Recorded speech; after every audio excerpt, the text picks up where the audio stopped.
Nope, Okay. I am here. All right, great. We're going to start off. Let's see who's here online. Representative Bouchard, would you please lead us in the Pledge of Allegiance?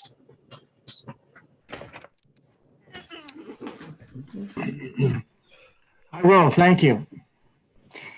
I pledge allegiance to the flag of the United States of America and to the republic for which it stands, one nation, under God, indivisible, with liberty and justice for all. Thank you.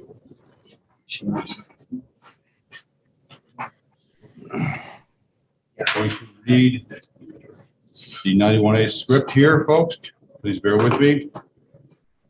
As Chair of Labor, Industrial, and Rehabilitative Services Committee, I find that due to the state of emergency declared by the governor and as a result of COVID-19 pandemic and in accordance with House Rule 67 and the governor's emergency order number 12 pursuant to Executive Order 2020-04, this public body is authorized to meet electronically. This is a public hearing on bills referring to the committee. An executive session may follow. Please note there is no physical location for members of the public to observe and listen contemporaneously to this meeting. However, in accordance with the emergency order, I am confirming that all members of the committee and select legislative staff have the ability to communicate contemporaneously during this meeting through the Zoom electronic meeting platform, and the public has access to contemporaneously listen and, if necessary, participate in this meeting by the Zoom platform or by telephone. All necessary access information has been made available in the House calendar and through the electronic calendar of the General Court website. The notice for this meeting's notice complies with House Rule and RSA 91A. Anyone who has problems accessing the meeting should call 271-3600 or email hcs@leg.state.nh.us. In the event the public is unable to access the meeting will be adjourned and rescheduled. Christine Dyer is a staff member assisting us today. Please note that all votes that are taken during this meeting shall be done by roll call vote. Let's start the meeting by taking the roll call attendance. When each member states their presence, please also state whether there's anyone in the room with them during this meeting, which is required under the right to know law. Mr. Clerk, please call the roll. Thank you. Infantine. Here in the LOB. Seaworth. Present in the LB. Abalone. On Zoom, at work. Uh-oh. I'm going to ask you to repeat that, Representative Avalone. You broke up. You are at work. And please continue. Here at work, employees around and present. Thank you.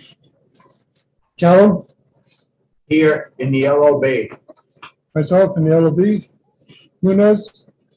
Good morning. I'm home in my office in Pelham alone. Morden. I'm here in my home office in Manchester. Nobody else here. Turcotte. Turcotte here in the LOB. Trout. Here at home, alone in the room. Boyd. Here at home, alone. Huff. Here at the LOB. Sullivan. Excuse me, here, I'm in my home office, alone in the room. My wife is in the house. Susie. Here in my house, alone, but my daughter is in the house. Rudy. I'm home in my own home office in Manchester. My assistant will be coming in and out during the day. Cahill. At home in Newmarket, alone in the room. Di Silvestro. Home in Manchester, alone in the room. Linda, I'm sorry, that was not audible. Would you, could barely hear what you were saying. Could you try again, please? Yes. I'm home in Manchester, alone in the room. My husband is upstairs. I was reading lips. Very well. Schmidt. I am alone in my home office and good to see everybody. Toomey, To me, at home in Nashua, alone. My wife's in the house somewhere. Bouchard, I'm home alone in Manchester. However, sometime after 11, a service person will be in the house. Edgton, Here, elevate. everyone here? Hey, thank you, Mr. Clerk.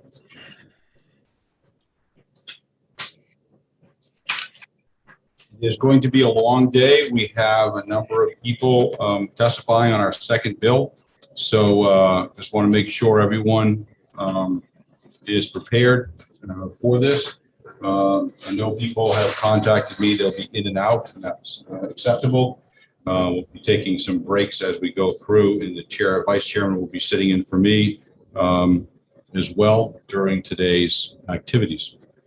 So that being said, I would like to open the executive session unless I'm missing anything, unless I'm missing anything or asking any questions. If anyone has any questions of me, general, not having to do with our second hearing today. Seeing none, thank you very much. I'd like to open the executive session on House Bill 501. Call on Vice Chairman Seaworth for a motion. Thank you, Mr. Chairman. I'd like to move for ITL. Second. Motion on the floor is ITL by Representative Seaworth, second by Representative Turcott. You may wish to speak to your motion. Thank you, Mr. Chairman. This is a bill, everyone I'm sure remembers, we had 2 hearings on it. The original form of the bill, I think everybody had some issues with, and so an amendment was brought in that was considerably more reasonable. However, what we learned during the second public hearing is that the university system, both the community colleges and UNH, were amenable to satisfying the goals that were set forth in that amendment.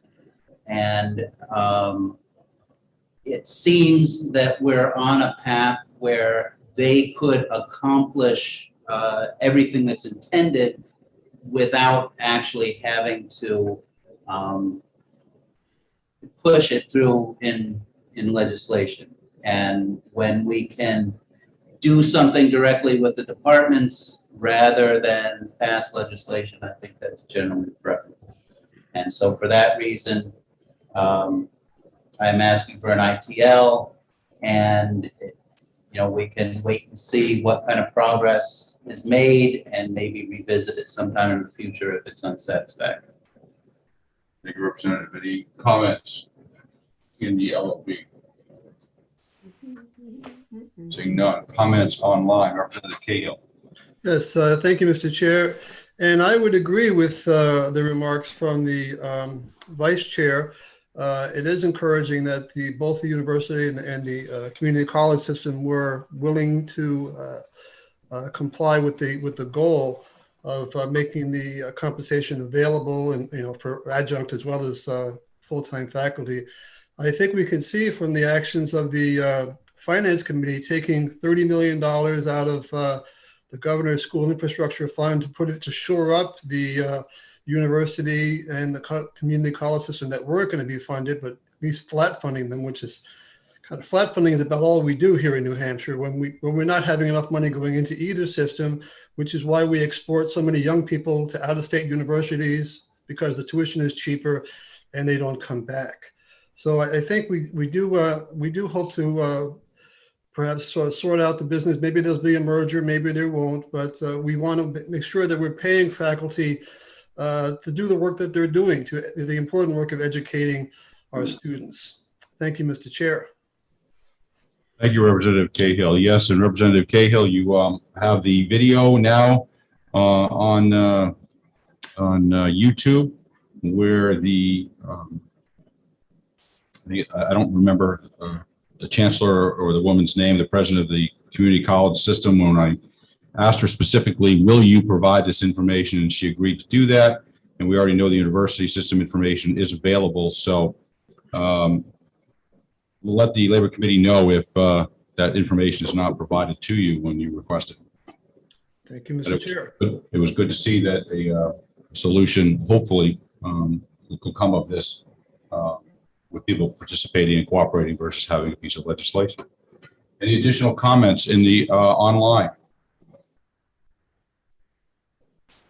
I don't see any hands, folks, so I'm going to go ahead with the motion on the floor. It is an expedient to legislate by Representative Seaworth, seconded by Representative Turcott. Mr. Clerk, please call the roll. And then please, folks, if you would indicate your names and your vote. Thank you. Seaworth, Representative Seaworth votes yes. Avalani, Representative Avalani votes yes.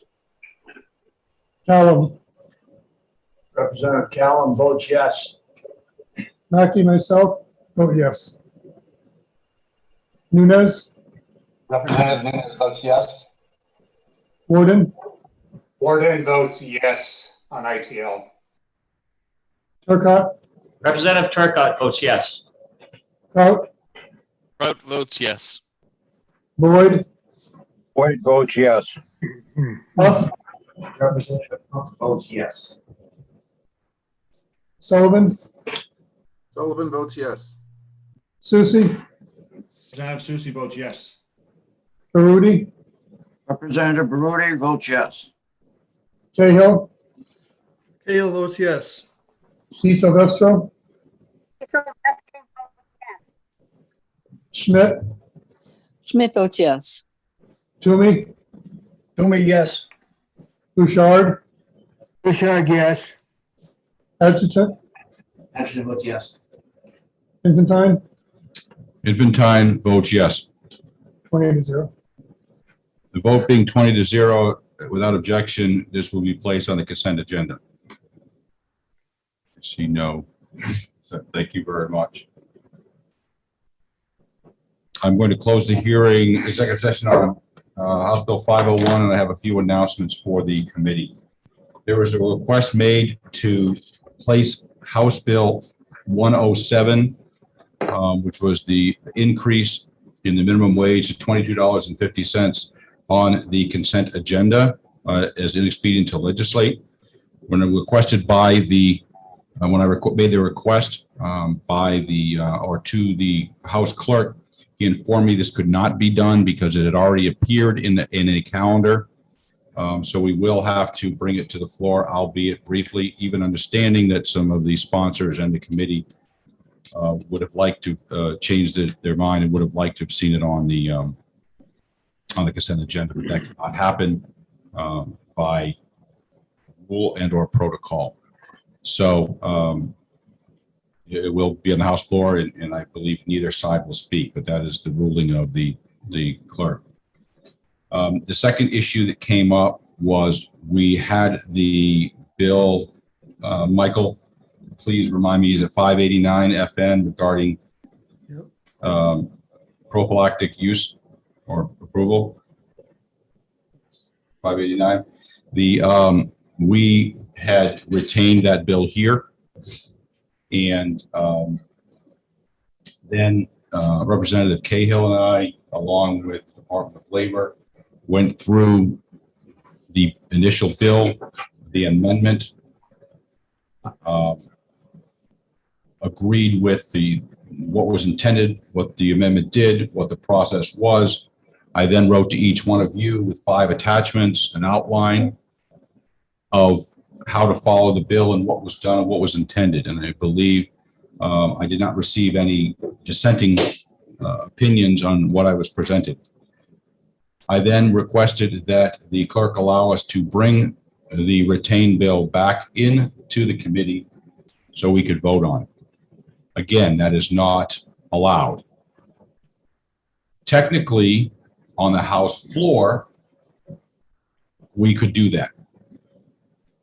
The clerk recommended and requested that we not really do that because having so many bills being retained, And with the marathon session we have to have on the 7th, 8th, and 9th of April, they did not want to get in a situation where all retained bills came out on the floor. It had been done 18 years ago in one certain circumstance. It was relayed to me that it was an extremely important to the entire state, and that's why that was done that way. So I then discussed with Representative Cahill about trying to find a germane bill, either in the House or the Senate, to attach it to.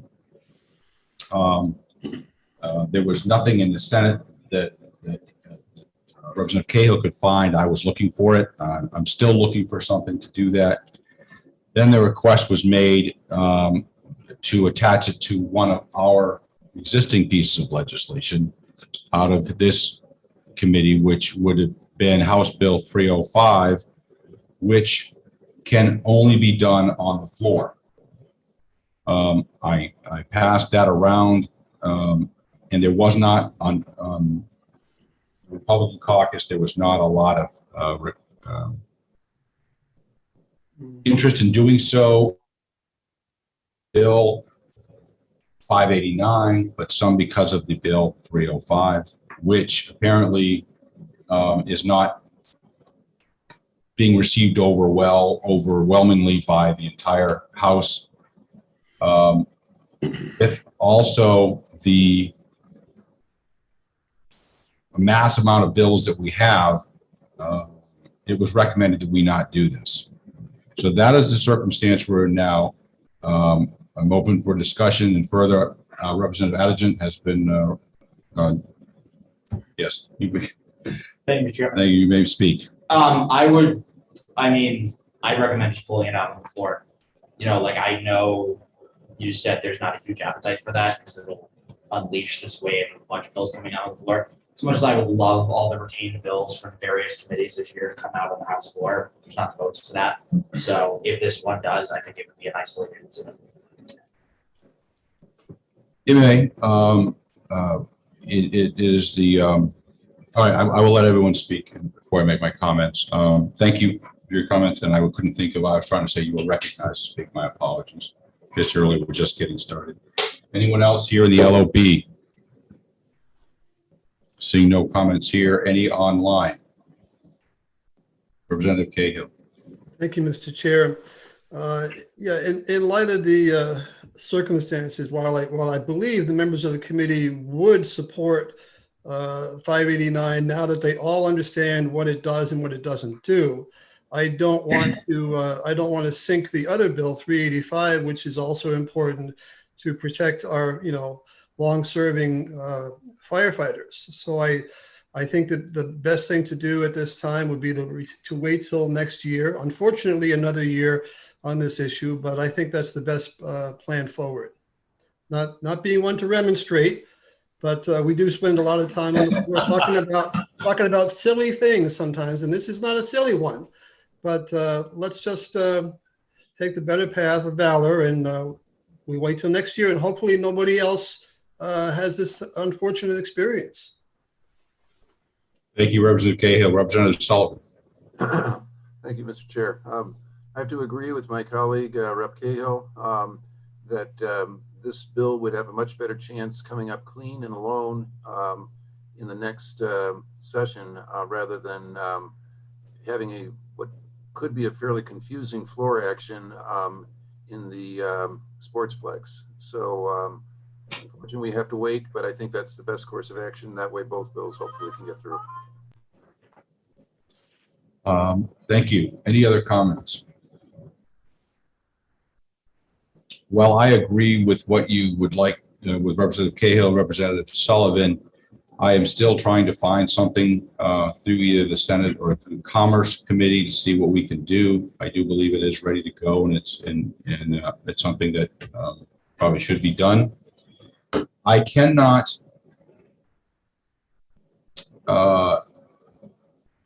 tell any representatives they cannot do something on the floor. I cannot tell any of you you are forbidden from making a motion on the floor. You all have your choice to do as you choose. We just do want to get this bill passed. So I will leave it at that unless there's any other additional comments. Okay, thank you very much. It is 9:21. We're going to take a 30-minute recess while I put together a list. I'm going to come back at 10 minutes of 10. I do have a few hands, so just let me finish my comments and I will recognize. I will come back at 10 minutes of 10 and outline how we're going to handle today's hearing on House Bill 61. Representative Adigent, followed by Representative Sullivan. I just wanted to follow up on the last comment you made. I wasn't planning on pulling it off the floor because, like, I just think it doesn't make a whole lot of sense for us to get hung up on a technicality at the clerk's office. But if it were to be pulled out on the floor, would the amendment that you and Representative Cahill worked on be attached to the legislation, or would it have to be pulled off the floor and then amended on the floor?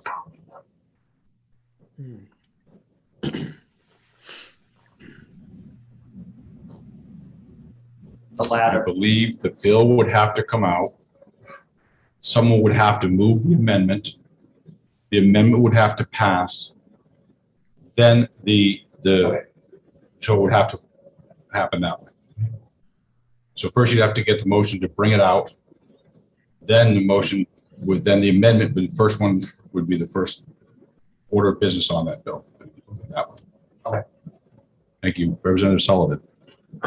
As I said, I think we would like to avoid a confusing process on the floor with a lot of work to get done. I also just wanted to say that during our break, I'd like to do a quick Democratic caucus so we could sign off from here and sign on to the same Zoom that we used yesterday.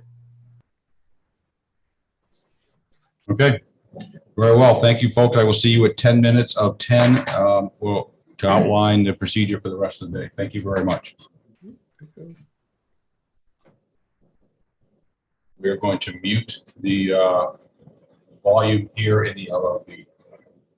And I need to go through this to determine the order of speaking because I have some people saying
around. So a Massachusetts company bids on a New Hampshire project, does right the work. Is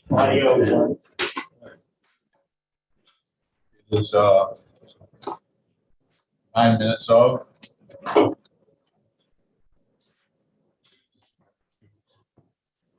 All right, folks.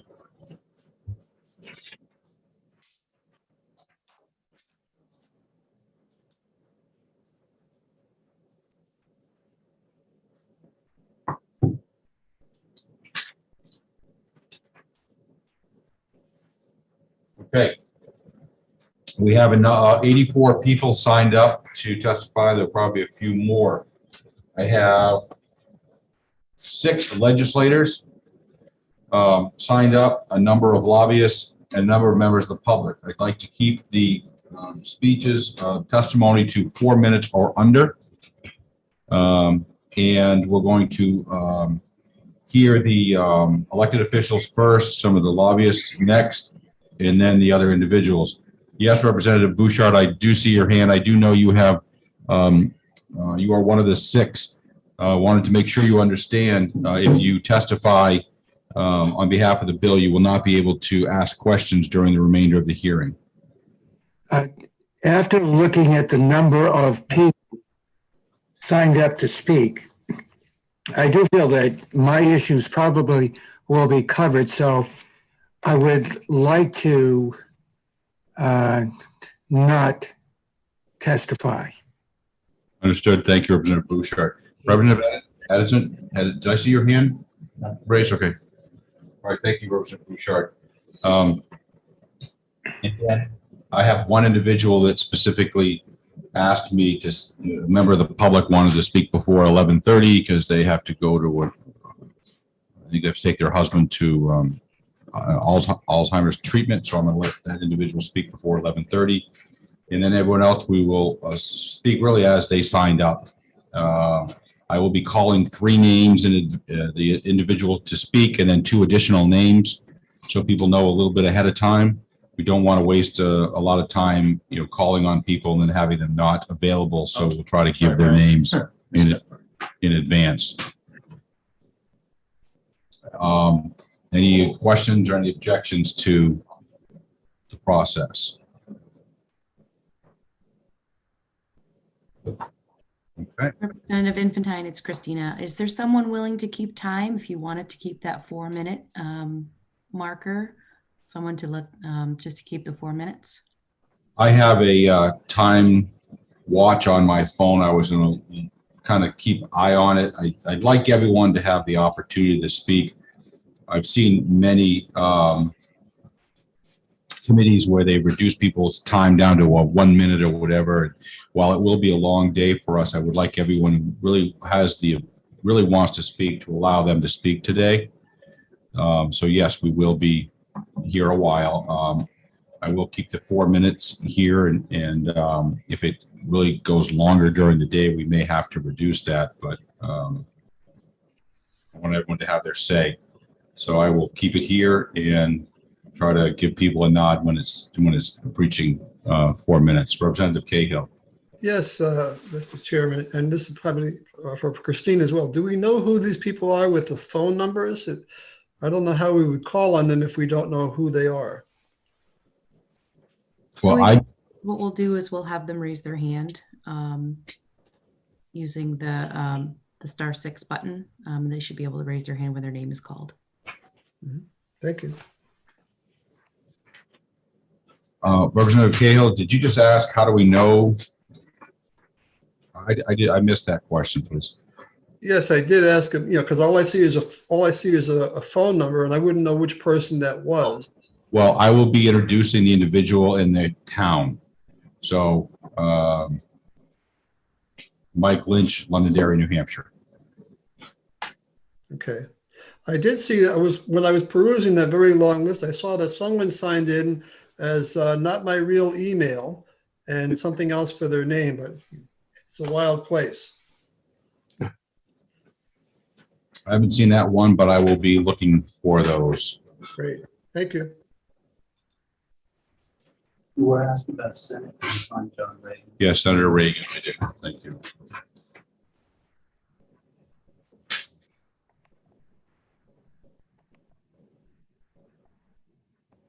Mr. Chairman, Representative. As long as we've got 4 minutes here, seeing how it's Mike Cahill's birthday, perhaps you could get the song out of the way now. Yeah, I did not know that. I think we should all. Okay, now wait a minute. I said I was going to be in my birthday suit. If you sing to me, you'll have the consequence. I can. That is your choice. Let's not do this. Is that a dare? I'm going to risk it. Oh, no. Birthday To you. Happy birthday birthday to you. Happy Happy birthday, dear birthday, Representative Michael. Cahill. Happy birthday to to you. you. Yes, we could be the Labor Committee chorus. No. You don't want me to put that camera back on. Happy birthday, Michael. Thank you. Thank you.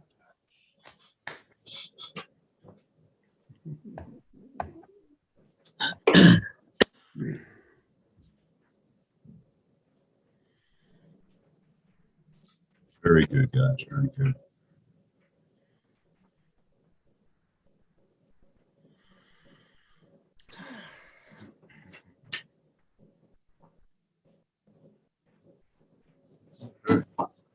Stopwatch ready to go. Everyone's ready to go.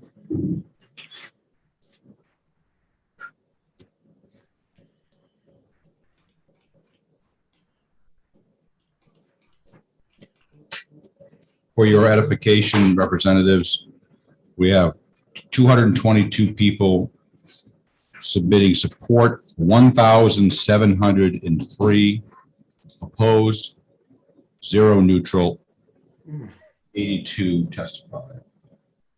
Those numbers, yes, are the most current. Kind of makes you wonder, doesn't it, Mr. Chair?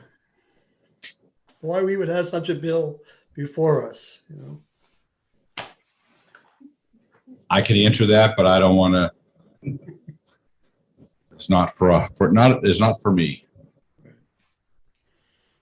Michael, you want to? It could be as long as a session today. I look forward after the session to having the annual Barley House beer with you, Michael.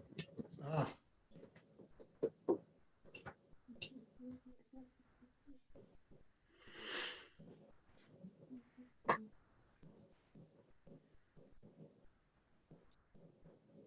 It is 9:59.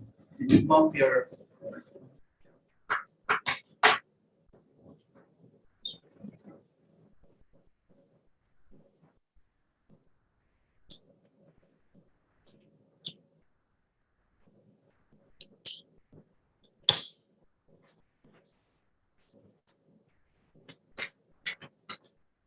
It is now 10 a.m. Eastern Standard Time. I would like to open the hearing on Senate Bill 61. For the people logging on, we have a large number of people wanting to testify today. If everyone testifies for 4 minutes, that includes questions, we will be here for a little over almost 6 hours, which we're willing to do. I will be calling elected officials first, followed by lobbyists and then members of the public. I will announce 3 names so that people know who is up to speak and who the people, the second and third up, and I will continue each time someone's done. So folks that are paying attention online and wish to testify know when their names will be coming up. Please keep your testimony as succinct as possible. This moment, Michael, as succinct as possible, and please be courteous. I understand this is a very sensitive issue to some. We ask your testimony to be thoughtful and respectful. Representative Cahill. Thank you, Mr. Chair. I do see the name of the Honorable Sean Morrison, a former member of the Labor Committee and a Hampton firefighter. I hope we can get him on early so in case he has to do some duty or something.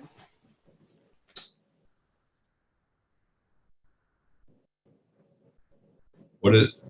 Sean Morrison? Representative Cahill, did you say Sean Morrison? Yes, I saw his hand up. His hand's down. Uh-oh. Okay. There it is again. Yeah. Just leave him on the list. I'd like to first call Senator John Reagan to introduce his bill. Senator, are you with us? Yes, I am present. Recognize to speak. Thank you, Senator. Thank you, Mr. Chairman and members of House Labor. I am Senator John Reagan from Senate District 17, and I bring to you today Senate Bill 61, affectionately known as Right to Work. You've been bombarded with so much information. Some of it is true and some of it has proven ridiculously false. Many union members believe they are supporting coworkers by opposing right to work. You often excuse the price of union dues, believing they pay for attorneys and business agents, but often they are used to influence political elections. The difficulty with being a legislator is often trying to divine what is true and what is not true. We have all promised to do what is best for all citizens of New Hampshire. And this is at least the fourth time that I've introduced the Right to Work bill.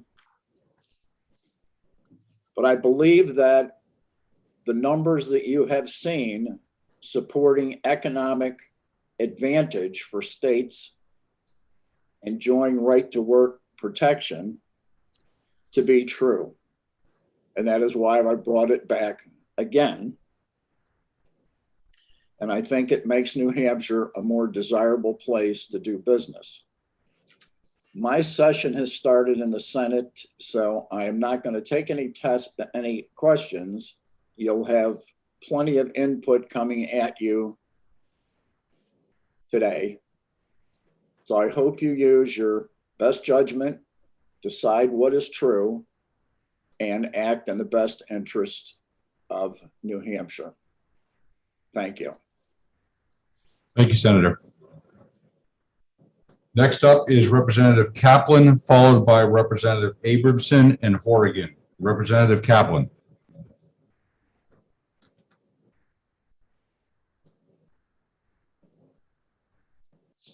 Yes, hello, good morning. Can you hear me? Yes, sir. Thank you, Mr. Chairman, and thank you, members of the Labor Committee. I'm Representative Tony Kaplan, representing Merrimack 6, the towns of Henniker and Bradford. I'm a 20 plus years public educator and union member. And I can tell you, one of the things I've been most grateful for as a father and husband, and someone committed to giving my kids the best possible advantage in life, is belonging to a union and the guaranteed decent wages, job protections, and health care that come with working as a public school teacher in a union-covered workplace. I remember going to Henniker town meetings and people complaining about the teachers getting a raise. How come I don't make that much? How come I don't get that level of health care? And I always responded that, number one, the rise in school spending has very little to do with teacher salaries. But more importantly, why aren't we trying to raise everyone up instead of tearing some of us down? Every job and every workplace should be adequately compensated. And one of the keys to getting there is collective bargaining. Unions based on worker solidarity and sticking together to get better conditions and wages are an essential component of a prosperous America. That's what built the middle class. Every student of American history knows that for a fact. The peak year of union membership by percentage was 1954.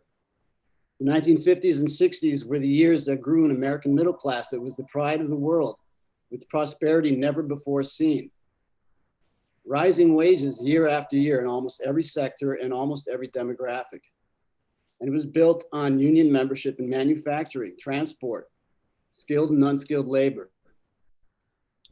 But the tide began to turn, as it does, and the corporate elites struck back with the Reagan administration. The great communicator, President Reagan, who was really the spokesman for this new but actually old as the hills ideology, that the rich and their riches should be unleashed, and this would give rise to a new sort of growth, an economy based on wealth trickling down from above instead of growing out from an expanding middle class. Part of that was breaking the power of unions by deregulating and opening up to globalization, all designed to increase the power of corporations and business profits. But we've seen the result, the collapse of the American middle class over the last few decades, and the rise of levels of inequality last seen at the beginning of the 20th century, when we had cities teeming with penniless immigrants and countryside full of hard scrabble farms, while the robber barons, Rockefellers and Carnegies, lived high off the hog on their estates. That's the level of inequality we're living with today. Today's average hourly wage has just about the same purchasing power it did in 1978, following a long slide in the 80s and 90s and bumpy, inconsistent growth since then. In fact, according to the Pew Research Institute, in real terms, average hourly earnings peaked more than 45 years ago in January 1973. That's the context for the right to work laws, or right to work for less laws, that have been passed in 27 states. They are a legacy of the ideology of liberal free market economics that taught that freeing up capital to do its thing would shower us with unprecedented riches. Well, it hasn't worked out that way, as we've seen. So-called right to work laws are what happens when the rich and powerful begin to consolidate their gains through taking over the political system. It would help guarantee for the businesses that run the American economy a permanent underclass, a new American proletariat, unable to push back against the tide of inequality and dependent on government for any protections that it could seek. And why would we want this in New Hampshire? This has nothing to do with the New Hampshire advantage. The New Hampshire advantage isn't about racing to the bottom. Why would you race to the bottom when you're not near the bottom already? The New Hampshire economy is pretty good. We've got one of the lowest unemployment levels in the country, with median wages just above the national average. Why would we want to enact this legislation when we can see the results in the 27 states that have passed? The Economic Policy Institute attributes so-called right to work laws with a 3% decline in wages for union and non-union workers. And states that have passed these laws, 24% of jobs in 2019 were in low-wage occupations, almost a quarter of jobs, compared to 14% low-wage jobs in states without so-called right to work laws. We don't want or need more low-wage jobs here. Our low-wage workers are already struggling as it is with wages that don't meet their needs in housing, food, and other basics. That's not the New Hampshire advantage. The New Hampshire advantage is not about reducing people to beggary. What we need in New Hampshire is the ability for low-wage workers to enact improvement in their lives through forming unions and bargaining with their employers, whether it's Amazon or Walmart or a grocery store chain. And as we bring back manufacturing in new sectors, whether it's high-tech, bioengineering, or offshore wind, these new skilled workers in these industries will see better and faster gains if they are able to bargain collectively with their employers to provide the kind of jobs with guaranteed wages that our state needs to become a place where everyone can thrive, not just survive.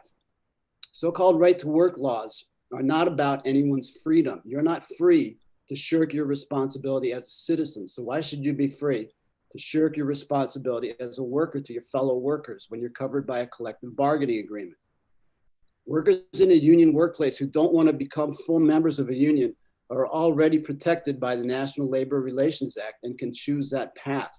But with this law, it makes free riding on the backs of a collective bargaining process out as something noble, when in fact it is simply destructive. So I urge you, representatives, to look at this bill for what it is, not what it sounds like. It's an attack on our prosperity and on our ability to build a sustainable economy. Please keep this bill off the House floor and do your part for the people and economy of New Hampshire. Thank you. Thank you, Representative Kaplan. Are there any questions for the representative in the LOB? Seeing none, are there any questions for the representative online on Zoom? Seeing none, thank you very much, Representative Kaplan. Thank you again. is Representative Abramson, followed by Horrigan and Perez. Representative Abramson. Thank you very much, Mr. Chair. Can you hear me? Yes, we can. All right. Thank you. My name is Representative Max Abramson, representing the Seacoast towns of Hampton, Hampton Falls, and Seabrook. I am here on my own behalf, just giving my own opinion. I did actually read SB 61 when it came over.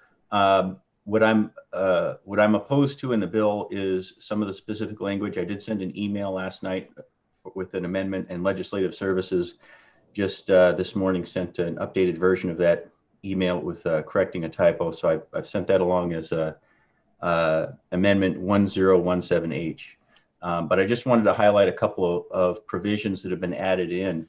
Absolutely not opposed.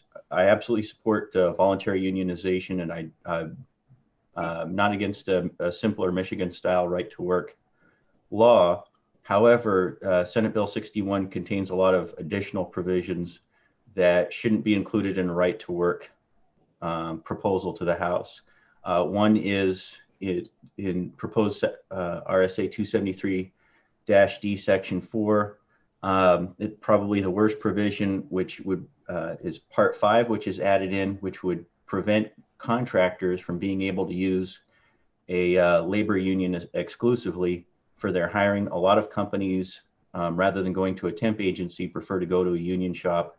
And those unions usually either require or recommend or offer some type of discount on mandate contributions in exchange for going through them exclusively. Private companies and manning agencies are allowed to do this. I don't see any reason why a trade union shouldn't be allowed to. And more important than that is companies are facing rising liability costs, and hiring through a union is hiring exclusively through a union is a way to greatly cut down on that cost. I talked to a small business owner who was paying $2,000 a month on in insurance, and I think he had only one employee. And a big part of that was liability. That was for hiring and discrimination and harassment coverage. Another one is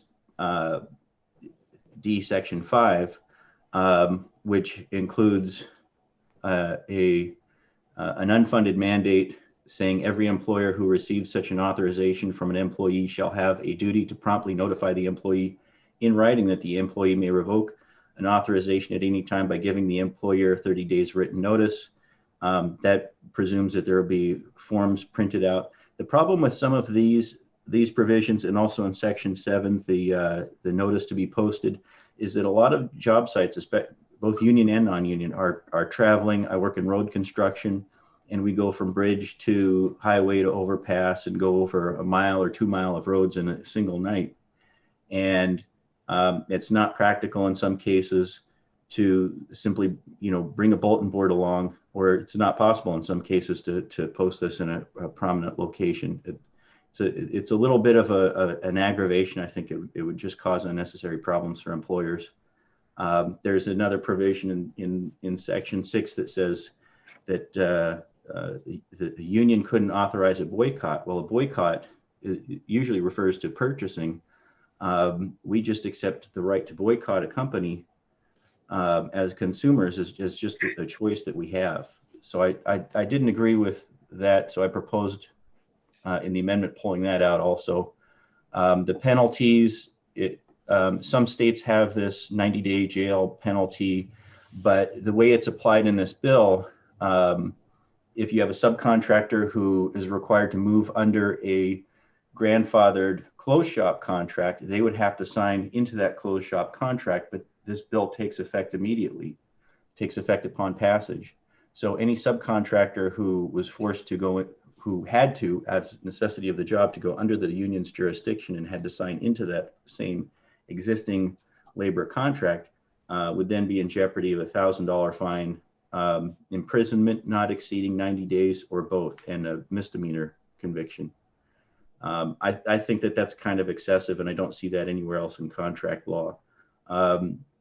Section 11, duty to investigate, it becomes another mandate on the Attorney General's office, and on every county attorney would have to investigate every single complaint, even if it seems like a spurious complaint. and shall prosecute all persons violating any of its provisions. That changes right to work, which is normally a civil cause of action. It would change it into effectively criminal law. And it seems to violate separation of powers because it takes away the discretion that prosecutors have to recognize that many of the cases and violations they have are trivial and they're not worth going forward with, or they may not have sufficient amount of evidence to go forward and obtain a grand jury indictment or criminal charges against someone, and they would have to take the case to trial anyway. And finally, the effective date.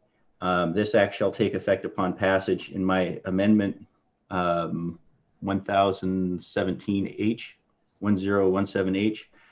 Usually when we have bills, especially coming through commerce and municipal and county, we have them take effect January of next year where possible, so that we can go through the enrollment period and ensure that there aren't any conflicts with other bills that have been passed this session. There probably wouldn't be one with SB 61, but the Department of Labor and other agencies would have to update their forms, and they need a certain amount of time to do that. And it's more efficient to just do that after the session is over and update all their forms and publications at the end of the year. So the biggest issue is that we have a lot of members who've committed to supporting a right to work bill that's known and understood in other states. I think, what did they say? 27 other states have already enacted a simpler right to work bill. Now the Senate has come forward with a version that contains a lot of additional language that probably shouldn't be in law, might be unconstitutional, and may cause other enforcement problems, and may throw the entire proposed law into the courts and subject them to various legal challenges that could put the state in a bit of a quagmire. So my preference is. Thank you, Representative Abrahamson. Could you wrap it up, please? My preference is just to put a well-known Michigan-style right to work law in front of the House and let the members decide it. Something that's better understood. Thank you very much. Are there any questions for Representative Abrahamson here in the LOB? Seeing none, any online on Zoom? Seeing none, thank you very much, Representative Abrahamson. I would ask everyone to try, please just stick within the 4 minutes, please. Representative Horgan, followed by Representative Perez, followed by Bedeker and Beckett. Representative Horgan, are you with us? Yes, hopefully I'm unmuted. So my name is Timothy Horgan. I represent Stratford County District 6, the towns of Durham and Madbury. And I'd like to thank the member from Seabrook for his presentation. He pointed out many things that are wrong with the bill. So even if you like the bill, there's a lot of flaws with the way it's implemented. And I certainly don't like the bill. It's just like one flaw, interesting flaw, bigger talk about boycotting. Boycotting is just the act of not buying something, and that's totally impossible to prove why it is you're not buying anything. Like for example, I used to buy lots of Goya beans until the CEO made some statements that I hated, but it's hard to prove like why I did it. I just decided to start buying other cans of beans. But anyway, get back to my written testimony, which I sent you last night, and most of you appear to have read. So this is a so-called right to work bill, but that phrase is a misnomer. Work is a privilege, not a right. Now, certainly workers do have rights, but this bill does nothing to protect those rights. In fact, it makes it harder for workers to act collectively to defend their rights. Pointing out something else that's wrong with the definition of labor organization is so broad, it takes in, even things like the committees that probably just about any organization with more than 3 or 4 employees has to hear from the employees' concerns. So even that's something like that's illegal. But it's clearly directed primarily at labor unions. We all know that. And labor unions are less powerful now than really any time in several decades, but it's still facile to blame union bosses for all the ills of society. You only have to go no further than the governor's press conferences, where he complains like every week about the teachers union and the union bosses, and then on the other hand, corporate executives, they're revered almost as if they were gods. They're almost like considered infallible. But unions are not perfect. They're certainly not infallible. The people who run them are certainly not perfect. But I've met a lot of them my years as rep, most of them are pretty good people. But all institutions are run by imperfect people. People in charge of labor unions are in fact more accountable to their members than the people who run just about any other institution. In fact, even including the one that we all belong to, the New Hampshire House. Their leaders are elected by their members. Every union routinely offers many opportunities for members to participate. Most locals have more work than the volunteers who are currently working to do. They always welcome more people helping out. And even though those incompetent union leaders are keenly aware that their members can leave at any time, anybody can quit their job. Even in the case of union shops where all workers are required to pay a fee to the union, each and every individual worker is always free to seek another job. We have the right to quit. And there is no profession where unionized employees totally monopolize the job market. I would say even the lowest paid, quote unquote, unskilled, low skilled worker is a professional. Just about every job is difficult. A working person who objects to even a tangential involvement in the union can always seek employment with a non-union employer, usually and almost always in the same profession they've been doing all along, just with a different employer. The vast majority of cases, however, would be foolish to quit a union job to seek a non-union job, just to get away from the union at least, because non-union jobs pay less, have fewer benefits, and offer worse working conditions. Or probably put it more positively, a union job pay more, have more benefits, and offer better working conditions. The small amount of money deducted for union dues or agency fees is vastly outweighed by the advantages of working a union job. So even though there is no right to work, there is, as I already said, and always has been, the right to quit.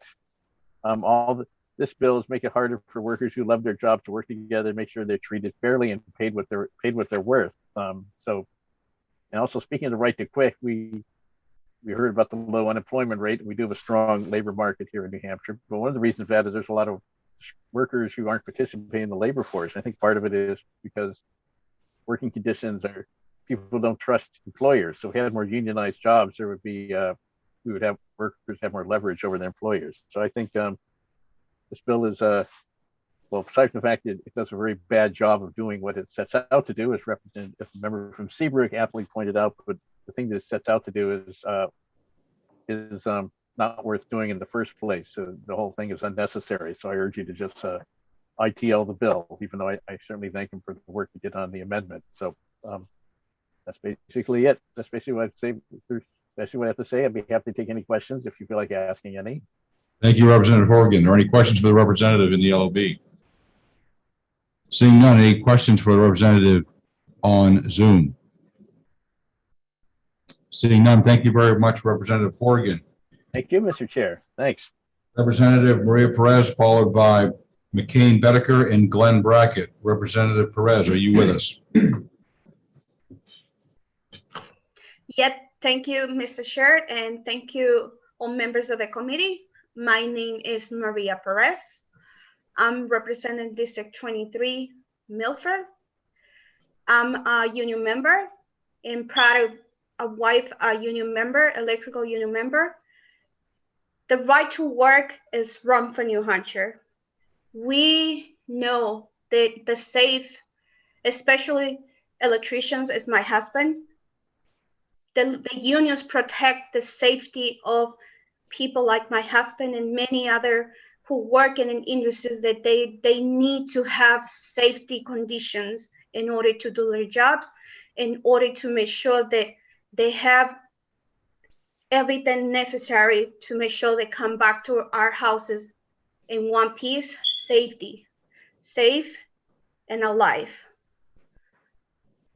We know that unions, they've been fighting for the rights of workers. This bill is not fighting for the rights of the workers. This is taking away rights of the workers to be union, to be part of the union. This is taking away the right of people to fight for their wages.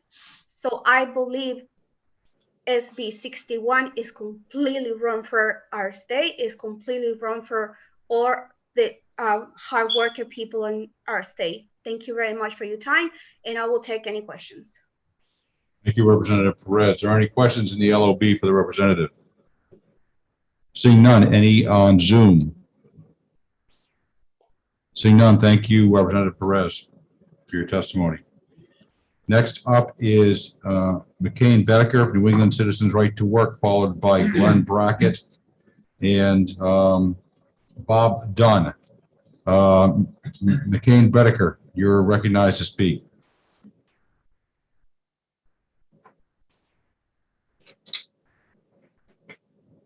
Thank you, Mr. Chairman, members of the committee. My name is McCain Bedecker, and I am Executive Director of New England Citizens for Right to Work. On behalf of our tens of thousands of members and supporters, I'm here to speak in support of Senate Bill 61 and the freedom of association that it advances. This bill would protect every individual from being compelled to pay union dues or fees in order to work for a living, finally making New Hampshire the 28th right to work state. Unfortunately, under current law in New Hampshire, a union boss can choose to impose monopoly bargaining on workers, taking away an individual's right to negotiate for themselves. They then demand the government-enforced authority to extract dues or fees from that unconsenting worker, adding insult to injury. As polls show, the vast majority of voters agree, it's just plain wrong. This bill would guarantee workers the right to decide for themselves whether or not a labor union deserves their financial support, the same as any other private organization. Once, when asked if he would support a controversial resolution at a national union convention, former Iowa State Education Association Executive Director Fred Comer said, "Hell no, we don't support it. Iowa's a right to work state. We have to earn our membership. If we supported that, we'd lose too many members." You see, without right to work protections, there's little incentive for union officials to offer a good service to their members, as they can compel people to pay them either way. Fact is, good unions don't need forced dues and bad unions don't deserve them. Furthermore, it's clear that right to work would help New Hampshire's economic outlook. From 2009 to 2019, the percentage growth in people employed was 8.1% in New Hampshire and 9.6% in all such forced unionism states. Right to work states, on the other hand, enjoyed employment growth of 16.9%, more than double ours. It's no surprise, because as Area Development Magazine surveys have consistently found, anywhere from 50 to 80% of business leaders and site selection consultants consider a state's right to work status either important or very important to their decisions. Furthermore, residents of right to work states enjoy roughly $4,500 more in average cost of living adjusted disposable income per year. Clearly, not only is right to work the morally right thing to do, but protecting this freedom will also help New Hampshire workers and the New Hampshire economy. Therefore, I urge all of you to join me in supporting Senate Bill 61. Thank you. Thank you, Mr. Bedecker. Are there any questions for the presenter in the LOB? Seeing none. Online, Representative Susi, you're recognized for a question. Thank you, Mr. Chairman. Thank you, Mr. Bedecker, for taking the question. My question is this. If you have an employer and an employee, or a group of employees who decide that the employer, they're going to organize in a company, do you think it's worthwhile for that employer to have to negotiate a separate contract for each individual? Or is it better that they negotiate a contract for the group as a whole? Well, the employer would have the ability to negotiate contracts uniformly on their end, regardless of the union status of the employees. In general, varying contracts offer a benefit because it allows the incentivization of more productive work, which especially younger workers, which New Hampshire direly needs, tend to enjoy. Any further questions on Zoom? Seeing none, thank you very much. Oh, no, I apologize. There's one more. No, it's not great. Oh, thank you for your testimony. Representative Addison. I had an elected official reach out to me and say they signed up to speak just recently. It's Representative Toll. She's on the call. Okay, thank you very much. I didn't not have that. I will now recognize Representative Toll.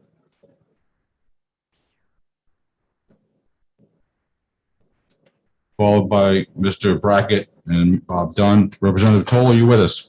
I am here, honorable members of the Labor Committee. My name is Amanda Elizabeth Toll, and I represent Cheshire 16, which encompasses the city of Keene at large. Workers are the backbone of the American economy, and organizing has bettered their lives. Unions have brought us the weekend, child labor laws, and sexual harassment laws. When union membership was at its highest, workers did better. Prior to the 1980s, when more workers were unionized, worker gains in productivity were coupled with wage increases. Since then, as union membership has declined, these have decoupled. If American workers had gotten wage increases in line with increases in their labor productivity between 1980 and 2008, the average wage in 2008 would have been $28.53 an hour, 42.7% higher than it was. The evidence is clear that unions benefit all workers. However, as someone who ran and got elected on an intersectional feminist platform, I want to talk today specifically about how unions impact women, children, and families. The right prides itself on saying that they are pro-family values. The overall health of a family unit is tied to the family's economic well-being. Research has shown that a decline in union membership negatively impacts all workers, but it even more drastically impacts women and folks in marginalized communities. Unions have helped to narrow both the gender and the racial wage gaps. The gender wage gap among union members is half the size of the wage gap among non-union members. Female union members on average earn over $200 a week more than non-union members. The racial wage gap is also smaller for union workers, according to the Center for Economic and Policy Research. Black union workers on average earn 16.4% higher wages than similar non-union Black workers. Union members also have increased access to health care, which is essential for all, including women, families, and marginalized communities. A CEPR report found that in the service sector, for example, those in unions were about 19 percentage points more likely to have employer-provided health insurance. Further, union membership increases access to paid time off for workers. Everyone deserves paid time off, but this especially impacts the quality of life for women.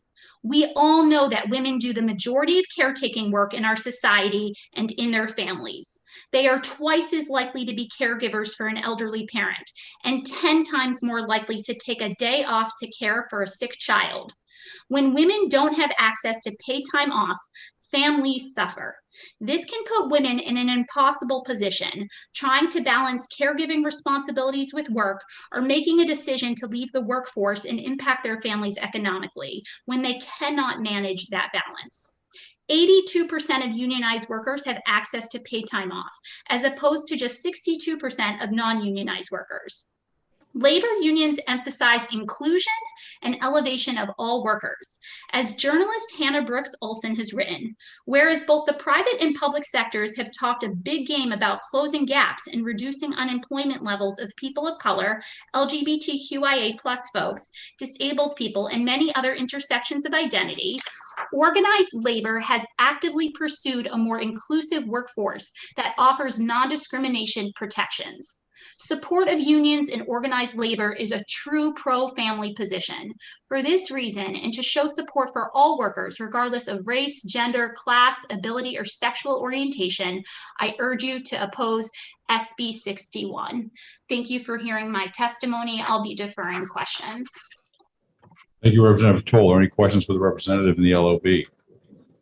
Seeing none, any questions for the representative? Representative Cahill, you have a representative. You have a question. Thank you, Mr. Chair, and thank you, Representative, for taking my question. You're no doubt, as previously noted, I'm an elderly parent, and you're no doubt aware of what this committee and the House have done with paid family leave. So could you tell me a bit more about how union workers have this benefit and so many of the non-union workers don't? I am going to defer questions for the union representatives on the call today. All right, thank you. I understood. Thank you. Thank you, Representative Cahill. Any additional questions for Representative Toll? Seeing none, thank you, Representative Toll. I apologize for missing you on the sheet, on my sign-in sheet. Thank you very much. I'm going to move with on to Glenn Brackett, and if from Northwood, New Hampshire AFL-CIO, followed by Robert Dunn and Sean Morrison. Mr. Brackett. Thank you, Chairman Infantine. For the record, my name is Glenn Brackett. I am the president of the New Hampshire AFL-CIO, and today I'm here to testify in opposition to SB 61. Now, SB 61 and right-to-work bills like it have made our way through our legislature every session for the last 40 years. And every session, we have to listen to the same bogus claims about growing our economy and protecting workers' freedoms. And these claims cannot be further from the truth. All that right-to-work laws do is to suppress wages, lower workplace safety, and reduce the quality of public services that we rely on in our communities. If that weren't enough, these laws also work to line the pockets of out-of-state lobbyists and their billionaire funders. These bills are not about what's best for workers. It's about what's best for exploiting them. Proponents of right-to-work claim that it protects workers from being forced to join a union, but as everybody already knows, federal law does that. In fact, back in 2018, Governor Chris Sununu even acknowledged that there's, quote, no need to pursue any additional legislation, unquote, when it comes to right to work in New Hampshire. So why are we still pursuing this legislation? And I think I can tell you why. This bill is a distinct attempt by out-of-state corporate special interest groups to abolish unions altogether. They really couldn't care less about the freedom of New Hampshire's workers. Real freedom is the ability to stand together with your coworker and negotiate for things like retirement security, workplace safety, better benefits, and that's precisely what will go away if right to work is enacted. But don't take my word for it. Let's look at some numbers. On average, a worker in a right-to-work state makes $8,500 a year less than the average New Hampshire worker. The poverty rate in right-to-work states is a staggering 11% compared to New Hampshire's 3.7. And perhaps what's the scariest is the risk of workplace death is unbelievably 227% more likely in a right-to-work state than it is in the state of New Hampshire. It doesn't take advanced math skills to know that right-to-work legislation would make our state, our economy, and our working families worse off. Over the past year, our workers have sacrificed so much, and many have died, to keep our economy going through the COVID-19 pandemic. The fact that this bill will make workplaces even more unsafe is a slap to the face of the essential workers our lawmakers tout as heroes. So with this in mind, I'm asking you to stand with the working families of New Hampshire and vote no on Senate Bill 61. Thank you for your time, Mr. Chairman and members of the committee. Thank you, Mr. Brackett. Any questions here in the LOB? I have one for you. Mr. Brackett, how would enacting right to work make union shops unsafe or less safe, as you just said? It makes it less safe because the union has the opportunity, if there's an unsafe condition on a workplace, the union has the right to approach management without fear of retribution or loss of job to say to management, this is unsafe. If you're not in a union, you don't have just cause protection. You're an employee at will. Coming forward in a non-union job with a complaint about work safely is likely to get you unemployed quickly. Thank you. Any questions online for Mr. Brackett? Representative Sullivan, you're recognized for a question. You're on mute, sir. Had to get off to a good start. Mr. Brackett, the committee received several letters via email from contractors. In fact, groups of contractors would sign on to at least 3 or 4 letters in opposition to right to work. Could you explain, or can you explain, why it would be that employers are opposing right to work? Sure, and I'm gonna go parochial just for a second here. I'm an electrical worker. I've been a union electrical worker for 42 years. This is how it works, the electrical industry. The union, with their own money, establishes a training center. There's no taxpayer money involved. There's no private money involved. It's union money. They establish a training center. We bring on people and say, here's what we're going to do. We're going to bring you in free, no expense to you. We're going to train you for 5 years. on all aspects of being an electrician. At the end of 5 years, you will graduate as a licensed electrician in the state of New Hampshire. You'll have a pension benefit and you'll have health care. We can place you in jobs because we have agreements with signatory contractors who love the fact that they can ask for 5 or 6 licensed electricians to go to the shipyard on Monday. And they know they're going to get a qualified electrician who can pass a security background, who can pass a drug test, who's fully qualified in OSHA, and they don't have any worries about the employee coming in. But the deal is, when somebody comes in the door in the apprentice program, they understand that the way that their training was paid for is those that came before them paid so they got trained. There is no taxpayer money involved in this. And the agreement between 2 private entities, union is a business. We pay taxes just like everybody else. We make a contract with an employer that agrees with our funding mechanism to train our employees because it's win-win for everybody. It is the free market working together. What Right to Work would do would make the agreement that the unions have, the unions that train their people and provide them, it would make the contract we have with our employers illegal. We couldn't have the agreement we've had for 50 years that has worked for everybody. And I think altogether, you're going to see between 50 and 60 businesses who aren't real happy with the state of New Hampshire still messing with this. And I got to tell you, I don't understand why the legislature wants to get into contracts between 2 private businesses.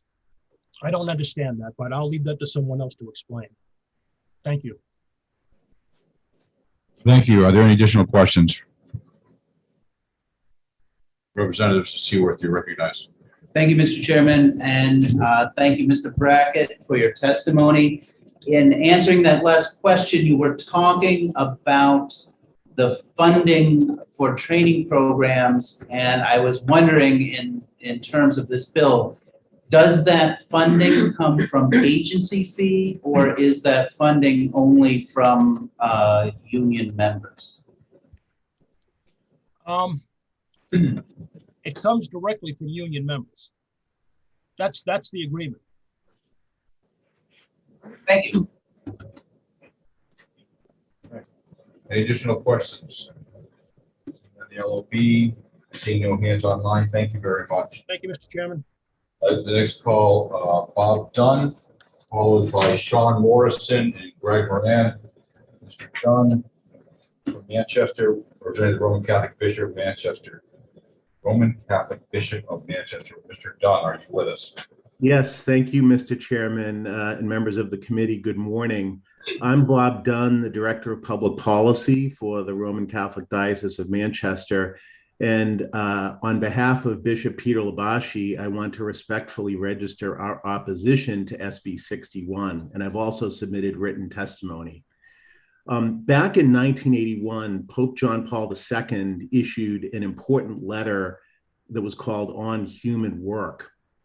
And he focused on the dignity of work. And one of the central points that he made in the letter, a point that I think probably we all can agree on, was to emphasize the priority of people over things, and that the economy has to serve human beings and not the other way around. And in light of that, John Paul called labor unions indispensable elements of social life in modern society that have the role of securing the just rights of workers within the framework of the common good of the whole society. And with that in mind, there are 3 questions that we would offer up as a useful framework for deliberation on Senate Bill 61. First of all, does it benefit the common good? Second, does it provide a just balance between the interests of workers and employers? And third, does it protect the natural right of workers to assemble and form associations? And because we think that SB 61 would diminish the ability of unions to carry out their duties, we believe that these questions produce negative answers. And for that reason, we respectfully oppose the bill. Thank you very much for your consideration and for the opportunity to comment today. Thank you, Mr. Dunn. Are there any questions for Mr. Dunn here in the Legislative Office Building, LOB? Seeing none, any questions for Mr. Dunn online? Seeing none, thank you very much for your testimony, Mr. Dunn. Next up will be Sean Morrison, followed by Greg Moran and Janice Coley. Mr. Morrison from Epping, I believe you say former representative? That's correct. Can you hear me? Thank you very much. Good morning. I am Sean Morrison, former state rep, formerly on the Labor Committee, and representing myself, but I am from Epping. I am a union firefighter and a lifelong Republican. I'm speaking because I believe that this is the most important legislation facing New Hampshire and the future political climate in New Hampshire today. What SB 61 actually is the good old, hi, I'm from the government and I'm here to help. And I believe this is absolutely true because in this case, not one taxpayer dollar will be affected by this bill because as we all know with the Janus decision, teachers, firefighters, cops, and every other federal, state, or municipal employee already has right to work. I'd also like to note that you didn't see any mass efflux of any union workers when that did pass. Just for the record, I'd like to say that I believe the NEA is one of the worst institutions in America and needs a lot of fixing, but this is not the way to fix it. As a Republican state rep, I put on 3 trade career fairs involving all of the trades, and I'm going to put on more. And I would say 40 to 50 New Hampshire residents lifelong careers for which they paid not one dime to obtain. And these careers pay $100,000 after 5 or 6 years. These careers are also much needed, as we know, if anybody's ever tried to get a plumber or an electrician in short time. More than likely because you had the school systems telling our kids that they need to go and get a bachelor's degree, even if it's in basket weaving, in order to be successful. Those poor kids are riddled with debt right now, but none of the 40 or 50 workers that I helped get lifelong careers are in any debt at all. The trades, I'd like to focus on the trades. These, the plumbers, carpenters, electricians, iron workers, etc. They offer New Hampshire residents a chance to show up on day one, not even know what a screwdriver is, and get paid on that day one. And while they begin their career, while they're getting paid on day one, they're trained in these apprenticeship programs, and these apprenticeship programs are funded by the unions. Not only do they get this free training, rather than pay for a trade school, but you also have a business agent for these unions going out and getting the actual work for these workers. Just wanted to point that out as well. A vote for this bill is a vote to kill that free training and these lifelong careers for all of our New Hampshire residents, because they're not going to be able to put on these apprenticeships that many people, that most of them are, or many of them are associate's degrees programs now, and you could do this, or you could go and you could pay for your own schooling. There's your choice there. The big argument is that no one should be forced to join a union, but that statement is fake news, and I have laws to back that up. This isn't hyperbole or opinion. Federal law, no one can be forced to join a union. That is Communication Workers versus Beck. That provides that there are agency fees that an employee can pay in lieu of joining a union. Those fees are paid for representation at the negotiating table because, as we all know, per the Taft-Hartley Act in 1947, all unions must represent all employees, whether they are in the union or not. And nobody wants freeloaders, correct? Federal law, the National Labor Relations Act, if an employees of any company do not wish to have a union representing them, all it takes is 30% of those workers to demand a vote to abolish the union and a simple majority to abolish that union. No one is forced to stay in or to join these unions. Talk politics here. Per federal law, no union dues can be used for political purposes unless the employee signs a paper donating to the Political Action Committee. I, in fact, don't donate to mine. But that's a fact. If you think you can prove that a union does use dues for politics illegally, just press charges because the law is there. I'd like to speak to my fellow Republicans without trying to offend anybody right now, but this is about politics. 36% of union workers in New Hampshire are registered Democrats. The rest are either Republican or independent.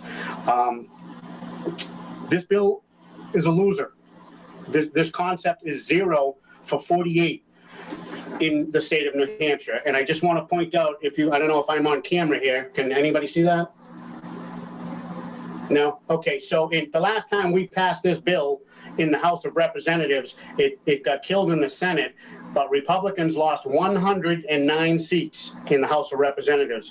That's the definition of trying to win a battle and losing the war. Also, I have a flyer here that back in 1956, I guess you can't see it, so it doesn't have its impact. Young Republicans salute labor, and it touts the best working conditions in history. Please go to your union meeting and register to vote Republican. So, in closing, I just want to say to my fellow Republicans, I do not know one iron worker, plumber, electrician, or carpenter who wants no borders or wants illegal aliens, frankly, coming over the border and working, undercutting union contracts down south, which happens every day. So I think it's critical. Why I'm passionate about this bill at this time is on my side, I am a Republican. I believe that now is the time to get these red-blooded, blue-collar Americans back into our party and to just leave them out of politics. If you wish to restrict what unions can do, such as, say, the NEA being able to sit at the table designing curriculum, well, fix that. This bill does not fix that. But right now, these red-blooded, blue-collar Americans are ready to back whoever backs them. And the Republican Party needs them in our party in order to remain in the majority. We're at a very critical time in our history here, and I believe we're living under many, many socialist laws. If we pass this, we're going to lose the majority, and me and my kids and my family are going to live under more socialist laws. So please, think about the war as opposed to the battle. If you don't agree with any of the I said, we got to think tactically. And with that, I'll close. Thank you very much. It's nice to see you all, by the way. Thank you, John. Any questions here in the LOB for the presenter? Representative Turcotte. Thank you, Mr. Chairman. Good morning, Representative or former Representative Morrison. How are you? How are you? Good. How are you? I'm doing well, Sean. Hey, one question. Actually, it's probably take a couple. Are you still active in the firefighters? I didn't know if you had retired yet. No, I'm still working. Okay. Then the question is, I've been trying to get this question answered now for quite a while, and nobody seems to have a number or idea of the effects. Since you're still effective in your firefighters union, could you tell me, since Janus occurred in 2018, what percentage of your fellow firefighters have elected to not pay, belong to the union and not pay union dues? Well, as far as I know, that the answer to that is zero, because we want representation at the negotiating table. I'll leave it at that. I just had another thought that left my mind. I apologize. Thank you. That was perfect. Do you have a follow-up, Representative Turcotte? No, I'm good. All right. Any other questions for Mr. Morrison? I don't see any online. None in the LOB. Thank you very much for your testimony. Be safe. Thank you. Greg Moran, followed by Janice Kelby and Elisa Shapiro.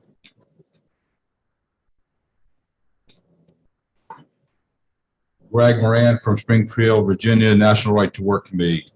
Yeah, thank you. Glad to be here with you. I appreciate you giving me a moment to speak with you. I have some prepared remarks that I'll submit online. I'm instead going to use this time to address a number of misconceptions that I've heard over the last few minutes. The twin sources of big labor's power are monopoly bargaining and forced dues. And while you have heard from New Hampshire's union leadership and others, and will continue to hear it, it is absolutely misinformation to claim that federal law does not requires them to represent all workers. The truth is that union officials are perfectly free under federal law to negotiate a contract that only sets the terms and conditions for their own voluntary members.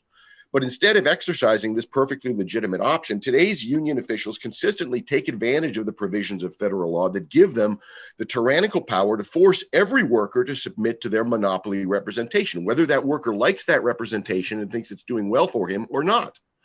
By exercising this power, They forbid individual workers to represent themselves. And then these same union officials turn around and falsely complain that since they represent non-paying workers, the very same workers whose right to self-representation the union leaders have just stripped away, they should then be entitled to forced dues.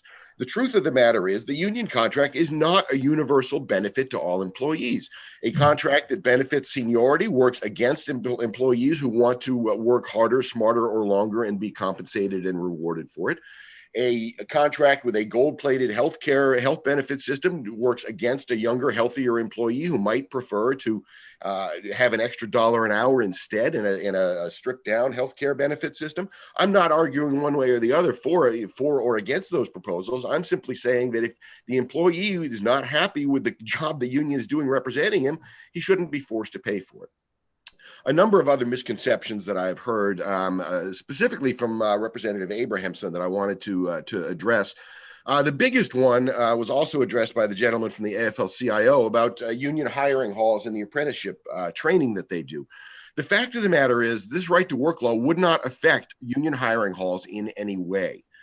See section D13(4) of the bill explicitly says the bill does not apply where preempted by federal law. And of course, even if that section wasn't there, it still couldn't apply where preempted by federal law. And federal law has long since said that state right to work laws do not apply to union hiring halls. So all of that concern does not even exist anymore. It's no more valid than the concerns of public employees who are already covered by Janus and already have right to work.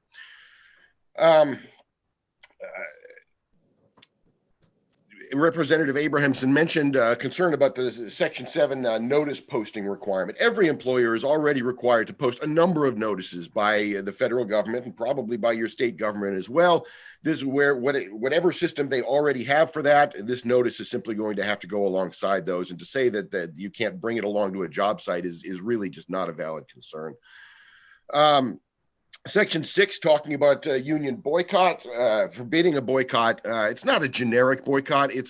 I'll read you the section. Any strike, picketing, boycott, or other action by a labor organization for the sole purpose of inducing or attempting to induce an employer to enter into any agreement prohibited under this chapter is declared to be illegal. In other words, you can't do a boycott for the purpose of trying to get a forced dues clause. It's as simple as that. The criminal penalties are there as they are in most other state right to work laws, because if you don't include a criminal penalty, then the union is going to push for a right to work law. The union is going to push for a forced dues clause. They can pressure employers to sign it and just pay the fine and consider it a cost of doing business. So without a criminal penalty, the right to work law really has no teeth. The mandate on investigation, again, is what puts teeth into this right to work law. And you can talk to the attorneys general of the right to work states. We have statements from several of them. We'll be happy to send you that the extra cost imposed on them is really de minimis on this. The other concern I heard was about a subcontractor who was joins into a grandfathered forced dues clause that supposedly would be then in jeopardy of criminal penalties. No, if they're forced to work under a grandfathered forced dues clause, the grandfather clause applies to them as well. So that also is really not a valid concern. The truth of the matter is that a employee unhappy with his union representation is not looking for a free ride. What they really want is to get out. They can't get out because federal law lets the unions force them to stay in. But it's just rubbing salt in the wound to say you have to accept representation you don't like, didn't ask for, and think you'd be better off without, and now you have to pay for it too. So that concludes my remarks. I'd be happy to take any questions.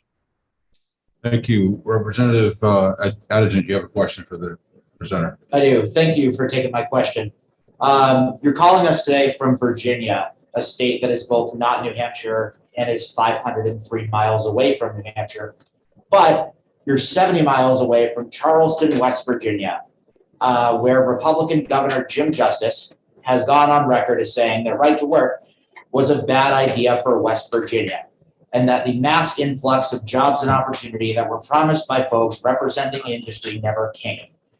Why do you think the governor of a state that hasn't elected a Democrat for president in 25 years would say that he regrets a right to work law? He doesn't actually regret the right to work law. If you read that whole interview that you're pulling that from, he actually says that he does support the right to work law and he's glad they have it. Regarding my presence in Virginia, I'm representing the National Right to Work Act. We have members in all 50 states, and I am before you today representing all of our members in New Hampshire. Representative, you have a follow-up? Representative Cahill. Thank you, Mr. Chair, and thank you, Mr. Murad, for taking my question. So you're, as my colleague said, you're representing the national rights to work. And so you're thinking that 27 states have right to work, and here in New Hampshire, you know, we don't have right to work. 42 states have income taxes and 45 have sales taxes. Would you say that any of those are good for New Hampshire? Should we just follow the lead because what someone else has done, jump off a bridge, as your parents might have asked? Representative. I have no opinion on sales taxes versus income taxes as a spokesman for the National Right to Work Committee. That's not my job to comment on. Helpful. Thank you. Any additional questions? Thank you, Mr. Morant, for your testimony. Next up is Janice Colby, followed by Lisa Shapiro and Dave Dubay. Janice, I tried to get you in as quickly as 11 as you requested. Are you with us? Yes, thank you so much for taking my testimony. My name is Janice Kelby, and I'm a retired postal worker. I now live in Hooksett, New Hampshire. When I was first hired, I was a single parent, and I wanted a job with good benefits that the union had negotiated for Postal Service career employees. With the Postal Service, it was crystal clear that the union was responsible for making this the job that I desired, because the Postal Service had another category of employees called casuals. These were not necessarily short timers. Some had worked there for over 10 years. Casuals were not a part of any bargaining unit and could not belong to a union. Their wages were far less than mine, although they often did identical work. They got no sick leave, no health benefits, and no retirement benefits. Folks were not knocking the doors down to become unrepresented casuals. They wanted career jobs, complete with all the benefits that had been negotiated by the union. I don't believe that any worker who tells you they want nothing to do with the union is telling you the whole truth. They do want the benefits achieved by the union. Otherwise, they would probably be looking for work somewhere else. Sadly, these benefits don't just fall out of the sky. You can go ask a postal casual about that. Sadly, working for the USPS is somewhat like being in a right to work state. People who choose not to join a union don't share in the cost of representation. Most postal workers do join, but not all. Having some enjoy contract benefits without helping to pay for them causes division and resentment. It doesn't benefit the workers or the employer, and certainly does nothing for productivity. The union is obligated to, by law, to represent these non-members who pay nothing, not even for their own personal representation. I remember my local defending a non-member in arbitration 15 years ago, and the cost was over $1,500 back then. The bigger issue is the considerable resources required to negotiate our contract. If national postal negotiations reach an impasse, the dispute goes to an arbitrator. I once testified at a national arbitration about the duties of a mail processing clerk. I heard testimony from The Economist and other experts.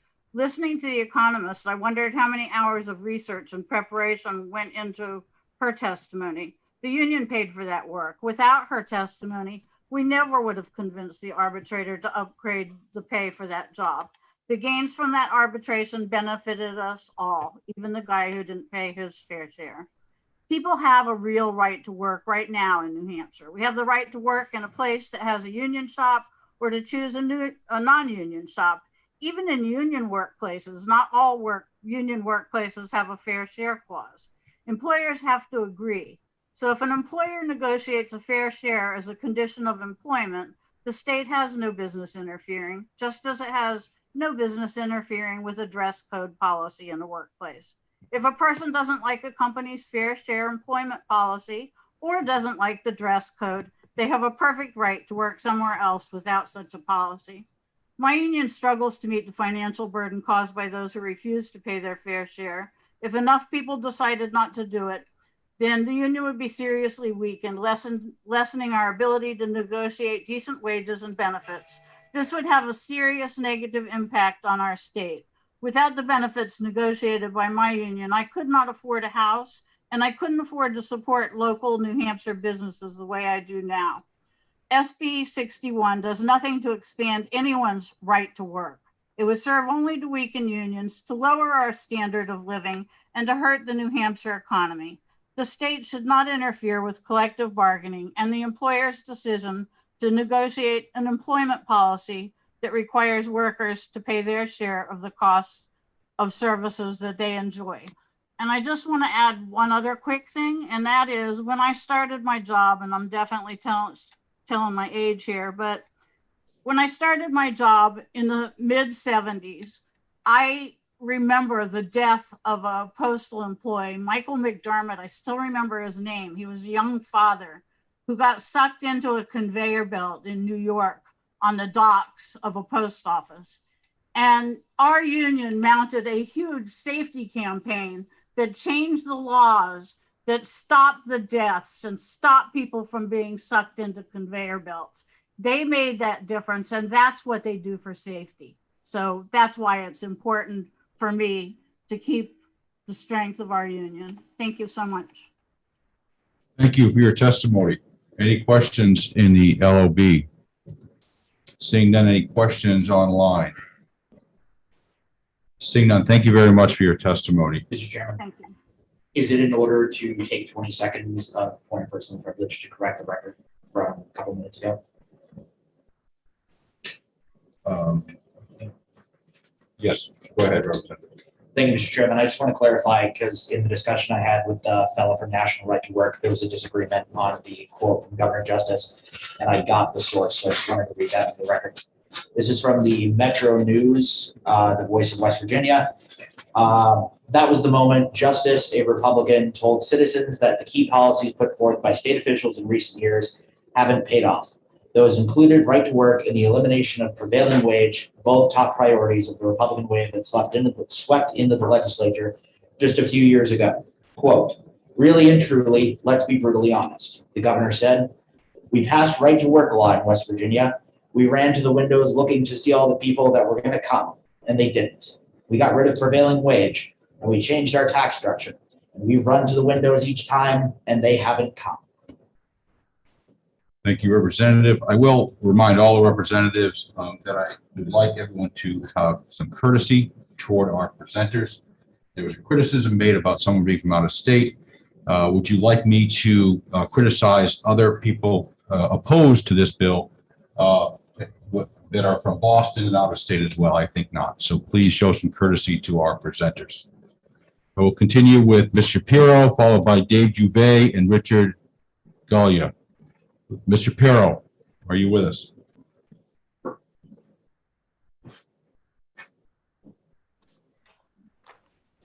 Good morning, Mr. Chairman, members of the committee.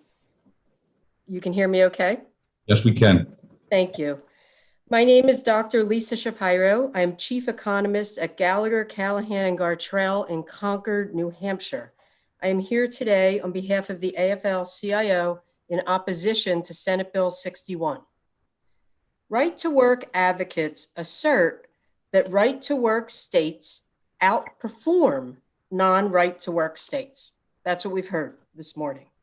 These arguments should be rejected for 4 reasons, and I'll be succinct.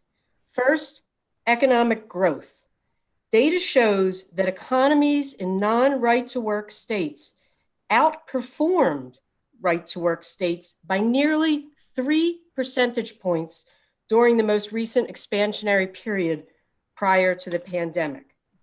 Furthermore, economies in non-right-to-work states like New Hampshire outperformed the 5 newest comers to right-to-work by more than 6.5 percentage points of economic growth. Now, looking just at New Hampshire, New Hampshire's wage growth during this period exceeded the average for all the right-to-work states. We produced more apprenticeships, lower worker fatality rates, and on the productivity side, New Hampshire produces nearly $1,650 more in gross state product per worker than in right-to-work states. Proponents overlook these key performance metrics of worker safety, poverty, life expectancy, benefit coverage, and wage and economic growth. Second, there are better explanations for why some right-to-work states are performing well. For example, electric prices on average are 50% higher in non-right-to-work states like New Hampshire.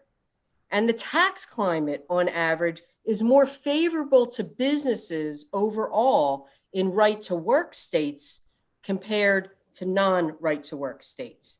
These are well-documented factors in states' economic performance, but proponents fail to control for these explanations.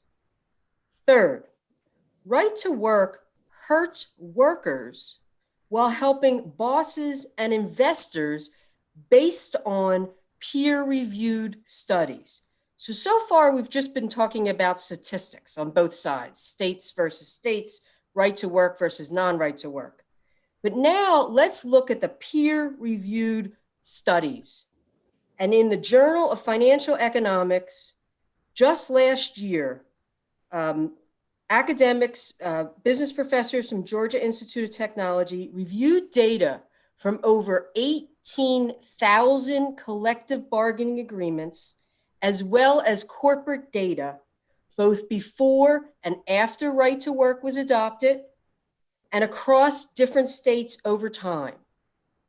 The findings include the following: that post right to work, wages and job security for unionized workers decreased, while dividends and corporate executive compensation increased.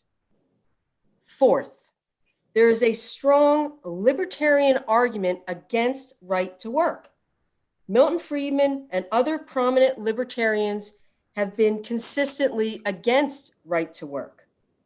So in conclusion, right to work is a new and dramatic intervention into the private sector contracts, while the evidence suggests it will have negative impacts in New Hampshire. Mr. Chairman, members of the committee, I'll respond to any questions. Thank you very much for your time. I appreciate the thought you're putting into this important issue. Thank you for your testimony. Are there any questions for the presenter in the LOB? Seeing none, are there any questions online? Seeing yes, Representative Sullivan, who's still on mute. Thank you, Mr. Chairman. Dr. Shapiro, we've heard a lot of economic statistics thrown around already today, and I'm sure there will be more. But I believe you're the first economist to throw around economic statistics. Could you give us just a little bit more about your background so we know whether, just know more about your background? Sure. Thank you, Representative Sullivan.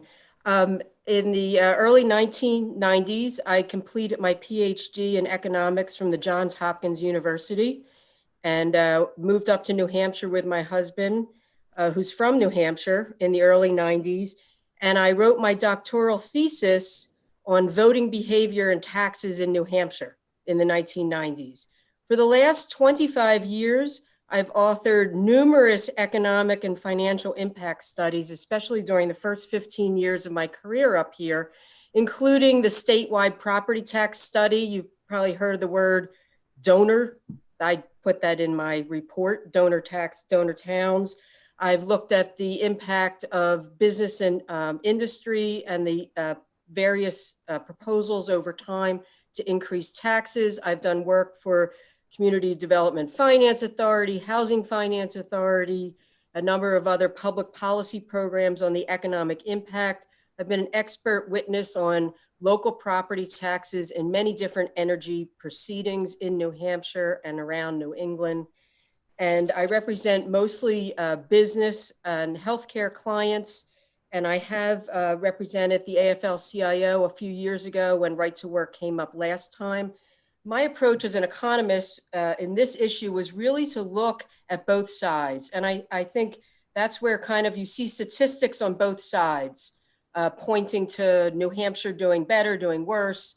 And that's why I really think it's important to look at the academic literature where you have to stand up to peer review and see what actually happens. And here, when we look at the actual facts in published articles, I was able to determine that there is the consensus finding that there is these both negative and positive impacts from Right to Work. And that's what I'm sharing with you here today. Thank you. Any additional questions of the committee members on Zoom? Seeing none, thank you very much. There is one here in the committee room. Representative Huff, you're recognized. Thank you, Mr. Chair.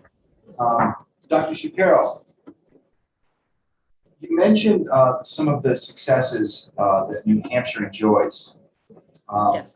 And without going over all of them, I'm just curious. It's my understanding, and correct me if I'm wrong, but in New Hampshire, union employees are around 11%, and non-union employees, workers, are around 89%. Is it your position that the success that New Hampshire enjoys is brought about because of the union, the 11%, instead of the 89% that are not union? My testimony today was about the facts of the economy and the facts that have been put forward about the relationship between Right to Work and success.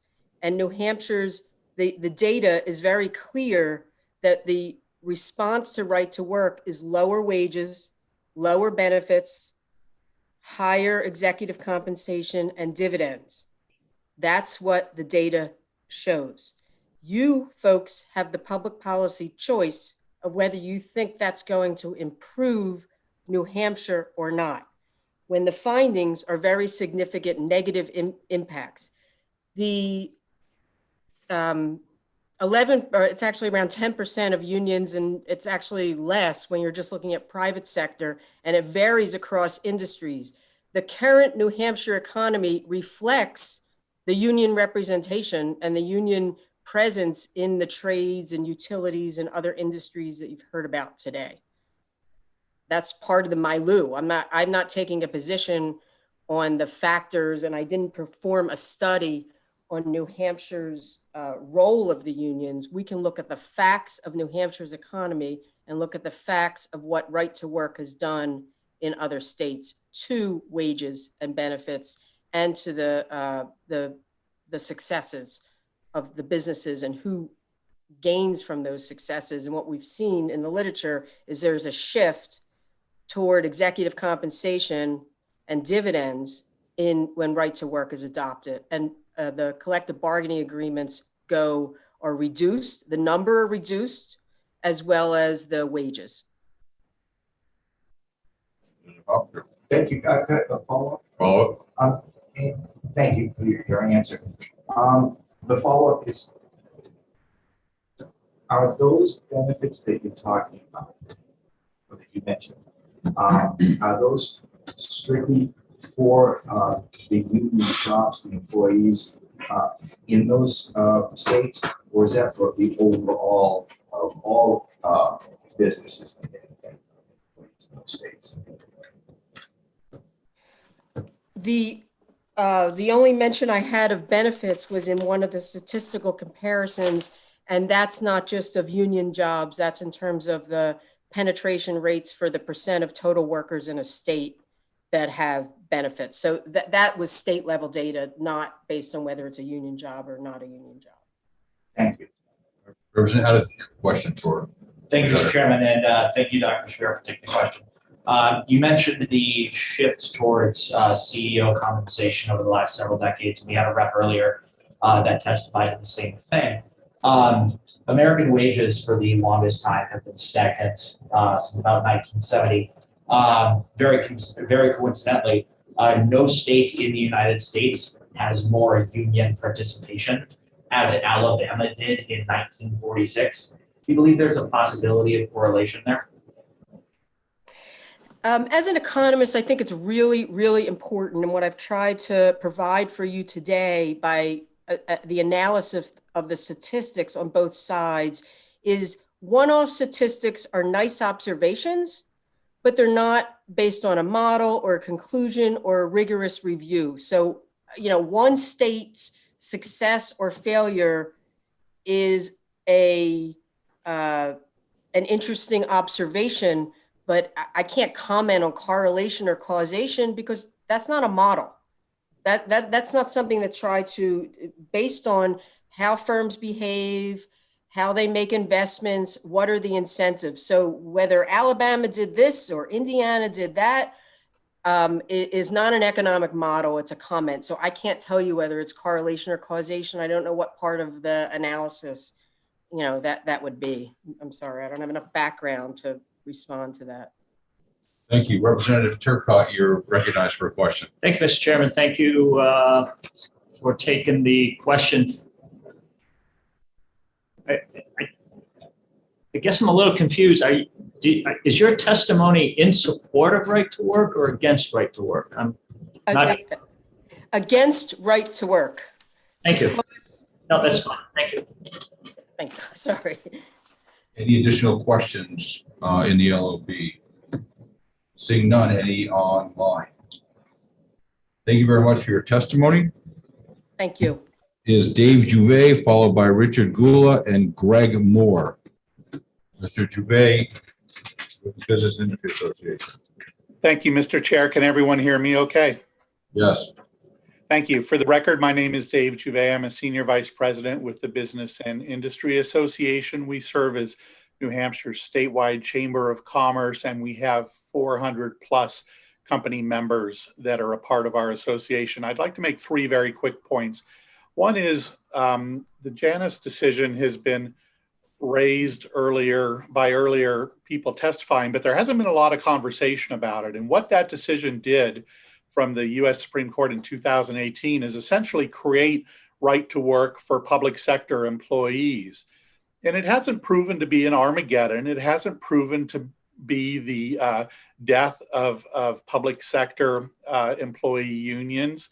We haven't seen a flood of public sector employees choosing to not pay union dues or not pay agency fees. It just hasn't been the, you just haven't heard the horrible effect that it has had that opponents of right to work are suggesting would happen if you pass this bill.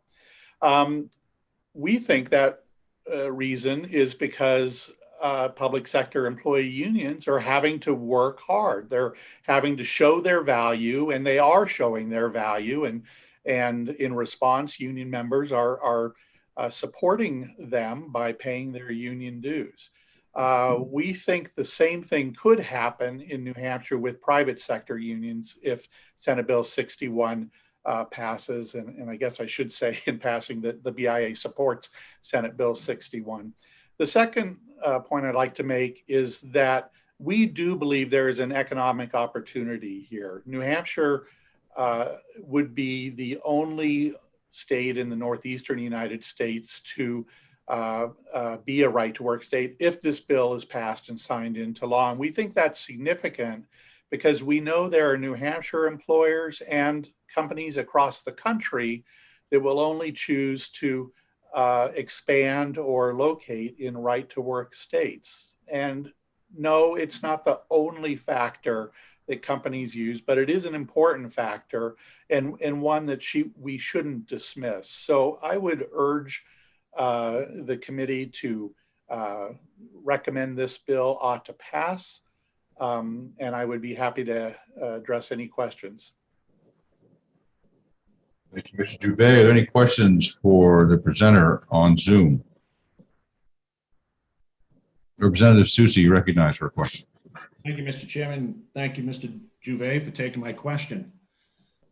Real quickly, back in February, you tested before this committee on two bills. One dealt with sick time and the other one dealt with earned but unused paid leave.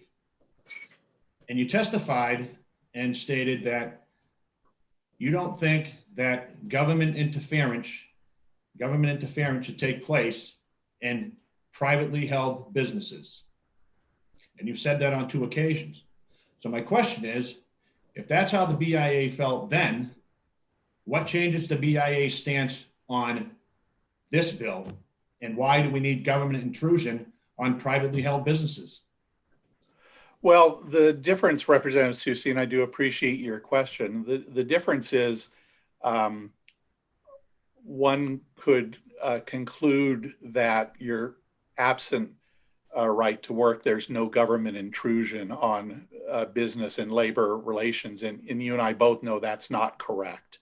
There's been federal labor regulations stretching back to the 30s and 40s that regulate how labor and management can conduct their affairs. So to suggest that this is some new government intrusion on employers, I think is incorrect. Secondly, this isn't an issue of whether it's appropriate for the company or appropriate for the union to have this type of power to force individuals to pay union dues or force individuals to pay agency fees. This is about the individual employee and allowing them to make a decision on what's right for them. Follow up? Follow up. So I'll ask you the same question I asked someone earlier. If a private held business decides, along with the employees, that they are going to have this union represent them as the sole negotiating agent for this business, do you really think that if a company has 200 employees, that the employer, recognizing the sole bargaining agent, really wants to represent every employee and negotiate every contract with every single employee? Do you think that's beneficial to the company?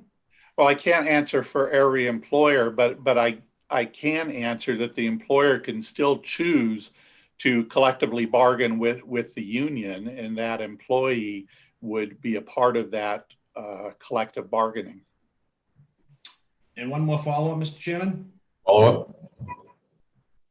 Mr. Juve, how many companies that you represent are actual union companies? Well, that's a great question. And honestly, I don't know the answer to that. However, I know we do have a number of utilities and manufacturing companies that do have unions, and there may be others. I honestly don't know what number or what percentage of our membership has unions. And Mr. Chairman, if you can indulge me for one more. Yes, sir. Go ahead. Thank you. And thank you, Mr. Juve. Am I correct in stating that Liberty Utilities is part of your membership and that Liberty Utilities is opposed to SB 61?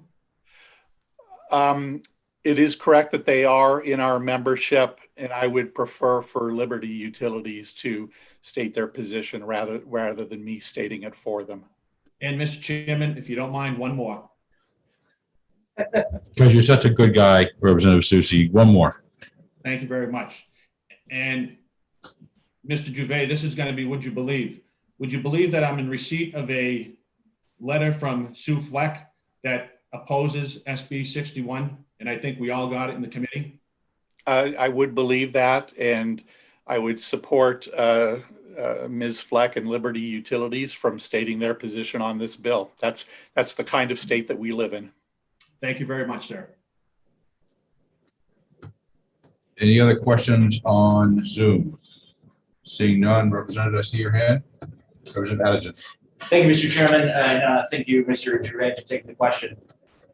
You testified that there wasn't this Armageddon post the Supreme Court decision, and I guess I'm asking in earnest because if a right to work law wouldn't have a discernible impact on union membership, union participation, then why would not only the BIA take a position on it, but why is it a deciding factor for businesses if it's going to have no impact on the unions that we have to deal with? I don't know that it will have no impact on private sector union organization representative. I do think it will require private sector unions to demonstrate their value every day the way BIA and other trade associations and chambers do. We can't force any business to be a member of the BIA and charge them membership dues, even though the work we do, we think benefits all businesses in New Hampshire. In terms of why companies would consider that important, I think most companies would prefer to have direct communications with their employees rather than through the layer of a union negotiation. Thank you. You also mentioned that there were, this would be the only state in New England that would be a right to work state. And because of that, there would be businesses that would be intending to come here. Do you know any of the specific businesses that consider that, or any specific industries that consider that, or what that makeup of the line at the border would look like? I don't have the names of individual businesses, but I do know that site location companies, these are companies that work with employers on business location and relocation, list right to work as a characteristic that some, not all, but some businesses use in terms of making decisions about where they will locate or expand. And I know from companies within our membership that they have suggested that their expansion would be in right to work states and not in non-right to work states. One more follow-up. Thank you, Mr. Chairman. I'd like to use a metaphor, Mr. Gervais, so you kind of see where I'm coming from on this. We have a birthday on the committee of Representative Cahill, and in continuity with that, I purchased a mystery box. I'm not going to take it out because I don't know the rules on props committee, but in my bag, I've got a mystery box. You don't know what's in it. Would you be willing to purchase that mystery box without knowing the contents of it first?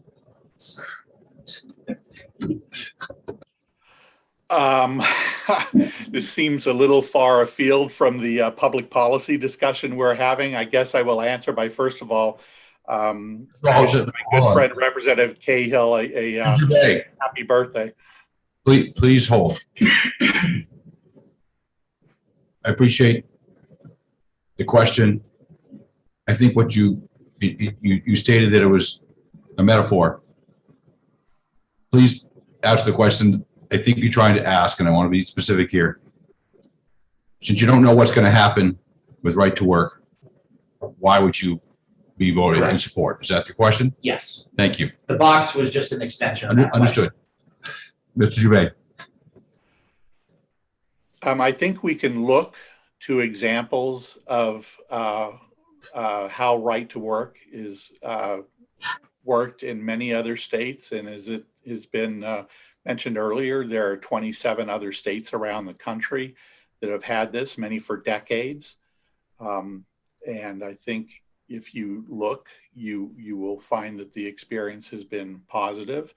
I think unintended consequences is something that you as public policy makers wrestle with on all kinds of legislation, but you look to data and use that to try and make what you think is the best decision. All right, thank you very much for testimony. I see no additional questions. So people know what's coming up. Richard Gould is next, Greg Moore, Viola, or Jim Durkin, Viola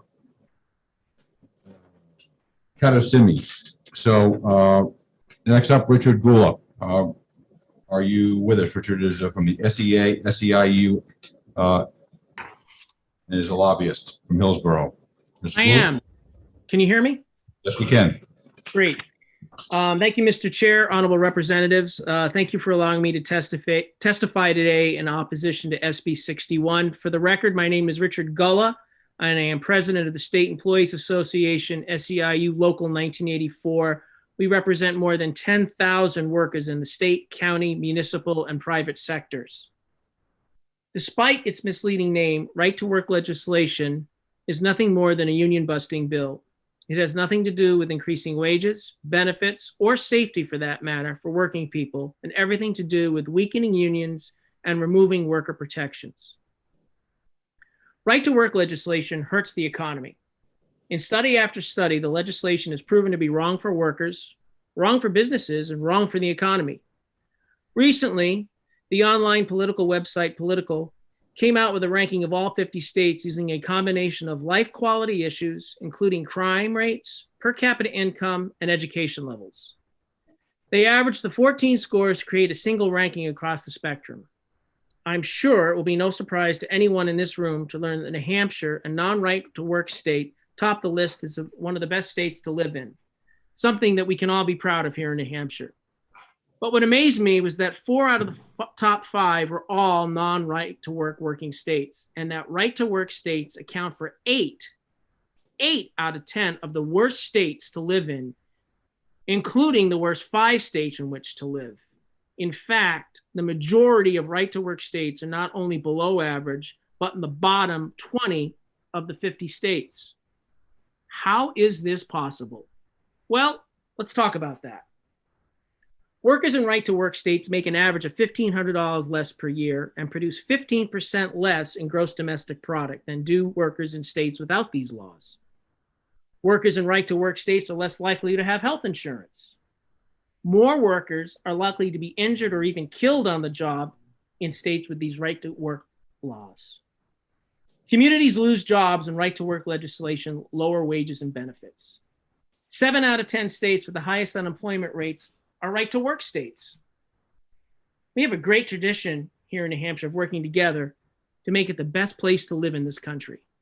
Let's continue that good work and set aside this divisive and partisan legislation by voting no. It's bad for our citizens, it's bad for our businesses, and it's bad for our state. Let's keep New Hampshire on top of everyone's list of best places to live. Thank you.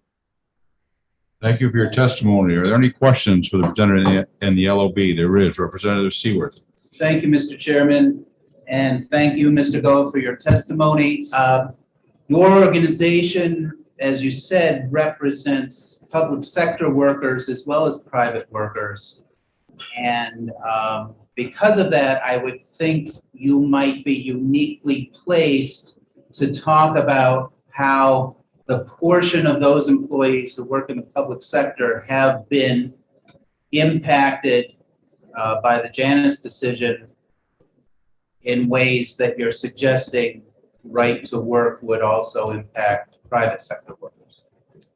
Well, I don't think the Janus decision necessarily is something that's negatively impacted us, but this would, because this is effectively directing private sector businesses, which is going to affect the spending power of workers in the state, which is going to affect revenues for the state of New Hampshire, which is going to impact my bargaining ability at the table with the state. And it's also going to impact what people are going to be able to spend in businesses in the state. And it's also, as I stated, these laws tend to also inhibit worker protections. And I think it's just bad overall. I don't know why the government wants to meddle in the business of private sector businesses with their employees. That's their business. Government shouldn't be messing with that. All right, thank you. Any other questions here in the LOB? Seeing none, any questions for the presenter on Zoom? Well, Representative Turcott, sorry, I can see you. Thank you, Mr. Chairman. Thank you, Mr. Feller. Going back to something Representative Seaworth touched on, could you give us what is the ratio of private sector and public in the SEIU? We have one unit, one bargaining unit that is private sector. versus how many public and ratio of the number of employees? I think we have, I think there's about, I don't know, we represent, I want to say roughly we have 35 bargaining units. So there's one private sector and the rest are public, county, municipal. I can tell you that that private sector local is 100% membership. Thank you. Follow up. Follow up. Also touching on what Representative Seaworth was talking about, the impact of Janus. You just said you think you have 100% representation in the one unit that is private sector. What was the percentage of individuals in the public sector units that you lost as a result of Janus? In other words, how many actually resigned from the union are no longer paying dues? I think our membership went up, but that's not the point. I think you're focusing in the wrong area. The focus of this is it's going to drive down wages. It's going to drive down citizens' ability to purchase. It's going to drive down businesses' revenue. It's going to drive down tax revenue by passing these laws. You're focusing in the wrong area. Thank you for your answer. I think This is Representative Infantine. I have a question. How does that happen? How does it drive down wages? If you have 100 people in a union and they're all paying dues now, and you lose one person who refuses to pay dues as a result of, if this were to pass and become law, and one person says, you know, you don't do it for me, I'm not going to pay the dues. How does that affect the bargaining and the salaries? And then again, I think you're focused, no one's forced to join a union, just like, and no one's forced to pay dues. What I've cited and what other experts before you have cited are the statistics in right to work states that wages are lower. They tend to be lower because the bargaining power isn't there for the workers. And that drives down revenue, and that drives down people's ability to spend, which ultimately impacts what you folks will do at the legislature, because you'll have less revenue ultimately. I'm just stating statistics, and I can get you those statistics if you'd like to see them. Understood. I have a question, Representative Hall. Yes, thank you for taking the question. It's kind of a follow-up on what was been talked about. On those statistics, is there any way in those statistics that show necessarily other differences or other conditions of those states that are being compared? And for example, I mean, folks that make money, say in New York at a certain profession are going to make infinitely more money in New York than they are in New Hampshire. And is that part of the basis? I mean, it seems to me it's almost apples and oranges. Do you have any kind of data that could support what you're saying or show? I'll have to research that and get back to you. Thank you. Seeing no other questions in the LOB, no questions online, we thank you very much for your testimony. Thank you. Next up is Greg Moore, followed by Jim Durkin, Viola Katasimi, and Joe Reap. Representative Moore, sorry. Thank you, Mr. Chairman, members of the committee. I appreciate the opportunity to speak to the Labor Committee today. My name is Greg Moore. I am the State Director with Americans for Prosperity, New Hampshire, and I have a long track record with this issue. As the chair and the vice chair and some of the other veteran committee members know, I served as the chief of staff of the House, and we certainly had robust discussions about right to work at the time. Beyond that, in 2006, I was working as a director at the Department of Health and Human Services when the SEA implemented the agency fee, which of course went away in 2018, but I certainly had to go through that. It didn't impact me directly as an unclassified employee, but certainly it impacted a number of DHHS employees, as well as including some of the ones who worked directly for me. So there's a long track record. Now, what I'm not going to do is go down the same well-worn paths that every member of this committee who's been on this for more than a term has heard a gazillion times. And trust me, the freshman members of this committee will know quite well by the end of today. Instead, what I'd like to do is talk a little bit put this into context, the right to work legislation in context with another public policy issue that's also quite familiar. And that issue is the issue of the individual mandate under the Affordable Care Act. You see, with the individual mandate under the Affordable Care Act, if you didn't have employer-sponsored insurance, you had two choices. You could either buy through the government, a third party, an insurance policy, or you could pay a penalty to the government for the privilege of not having insurance. Well, a similar situation exists in the 23 states that lack right to work protections for those individuals who work in a unionized workforce with an agency fee. They have two choices. They can either join a third party as a condition of their employment, their union, or they can pay a penalty to their union for the privilege of not joining. And ironically, the sort of the arguments made by opponents of right to work mirror the arguments made by the supporters of the individual mandate within the Affordable Care Act. They frequently hear them say people need to pay their fair share and that we can't have quote unquote free riders in the system. And it's no surprise that the individual mandate was durably the most unpopular provision of the Affordable Care Act, just as right to work laws consistently perform well and when asked the general public their opinion on the issue. So what happened with the individual mandate? Well, starting in 2018, the individual mandate, as a part of the Tax Cut and Jobs Act, that penalty was dropped to zero. Similarly, middle of the way through 2018, the penalty for not joining a union for government employees was dropped down to zero.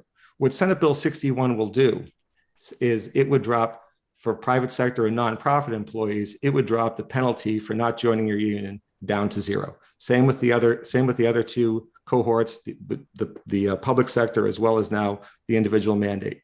And that's the reason why it's so popular, because it embraces everything that we support, the ideas of free expression and free association. And that is why this is an important piece of legislation, and that's why we fully support it. And I'd be happy to take any questions from the committee. And we ask that you find this bill ought to pass. Thank you for your testimony. Do we have any questions on Zoom? Seeing none, we have a question. Representative Nunez has a question. Thank you. Representative Nunez, you're recognized. Thank you, Mr. Chairman. And thank you, Mr. Moore, for testifying before our committee today. Mr. Moore, we've heard some information. Maybe you can clear some stuff up for us, or maybe you can add to it about income growth in states that have or have not instituted right to work as policy in their states. I know that we have about 23 states or 22 states, something like that right now, that have right to work, maybe just a little bit more than that. But I know in the past decade, more information has come out about income growth. Can you address income growth for us? Certainly, and as we stand right now, as I'm sure as other members have pointed out, there are 27 states that have enacted right to work laws. 23 states, of course, have not enacted right to work laws since the Taft-Hartley Act in 1947. I think it's instructive to look at the 5 states that have passed right to work laws in the last decade. I think that that's really where we should focus our energies and look for the actual results as to the basis of the claims, either by the supporters or the people in opposition to right to work. If you look at the data from those 5 states, that's starting with Indiana in 2011, Michigan in 2012, Wisconsin in 2015, West Virginia in 2016, and then Kentucky in 2017. If looking at those states, one of the things that absolutely did not happen, I think it's important to point this out at the very first instance. One thing that absolutely did not happen was in none of those states did wages go down. So I think that's important to point out. In none of the 5 states did the wages go down. Now it's a little bit hard to get good data from Kentucky and West Virginia, largely because West Virginia was in litigation so long that it's only now actually being fully implemented. But certainly in Kentucky in 2017, we can go back and look at states like Indiana and Michigan, which have had these laws in place for a few years now. And what we found in reviewing those data is that the income growth in Indiana and Michigan is greater than their regional counterparts. And I think that that's important to keep in mind and to consider. Now, it's something, as we all know, that whole area, the so-called Rust Belt, where we're seeing these states pass these laws, are frankly not doing as well as the rest of the country, whether it's right to work laws or states without right to work laws. But if you compare them to the regional growth within that same region, the states that are performing better are the states that have recently enacted right to work laws. I don't know if that answers your question, but is that what you were looking for, Representative? Yes, Mr. Moore, thank you very much. Mr. Chairman, can I have one follow-up on that? Well, I apologize. I'm responding to another legislator. Follow up. Yes. Just looking for a follow-up, Mr. Chairman. Thank you. As a follow-up on that, sometimes we see when income growth happens, we also see job growth happen, particularly in private sector. Are there any statistics that you know of that can point towards whether or not we have seen job growth in right-to-work states? Certainly, there is a robust bit of information in that. And I think that the job growth comes before the income growth. Just from an economic standpoint, what drives the income growth is a scarcity of labor. Much like here in New Hampshire, when we were seeing prior to the pandemic some of the lowest unemployment rates we've seen historically, that has a natural tendency to drive labor. So finding policies that drive job growth is how you drive income growth. So I'd say that the income growth follows from the job growth, not the other way around. But there is a robust bit of studies that have been put together through the years, looking at the specific issue of job growth and comparing right to work states and non-right to work states. As other people have mentioned, the real challenge is controlling for the right to work policy. And that's why I think it's so important to look at the states that have passed these laws recently. And I would encourage folks who are particularly interested, as I said, the two best examples would be Indiana and Michigan, because there's enough evidence, enough years of evidence behind them. Invariably, one of the things you'll find is that with the passage of right to work, you'll see that there is a protracted litigation. So even if we were to pass right to work here in 2021, I would expect that you might see this bill in litigation for who knows how long, just as a result of that's the consistent model that we've seen in other states that have passed these types of laws. And I also point out those 5 states because the last state to pass right to work prior to Indiana in 2011 was Oklahoma back in 1983. So there's obviously a big gap, and comparing a lot of the economies pre-1983 with post-2011 can be a little bit like comparing apples and oranges. Thank you, Mr. Moore. Any additional questions on Zoom? Seeing none in the LOB, Representative Addington. Thank you, Mr. Chairman. Thank you, Mr. Moore, for taking my question. You mentioned the Affordable Care Act's individual mandate as a comparable metaphor to having, or as opposite of right to work. Is it correct that the individual mandate was originally defined by the Heritage Foundation in an effort to undercut the calls for universal health care in the 90s? Not in the exact form that it appeared in the Affordable Care Act, but conceptually it has been an idea that was bantered about for many years in healthcare circles. Certainly, when I was working at the Department of Health and Human Services, and when I was at DHHS, Massachusetts passed something similar to that during my time there, and that sort of brought the debate here to New Hampshire in the middle part of the I guess we say the 2000s now. Because Massachusetts had passed a similar piece of legislation. The idea has been around for a while now, and there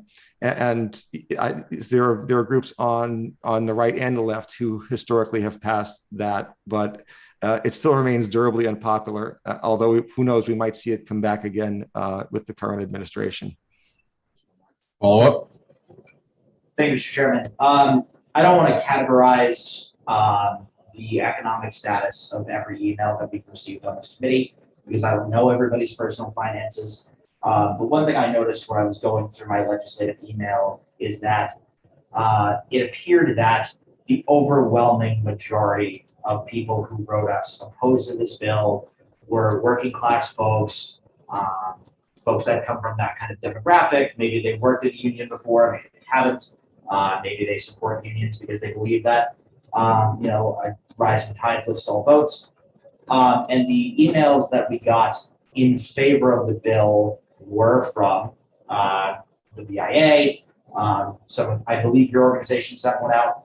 Why do I have that perception that it would appear that those working class folks would be opposed to this while the industry folks would be in support?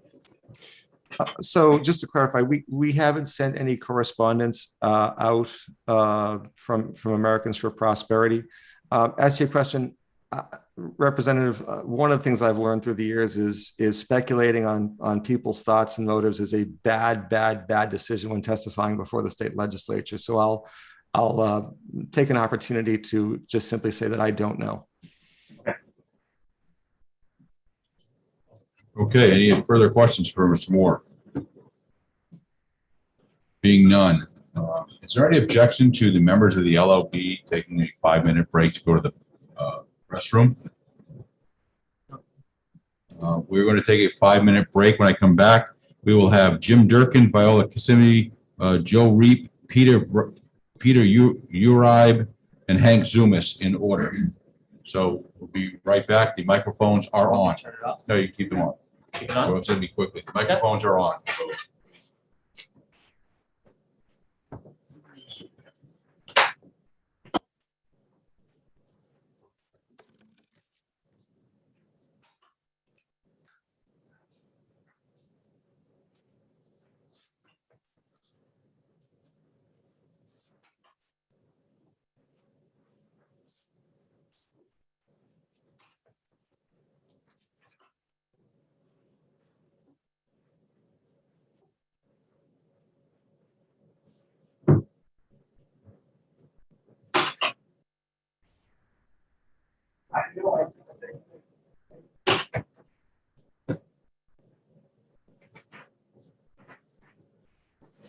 Great timing, my computer just froze up. Can't take any notes anyways. Well,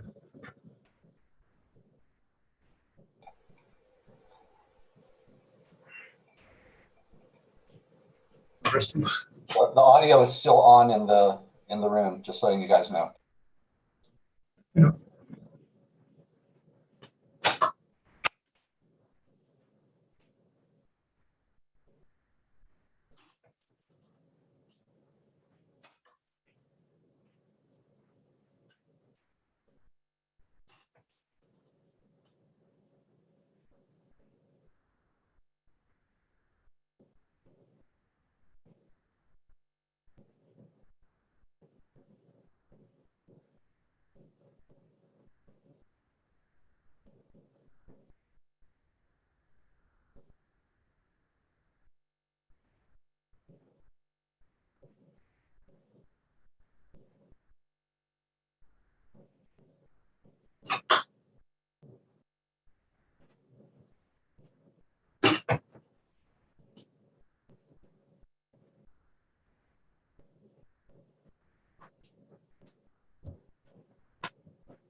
Guess I wasn't the only one who had to go on.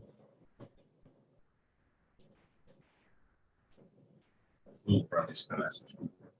What? I flew in front of these guys.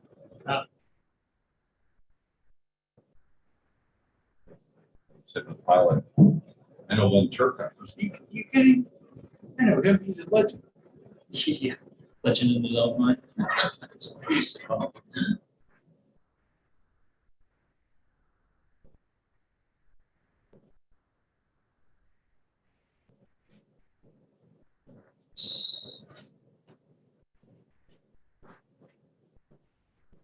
Thank you for catching me. I was trying to respond to another state representative.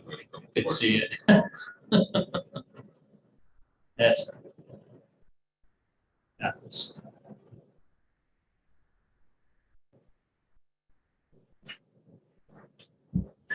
right.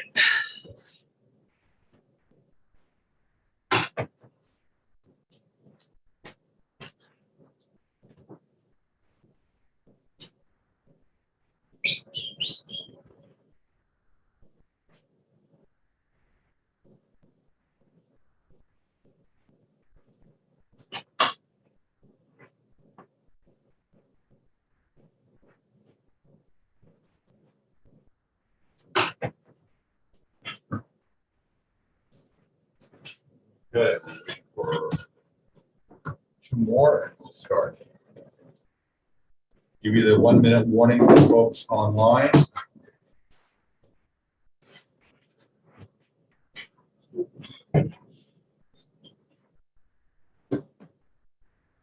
Like children. All right, 5 minute buzzer. Time for bed.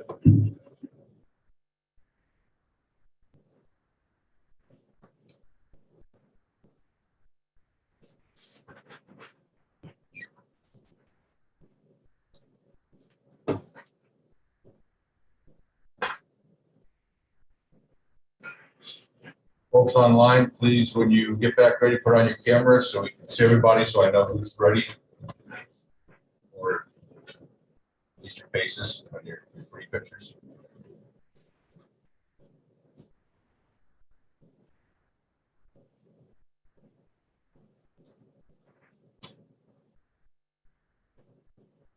Start in 1 more minute.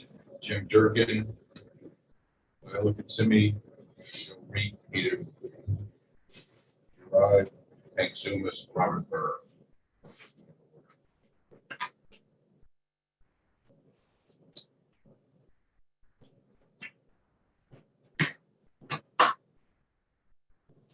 You see Representative Addington in the hallway? I did not.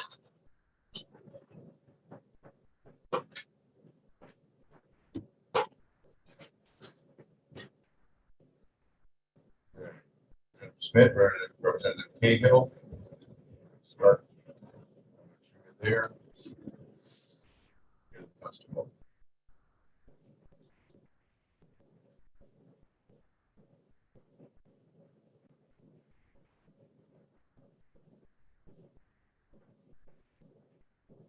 Well, you guys, I'm assuming they're bringing in a full meal for us today here. 3-4 course lunch. History of complete birthday cake. Yeah, including Mike Cahill's. We have Mike Cahill's birthday cake, which is over here. So, all right, I'm going to start the hearing. Reopen the hearing or continue it on. We're going to continue the hearing here. At this point, I'd like to call on Jim Durkin to testify. Mr. Durkin.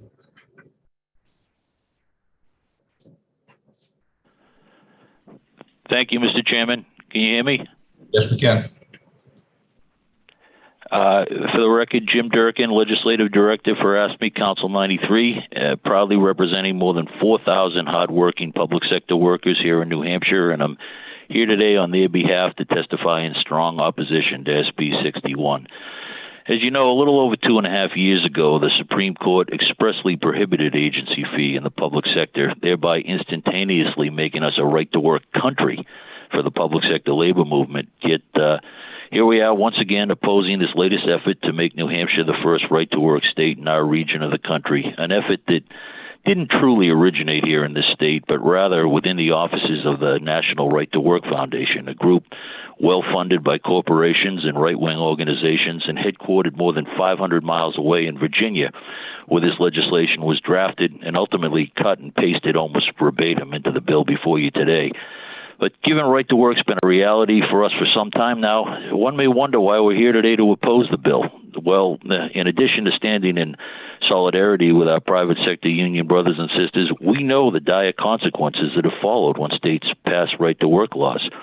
It's our belief the primary goal of this legislation and its deep-pocketed corporate backers is and always has been simply to drain union resources and weaken our ability to fight for decent wages, benefits, and safer working conditions. When there isn't a strong union present to fight for workplace safety, more workers are likely to get hurt or even killed on the job. And when workers have less money in their paychecks, they're forced to increasingly rely on taxpayer-funded public assistance programs like food stamps and subsidized health care and child care. And they also, of course, have less money to spend in their local and statewide economies. So while some businesses prosper from cutting wages and benefits, more suffer, especially smaller businesses, from the reduced buying power of workers. Look, I'm not going to repeat all the statistics. Suffice to say, it's clear that these laws lead to lower wages and benefits for union and non-union workers and have no discernible impact on job growth. But I would like to talk a bit about the question of fundamental fairness, one that's always been part of this debate. In my 18 years of doing this work for ASME, I found that many legislators know that workers who choose, for whatever reason, not to support the union by paying dues receive the same economic benefits included in the contract. But I've also found that very few are aware that these laws also require the union to provide free legal representation to non-dues paying workers, workers who may have been suspended or fired or simply been denied a benefit or protection included in the contract. Unions are legally bound to provide a vigorous defense of these workers, which can amount to thousands of dollars, especially if the case ends up in arbitration. So I can't help but wonder how many current New Hampshire lawmakers, particularly the new members, are unaware of this fact. And if so, how many have chosen to accept as undisputed truth all of the arguments put forward by the individuals who drafted this legislation? And accounting on you, men and women essentially serving as volunteers, true citizen legislators, to hurriedly pass this legislation and watch as it's signed into law. Look, if this bill does become law, I'm sure you won't hear again from the people in Virginia who drafted the bill. But you will see the many faces of the New Hampshire residents, your neighbors, your friends, and even your family members who are hurt by it. And you'll see its negative impact in the communities in your districts for many years to come. I know it's a busy day. I'm going to close there. I just want to say on behalf of all ASME members and their families, I thank you for your time and consideration today and for your continued dedication to public service during these extraordinarily challenging times. Thank you for your testimony. Any questions here in the LOB? Seeing none, are any questions online? This is Representative Infantine. I have a question for you. Is it your opinion that states that have right to work have less safe working environments? Look, unions are always at the forefront, Mr. Chairman, of fighting for these types of issues.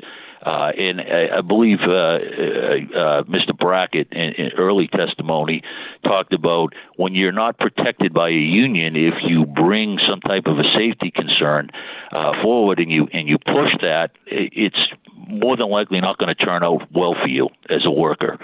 So yes, we do believe that.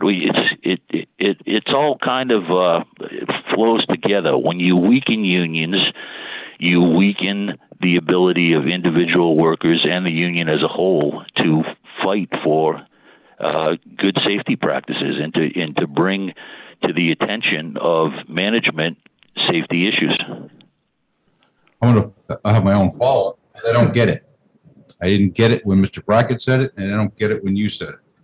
If you have a right to work law that passes and you have a small percentage of individuals refusing to pay the dues or the fees, the union is still a union.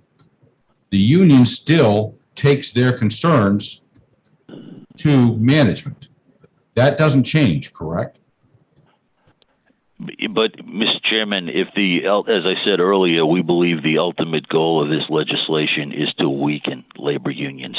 And as you may not see an immediate impact, but over time, as unions are weakened, these are the type of problems that you face.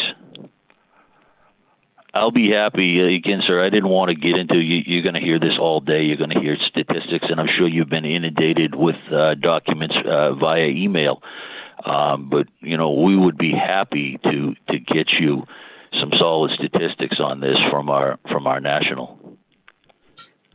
No, I appreciate that. I was going to ask you a question about a mystery box, but I'll avoid that. Sorry, trying to bring some levity. My apologies. I wasn't trying to. It's always good to have, Mr. Chairman. Thank you very much for your testimony. Any questions in the LOB? Any questions online? Seeing none, thank you very much. I'd like to call. Thank you, sir. You're welcome. I'd like to call Victoria. I don't know why I can always have a problem with it, Viola.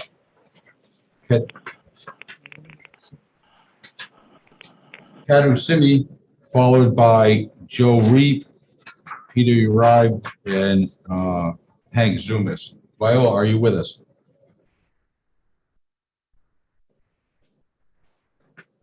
She's there. She needs to unmute. Viola, you may, if you're there, make sure you're off mute.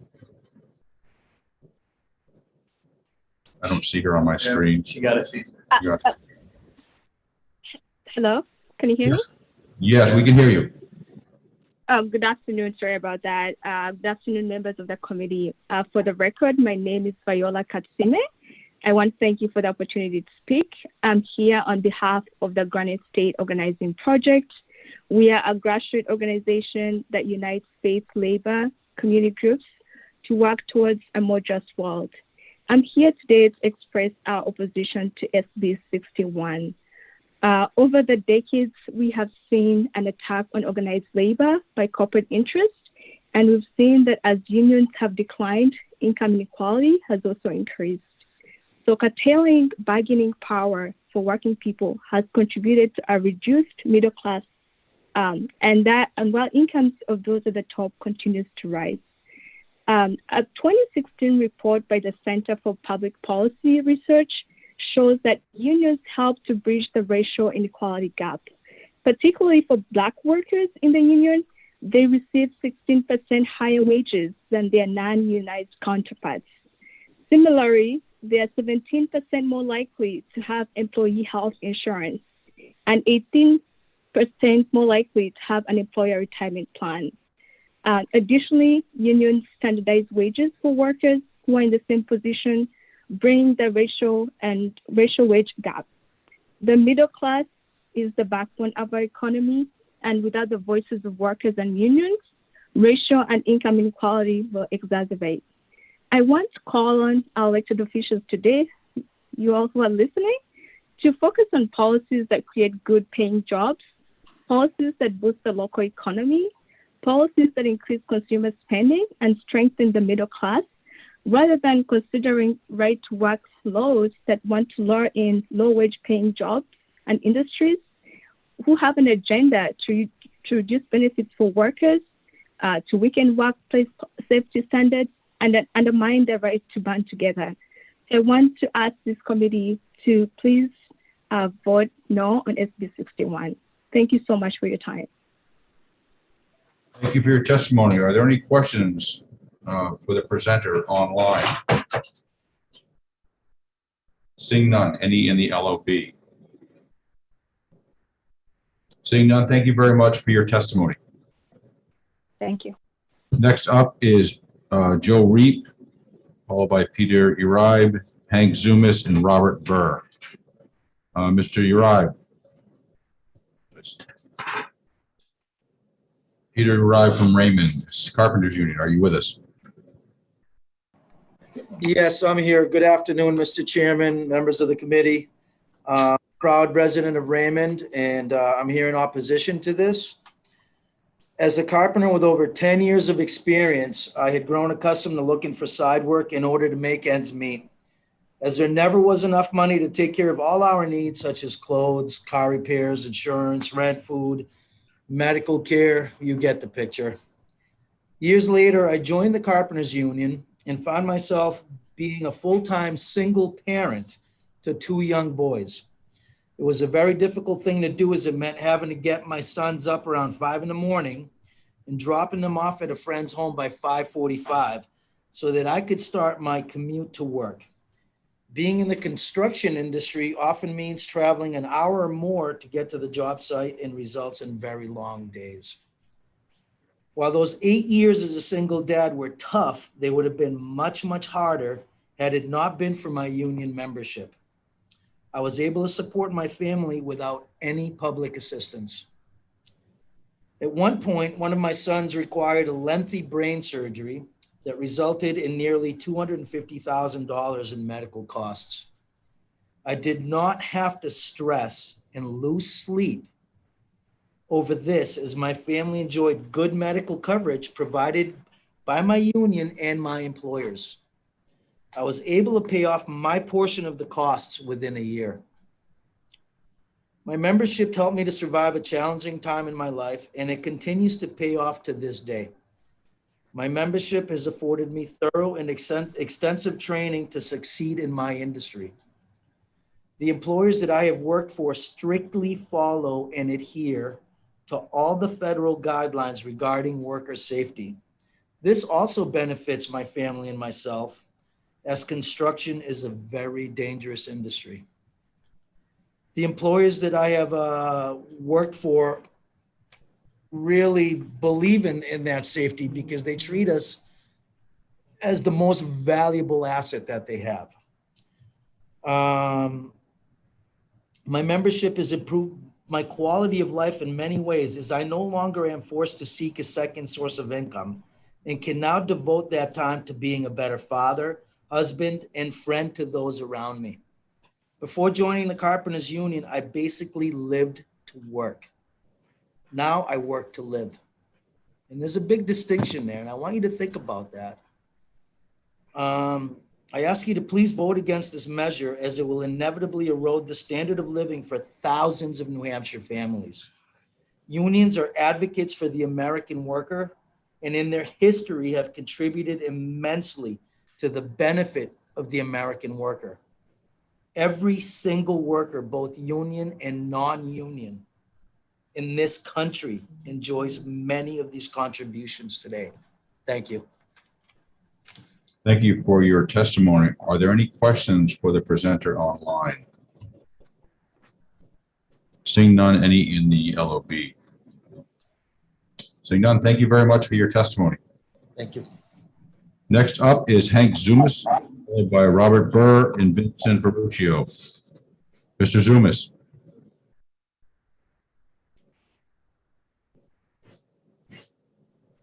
Hello, Mr. Chairman. Can you hear me? Yes, we can. Thank you. Good afternoon to you, Mr. Chairman, and members of the House Labor Committee. My name is Henry Zumas of Pennacook, New Hampshire. I'm representative of the Electrical Contractors Business Association. We are in favor of Senate Bill 61. Freedom of choice seems very natural to being American. All employees in the state of New Hampshire should have the right to choose. And I know you guys had a long day today, so I'll end my remarks here, and I thank you for your time. Thank you very much. Any questions for Mr. Zumas online? Seeing none, any questions in the LOB? Representative Turcott. Thank you, Mr. Chairman. Thank you for the question. Just simple question. Could you say who you were representing here in favor of again? I didn't catch it. Oh, sure. It's the Electrical Contractors Business Association. We're a New Hampshire-based outfit. Okay, thank you. Sure. Seeing no additional questions, thank you for your testimony.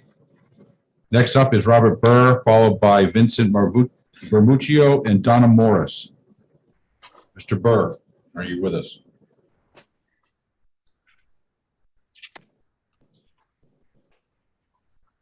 Mr. Burr, International Union of Operating Engineers. Yes, sir. Can you hear me, Mr. Chairman? Yes, we can hear you very well. Go ahead, sir. Thank you very much. Good afternoon. Thank you, Chair Infantine and the entire Labor Committee for giving me an opportunity to speak here today. On behalf of my business manager, William D. McLaughlin, and our local union, we strongly oppose SB 61. I'm the business representative for the International Union of Operating Engineers, Local 4.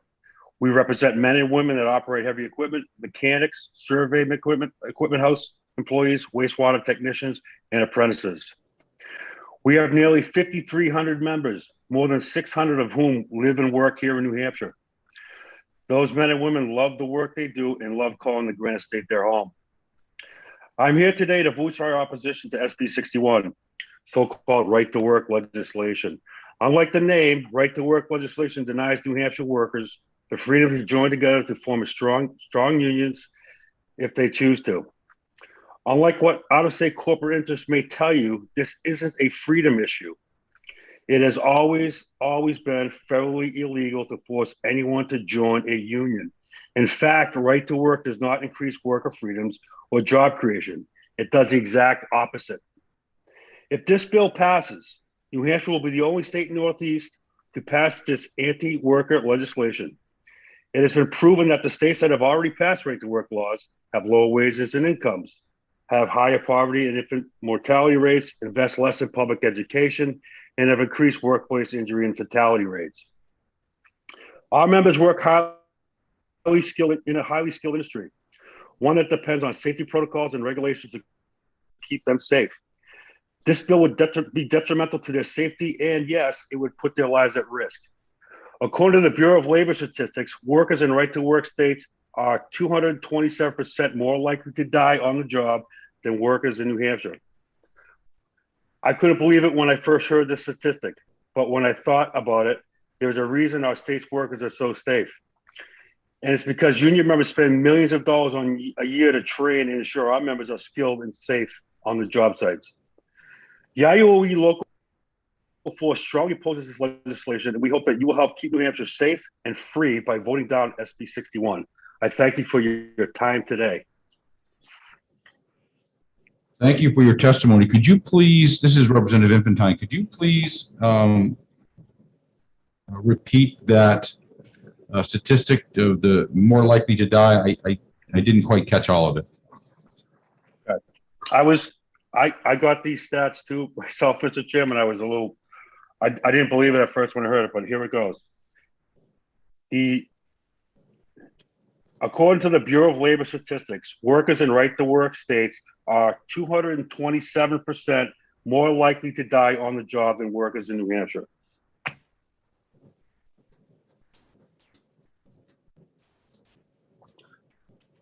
Does that answer your question? It does. Thank you very much. Do I have any other questions for the presenter on the LOB? Representative Turcotte, you recognized. Thank you, Mr. Chairman. Thank you, Mr. Burr, for the question. Just following up on Chairman Infantine's question. I realize 200% sounds like a large number. That's roughly twice the number. Do you have the actual numbers of workers who have been killed? I mean, are we talking 2 or 3, or are we talking hundreds, or just so I can get a more accurate assessment of what that 200% means?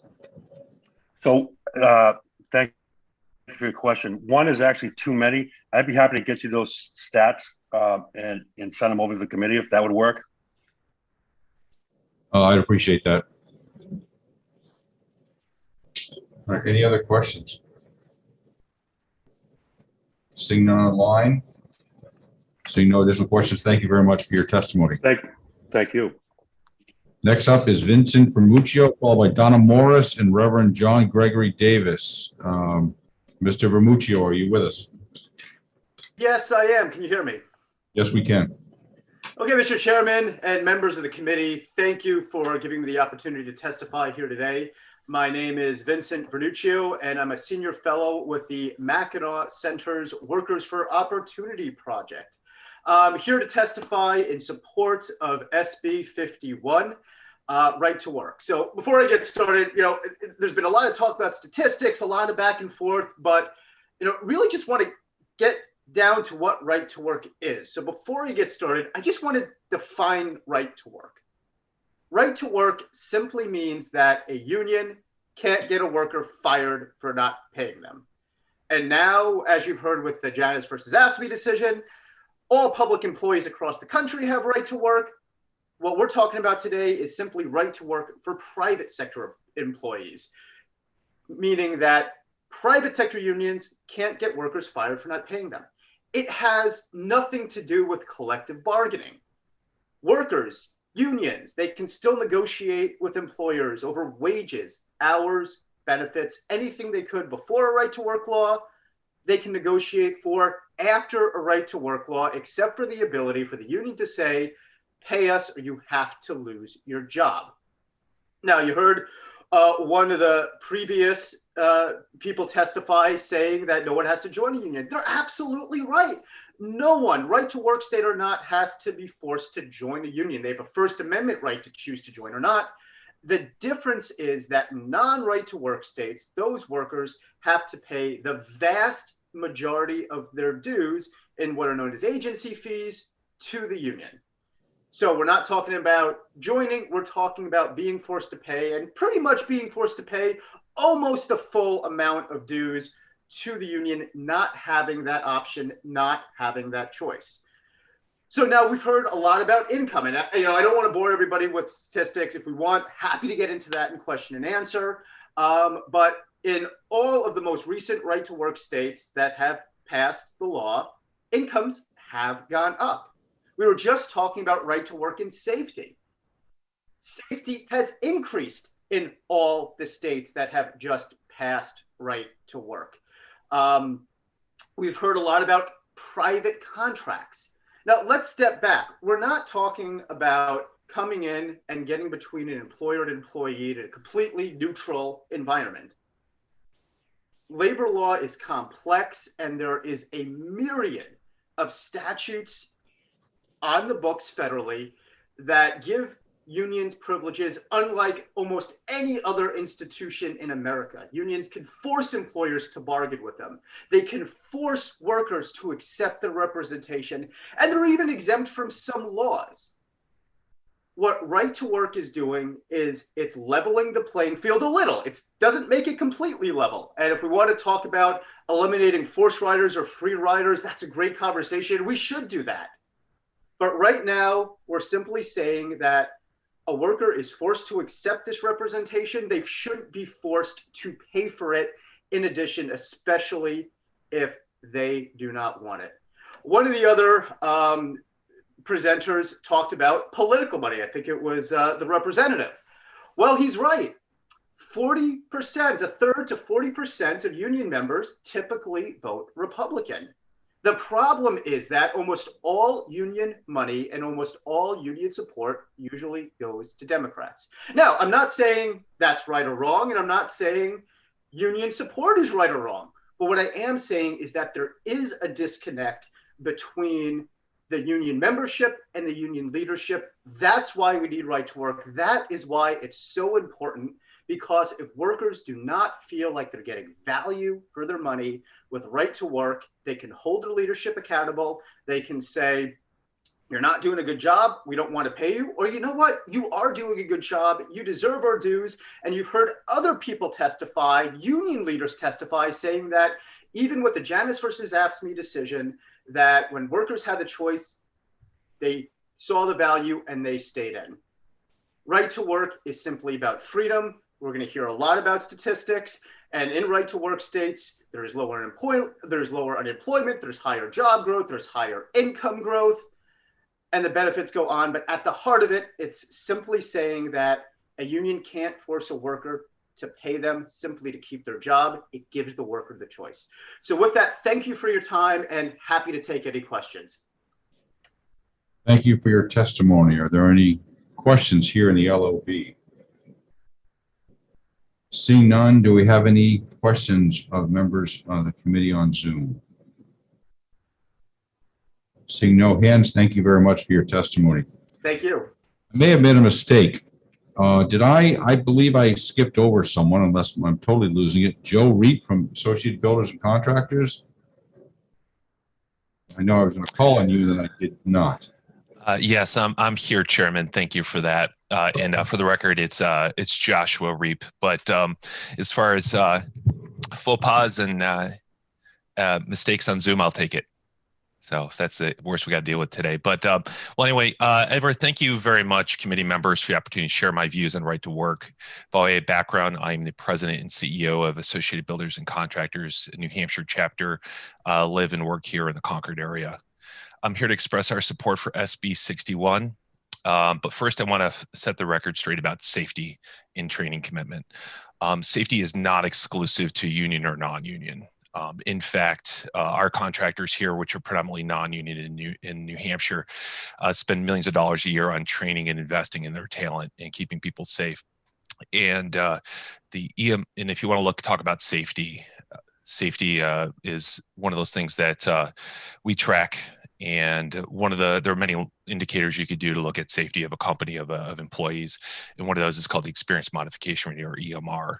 And among our high performing members in the state, you'll find one is the industry average. Well, in our state, on average, we average below 1%, around 0.7% for a safety standard. And that is in part because of our commitment to safety and training. Our association represents over 250 companies here in the Granite State. Our employers and employees are committed to that safety culture, training, and provide high quality of life for their employees. And what we want to share with is that right to work, the right of a worker to join, participate in, or financially support a union is certainly a fundamental right that should never be infringed upon. The same goes, of course, for the worker who decides to make a different choice. The right to exercise such a choice is the essence of economic freedom. The right to work protects both of those rights. No American should be forced to join a union just to keep a job, nor required to pay dues to an organization they don't believe in. Right to work allows workers to freely decide whether or not to join a union. Now more than ever, individuals are better informed, highly educated, and able to make decisions about what is right for their economic future. At the same time, unions are more active than ever communicating their value to the membership. Such laws are not about eliminating unions nor outlaw their right to organize. Rather than looking at the sky is falling situation, I'd encourage union leaders to instead look at the work they're doing to try to better communicate the value they believe they're providing to their members every day. And also something that I would like to also make a note of is in construction, most workers in New Hampshire choose to be non-union, and we lead the region in terms of wages and benefits. In fact, construction unions in the state represent less than 10% of the construction workforce here. And we believe that number is unlikely to change under right to work. Economic growth has been talked about a lot about other right to work states, so I'll forego those comments. And just say I encourage you all to please put the individual first and support SB 61. And thank you very much for listening on what's turning out to be a very long day. Thank you for your testimony. Do we have any questions for Josh in the LOB? Seeing none, do we have any online? Seeing none, thank you very much for your testimony, and I apologize for skipping you. No troubles. Thank you, everybody. Up next, Donna Morris, Reverend John Gregory Davis, and Reverend Dr. Gail Kinney. Donna Morris, are you with us?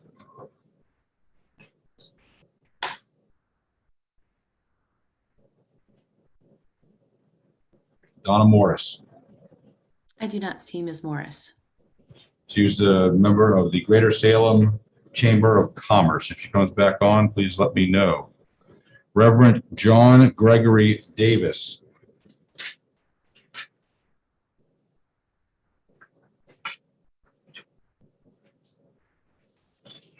Sorry, I had to figure out how to unmute myself. Yes, Reverend John Gregory Davis, co-pastor of the Meriden Congregational Church here in Meriden.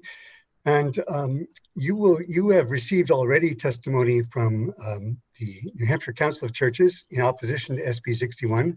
I joined them, and my colleague, Reverend Gail Kinney, will say more following me, so I don't want to be redundant. But what I want to simply say is to really ask us to look at the morality of SB 61. And rarely have I seen a bill that is so avowedly immoral from its beginning. So the creators of this bill obviously, rightly, I presume, believe that we care about workers. And so they falsely, disingenuously called it a right to work, knowing full well it has nothing to do with a right to work, but thinking people will respond well to that. And in fact, everybody I've talked to, the vast majority of my congregation, when it's explained that right to work isn't about right to work, that it's really about limiting the power of labor unions is not in supportive of it. So it's really, I would ask you to consider, why is it that the presenters can't be honest with you and tell you this is about the right to exploit workers? Maybe you'd still vote for it, but at least you'd know they wouldn't be lying to you, pretending that they're helping workers. Someone asked earlier, why is it that the majority of workers we hear from are opposed to this, and the majority of and many employers are for it? That tells you something as well. What are we afraid of? Are we afraid that if people have the right to organize and for better working conditions, they'll achieve them? I would hope so. Labor unions are not overrepresented in this country. If anything, their power is weakened, and yet many of the advantages we take for granted wouldn't be here if it were not for active organizing. And the silly argument about people having the right not to pay, I mean, that's as crazy as if I go up to a toll booth and I say, you know what, I believe in the right to ride. I'm not going to pay. You know, I should have my choice. The highways are here. I should be able to ride on them whether I pay. It's a silly argument. You know that as well as we do, that this is not about the right to work. It's not about freedom of workers. It's about, and the only reason that so many employees and so much money is pouring in from outside the state is because of an active understanding that the more we can limit the power of workers, the more worker power can be limited, the more business can thrive. That's not right for New Hampshire. New Hampshire has defeated this time and again, and I urge New Hampshire, because right to work is morally wrong for New Hampshire. It's morally wrong for anyone, and I strongly urge that you vote it. I think it's ITL, inexpedient to legislate. Thank you so much. Thank you for your testimony. Are there any questions for the presenter online? Seeing none in the LOB, Representative Turcotte. Thank you, Mr. Chairman, and thank you, Mr. Davis, for taking this question. You mentioned the large amounts of money that are flowing in from the state. Do you have a dollar figure on that? Exactly how much is coming in to support this? That's a good question. I do not. I think my colleague who's following me may have more information on that. It's a good question. Thank you. Thank you. Any additional questions? Seeing none, thank you very much for your testimony. Thank you. Reverend Dr. Gail Kenny, followed by Arnie Alpert and James Baldwin. Representative, Reverend Dr. Gail Kenny, are you with us? Yes, I am. And Mr. Chairman and members of the committee, thank you very much for hearing my testimony. For the record, my name is Gail Kinney. I'm a resident of Canaan. I'm a pastor with the United Church of Christ, and I speak today on behalf of the economic justice team of this particular New Hampshire denomination. And we are the largest Protestant denomination in the state of New Hampshire. Leaders within multiple faith traditions, from Protestants to Catholics to Jews and more, have been vigorous in their opposition to these bills for multiple reasons. And you heard from the Catholic diocese already this morning. Our faith leads us to understand that all work has value and that all workers have a right to dignity and respect. Our faith leads us to understand that workers deserve to have a voice on the job and the right to come together collectively. We also believe that New Hampshire employers involved in collective bargaining have the right to deal with their workers at the bargaining table without the heavy hand of the legislature interfering in very specific contractual decisions. But that's exactly what this bill would do. So our faith is grounded in some foundational commandments, and one of them is thou shalt not bear false witness. But unfortunately, you've heard some false witness about this bill, not just this time around, but for the last 4 decades. And no matter what is claimed by the bill's proponents, the primary purpose and the primary hopes behind this bill are that workers would be divided, and that somehow that this would help cripple union strength and cripple the effectiveness of collective bargaining by encouraging workers not to pay union dues, even though they might benefit mightily from a union bargain contract or union handled workplace grievances. So this bill comes to us year after year from the well-heeled Virginia lobbyists.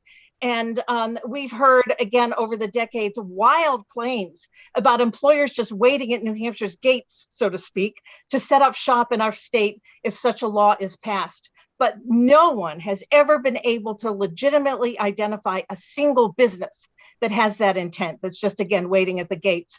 So if the out-of-state architects of this bill want to come to you bearing the total truth, they would divulge the history of where this policy and where this concept came from. And I would just ask, do you know the history of so-called right to work? And if not, I believe you should before you vote. And the truth is, the historical truth is the right to work laws bubbled up in the Jim Crow South in the 1940s and beyond. These laws were all about trying to put a divide between Black workers and white workers when there was any hint that they might come together to unionize. And one of the key architects of these laws was a wealthy industrialist and lobbyist from Texas named Vance Muse.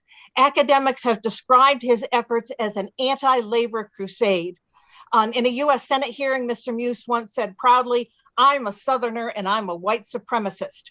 And his literature promoting these laws included a sickening statement, and I want to ask for your forgiveness in advance for repeating his words, but I think that you need to hear them. He said that if right to work laws were not passed, then, quote, "white women and white men will be forced into organizations," meaning unions, "with Black African apes, whom they will have to call brother or lose their jobs." And that's the end of the quote. That is where this law comes from. That is where it bubbled up. And early on, the architects of these laws decided to very deceptively label their concept right to work, because who could be against the right to work? To their, total delight, their idea about these laws worked. These laws pit workers against one another and drastically diminished workers' ability to collectively bargain effectively because they were divided between people who chose to pay and people who didn't want to pay. And again, starting out with dividing Black and white. So what did that mean after workers were divided? It didn't happen overnight, but when those divisions occur over time, it meant lower wages because of weaker bargaining power, fewer benefits, less safe workplaces. And so ever since Vance Muse's day, corporate interests that want to keep wages low and want to keep workers voiceless have spent untold amounts of money. And I don't have a figure, but thinking about just 40 years focused on New Hampshire, with all the mailings, all the efforts, all the slick materials, has been a lot of money, and we are just one state of many that they've targeted. So these out-of-staters, again, for the past 40 years have believed that you, New Hampshire legislators, are particularly susceptible to their false witness. So we hear words about freedom, that's part of the false witness. So I want to close by just saying a few things about freedom. So workers already have the freedom to vote democratically on whether or not they want to have a union. If they vote to form a union in their workplace, they have the freedom to vote democratically on whether or not they want a fair share and agency clause in their contract. New Hampshire workers have the freedom to choose whether or not to seek employment in a place where there already are democratically formed unions. And they have a freedom to choose to whether or not to seek employment in workplaces, for example, where there's a drug testing requirement or a background check requirement or other very significant requires for going to work there. It's already been legally established that no worker can be forced to become a member of a union, and the freedom exists even for relief from agency fees in certain circumstances. And employers have the freedom to choose whether or not to have a clause in their contract that addresses agency fees or fair share clauses. Construction contractors have the freedom to choose whether or not to enter into partnerships with the construction unions so that the union bears major responsibility for employee screening and training in a way that makes the contractor more productive and more competitive.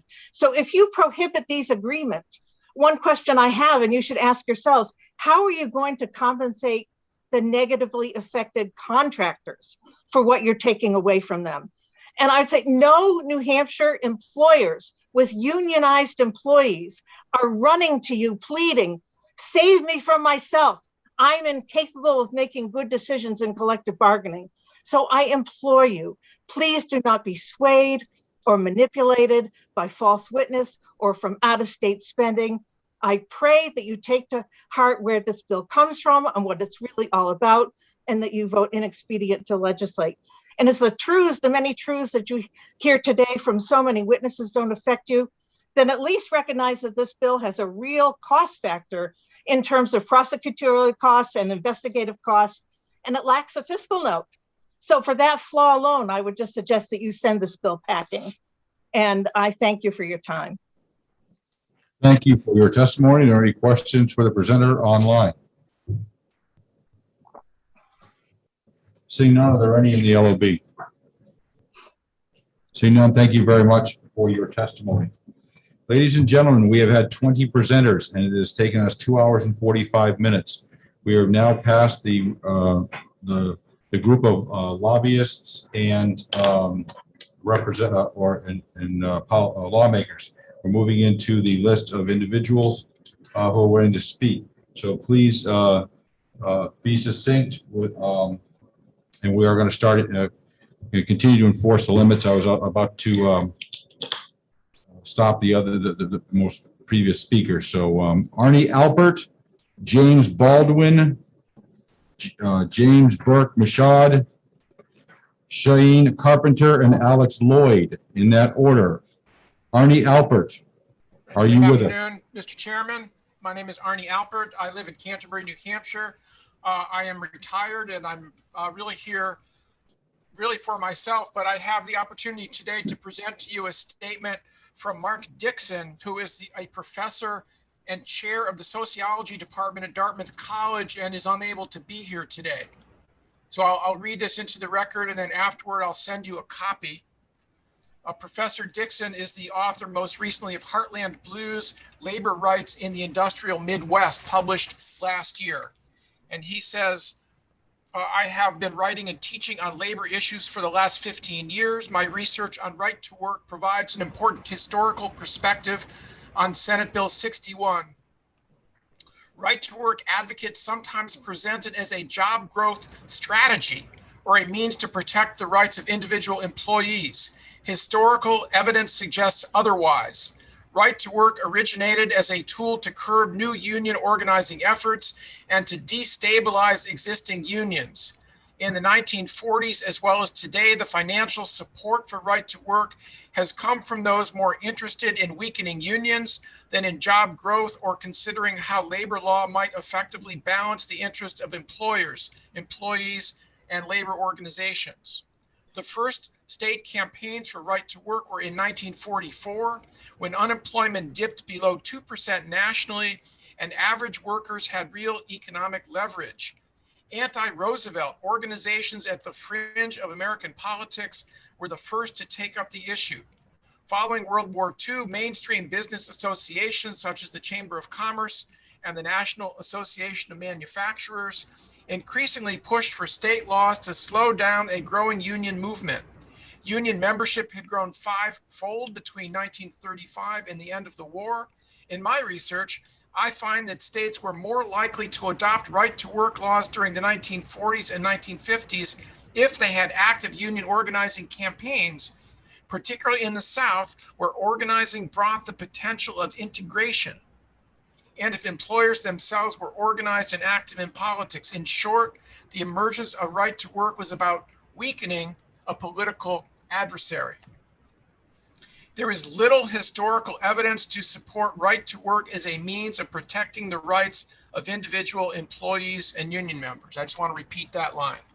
There is little historical evidence to support right to work as a means of protecting the rights of individual employees and union members.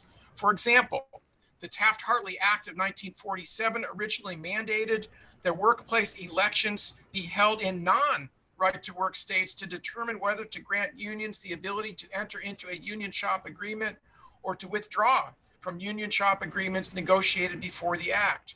More than 90% of workers voted in favor of the union shop. The mandate was dropped in 1951 after the near uniform support from workers. The next uptick in right-to-work activity followed the merger of the American Federation of Labor and Congress of Industrial Organizations in 1955, again, driven by business fears over the strength of a unified labor movement. It was in this context that the National Association of Manufacturers popularized the term big labor. The latest push for right to work comes in a much different environment. The percentage of workers belonging to unions has declined considerably since its mid-20th century peak. A large body of research now documents how union decline has contributed to increases in economic inequality and working poverty, and to diminished social mobility. So why target unions now? Consistent across both periods, however different, is that right to work has been an important tool for organized business. It is a clear way to defund and destabilize a political opponent. Whereas the National Association of Manufacturers took the lead on providing model language on right to work in the 1950s, the American Legislative Exchange Council has taken up the mantle in recent decades. The historical record on right to work's primary use is clear, and it is not the protection of employee rights. Thank you much, Mr. Chairman. I'm afraid I can't answer any questions directly on behalf of Professor Dixon, but I will send to you the statement and you can get a hold of him if you would like to draw more on his expertise. And I first testified against right to work in 1983, possibly before any of you were even in the legislature. So I could say a word or two on my own behalf if you had any other questions. Thank you for your testimony. Are there any questions for the presenter in the LOB? Seeing none, are there any online? Not seeing any. Thank you very much for your testimony. Thank you very much. Next up to speak is James Baldwin, followed by James Burke Mashad and Shane Carpenter. Mr. Baldwin, are you with us? James Baldwin.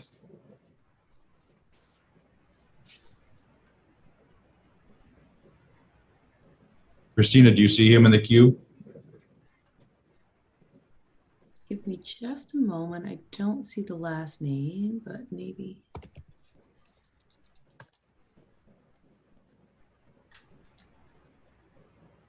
I don't see a Jim Baldwin. He was James Baldwin from Kensington. All right. We're going to James Burke Mashad from Webster, New Hampshire.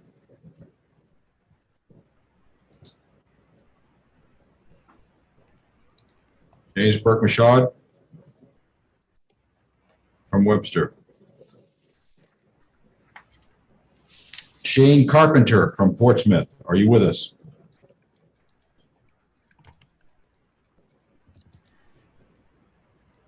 Shane Carpenter. I don't see a Shane.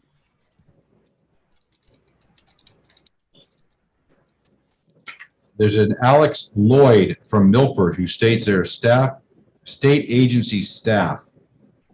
Alex Lloyd. Hi, yes, can you hear me? Yes, I can. Thank you, Chairman, other members of the committee. My name is Alex Lloyd. I reside in Milford and am a lifelong Granite Stater. I do work for a state agency, but I am here representing myself today with experience I have about this matter, including my former time working at the New Hampshire's Job Corps. I oppose passage of this right to work bill. My testimony will be condensed out of respect for yours and the other testifiers' time. When reviewing the text of this bill, proponents state clearly their intent is to maximize freedom of choice in pursuit of employment. That viewpoint, in my observation, is short-sighted and is a disservice to workforce development efforts being made in New Hampshire, and does not actually encourage an employment climate conducive to economic growth. My role was to network with businesses across New England and to assist trade graduates with obtaining employment. Their trades ranged from manufacturing, medical, hospitality, electrical, construction, other trades. We had goals for wage targets we should expect graduates to be able to hit, considering the importance of adding those skill sets to our state's economy. New Hampshire is primarily a small business state. It's no secret the manufacturing industry is aging and is in desperate need of younger workers. In most, if not all, of the job placements I was involved in, in order for our graduates to hit program wage goals, which in New Hampshire are lower than some of those goals of other neighboring states in New England. They would have to work overtime overnight with differential pay or relocate to other states. Whereas the union jobs that the graduates would get would tend to be some of the best job placements that we could find. What they've offered to the workers and what effect unions have on our economy outweighs the supposed negatives with, as stated by other people, that there is no forced union dues. It's not surprising to see right to work taken up in the legislature given the current composition. However, I would implore you to consider these economic downsides.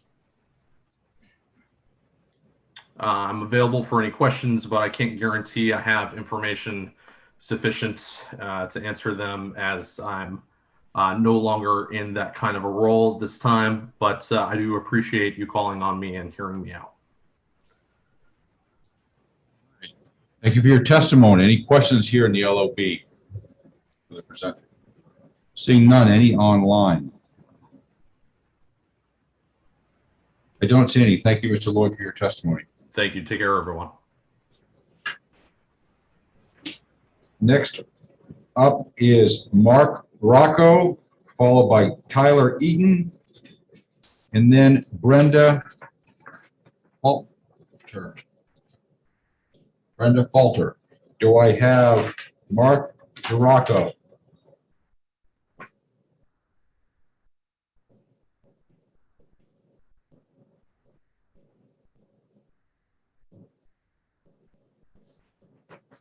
Do I have Tyler Eaton? Was it Eaton? Yes, you have no Mark Rocco online, DI capital ROCCO? No, I do not. Okay, Tyler Eaton, or excuse me, Tiller. It says T. Yeah. T-I-L-E-R. Tyler Tiller. Yes, Eaton. I'm here. Thank you. You're recognized to speak. Okay. Thank you for giving me the opportunity to speak today. Again, my name is Tyler Eaton. I live in Nottingham, New Hampshire, and I'm an international rep for the IBEW. And it's no secret that it's been a tough year for New Hampshire electrical workers. Throughout this COVID-19 pandemic, thousands of members from International Brotherhood of Electrical Workers have shown up each day to ensure the lights stay on. Our members have been regarded for decades as some of the highest quality, hardest working linemen in the state, and for good reason. Every year, dozens of hardworking union members graduate from the IBEW Local 104's apprenticeship program located in Barrington, New Hampshire. The program is part of a long-standing partnership with the Northeastern Apprenticeship and Training.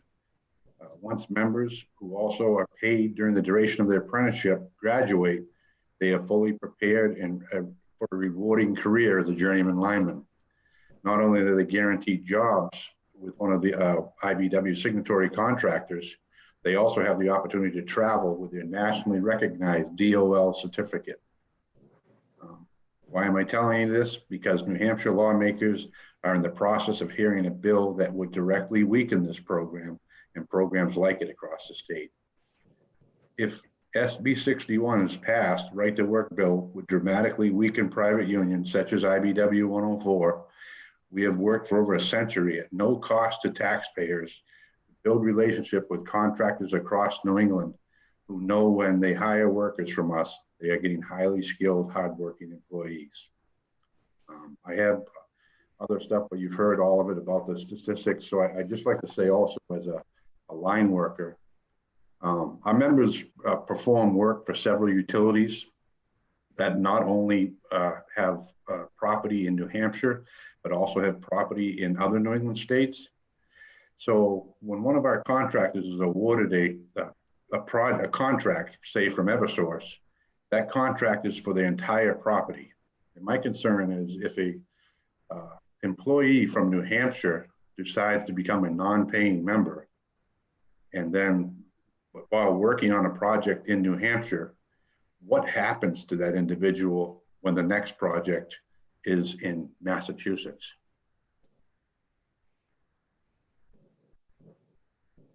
And thank you for listening to my testimony. Thank you. I appreciate your testimony. Are there any questions for the presenter on Zoom? Seeing none. Any in the LOB? Vice Chairman Seward. Thank you, Mr. Chairman, and thank you, Mr. Eaton, for your presentation. My question is, if you have a sense of, for the contracts that you negotiate in New Hampshire, how many require agency fees from non-members as a percentage, and generally what percentage would you say of the employees that you represent are non-members that pay agency fee?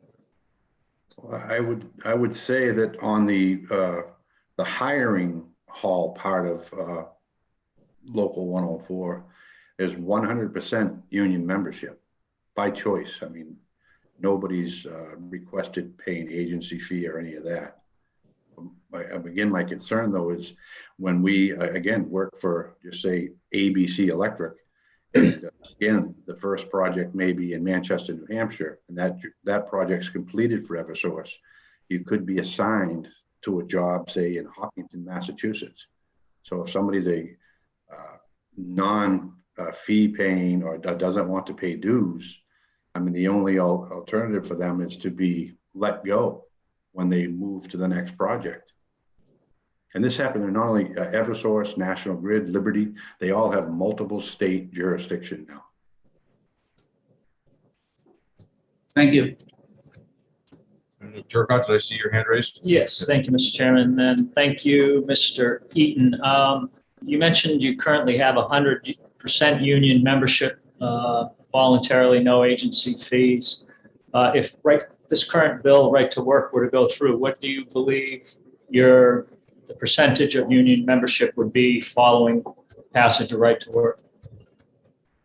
Well, I would hope it would be 100%, but my concern would be more for that a New Hampshire resident could be, again, only, and if he's working for a contractor, the contractor can't say to Eversource or National Grid, listen, I got some people that they can only work in New Hampshire. I mean, the contract is a blanket agreement that you work for Eversource where they so choose. So my concern would be these people would be left out. They'd be laid off. They could even be terminated for not being able to fulfill what they're supposed to in the contract. Now go into an area where, again, it's not a right to work state. You have followed? Yes, thank you, Mr. Chairman. I guess I'm just very confused on this issue. Local 4, that is in Nottingham, is that correct? No, Local 104 is in Barrington, New Hampshire, with the outside line workers. Okay. All right. Thank you. Any other questions for this presenter? Seeing none, thank you very much. Next up, Brenda Falter, Rich Delinas, and Jeff Hamill. We have Brenda Falter with us.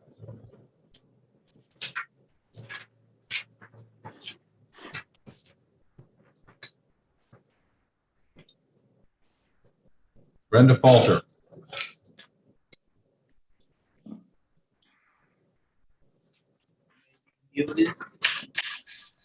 Hi. Hello, welcome. Hi, my name is Brenda Falter, and I thank you very much for allowing me to speak today. I'm speaking against the Right to Work bill. I come from a long line of strong Republican New Hampshire Yankees dating back to the 1600s. And my husband, our children, and I are a union family, and we have been for over 40 years. It was the union wages that kept us above water during the tough times. Because the union members fought for higher wages, better benefits, and improved working conditions, union and non-union households profited. Remember, no workers are forced to work for a union company. It's their choice. If they don't want to pay union dues, don't work for a union company. Please don't send our state citizens backwards. When you cast your vote, please think about your neighbors, your friends, and your townspeople. Can they afford to lose income? Wages will go down. We see that in other right-to-work states around this country. Not all of them make respectable living wages. Is that what you in your good conscience and heart are willing to do? I hope not. Help the people in New Hampshire. Please vote no. Thank you. Thank you very much for your testimony. Are there questions in the LB? Representative Turcotte.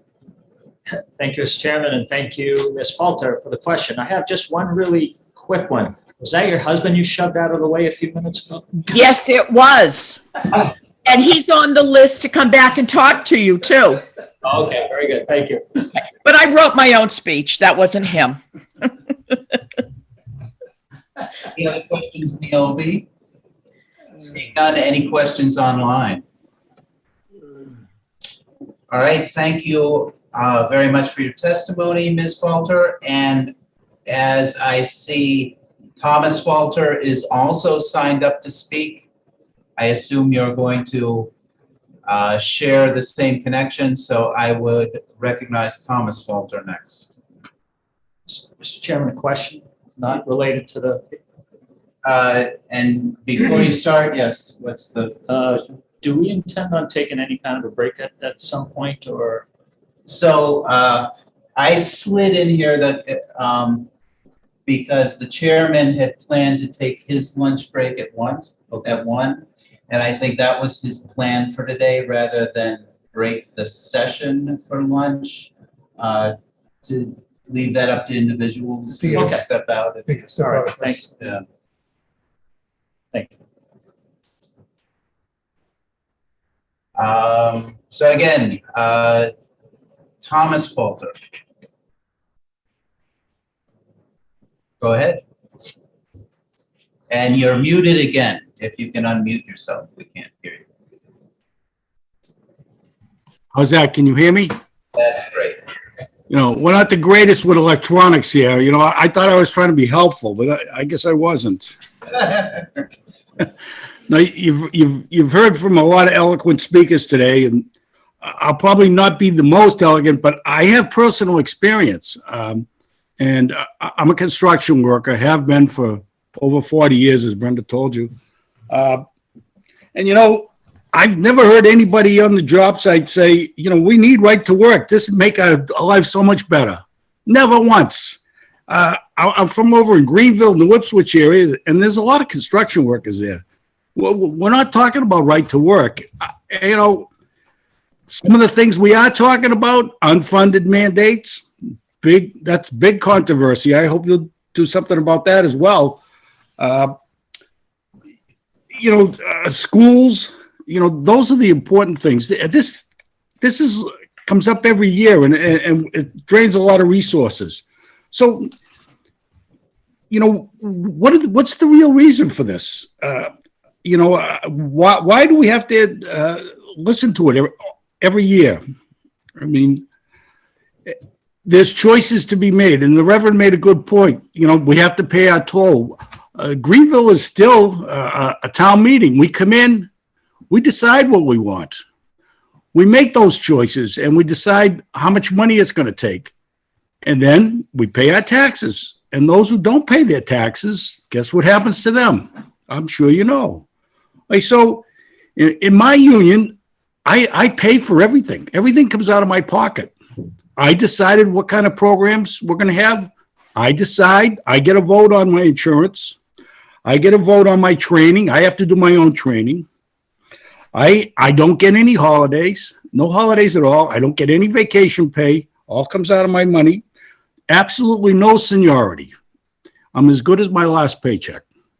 That's the way it works. So, and I've done this for a number of years. And are there complainers? Sure there are. There's complainers about paying taxes. There's complainers about paying tolls. But so where's the real benefit? How am I going to benefit from this? And, some of the reasons I have, I'd like to go into is the right to work. It's really taking away my rights, and other people from New Hampshire, their rights as well. The federal law already is enforced through the Taft-Hartley Act. And, in my union, I know if you don't even we have a political action fund. If you don't want to pay into it, if you have some problems with how they're being spent, you don't have to pay into it. You don't have to work for that union shop. There's always choices. So why exactly are we adopting it? I mean, other states have adopted this, and it's shown that working families suffer all the time. How do they suffer? They have lower paying jobs, much lower. There's more. Glenn Brackett, Mr. Brackett, he talked about it. More fatalities in the workplace.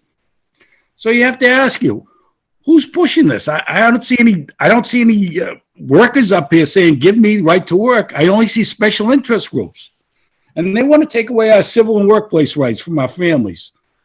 So the answer to the question is they're just looking for higher profits for themselves at the expense of me, the New Hampshire family working person. And even Governor Sununu in 2018, he said there's no need, and I heard that, there's no need to pursue any additional legislation. So why? So what he's really saying is, in other words, why should government get involved in legal matters relating to the contract between the employer and the employee? Why would this body insert itself into the marketplace with its thumb on the scale against the working families of New Hampshire? So why do we need this? That's really, and what's it going to do for me? Because that's really what it is. There's many more of me. We're construction workers. How am I going to benefit from this? Tell me, what's the guarantees? I thank you very much. Thank you for your testimony. Are there any questions for the speaker on Zoom? I don't see any. Are there any questions here in the LLB? Thank you once again for your testimony. Coming up next, we're going to have Rick Gelinas next, followed by Jeff Hamill, followed by John Judkins. So if Rick Gelinas is on. Can you hear me? I can. Go ahead, please. Thank you, Mr. Vice Chairman and members of the committee. What I've had to say has been said by so many other people before me today.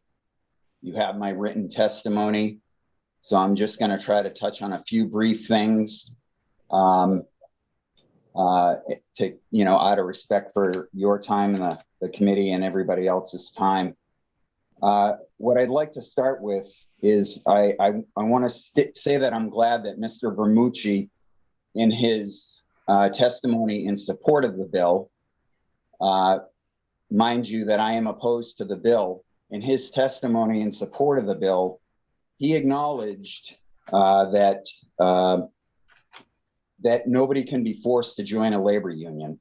And he also acknowledged the fact that this bill would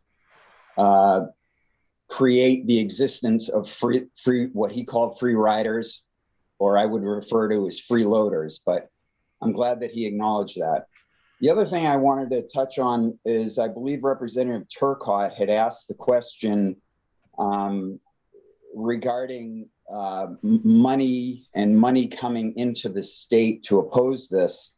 and nobody has spoke on it yet, but I do believe the union leader had some extensive reporting on the fact that Mr. Bedeker's organization, I believe, spent $100,000 with $10,000 contributions to 10 members of the state Senate in support of this. And then the other thing, I wish the chairman was here because he's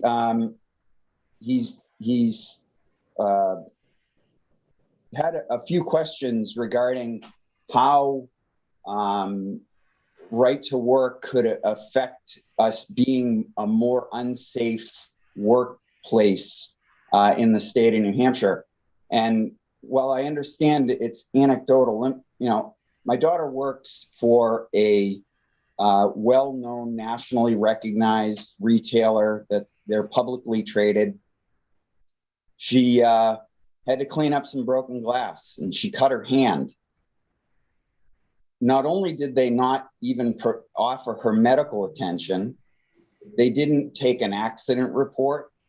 And I can tell you where I work, and I've been a union member for close to 33 years, where I work, that wouldn't have flown because there's a check and balance with the union there. There's somebody looking to make sure that the company is going to follow the rules. Now, where I work, I think the company is a great company and they would follow the rules, but it isn't always the case, as you see here.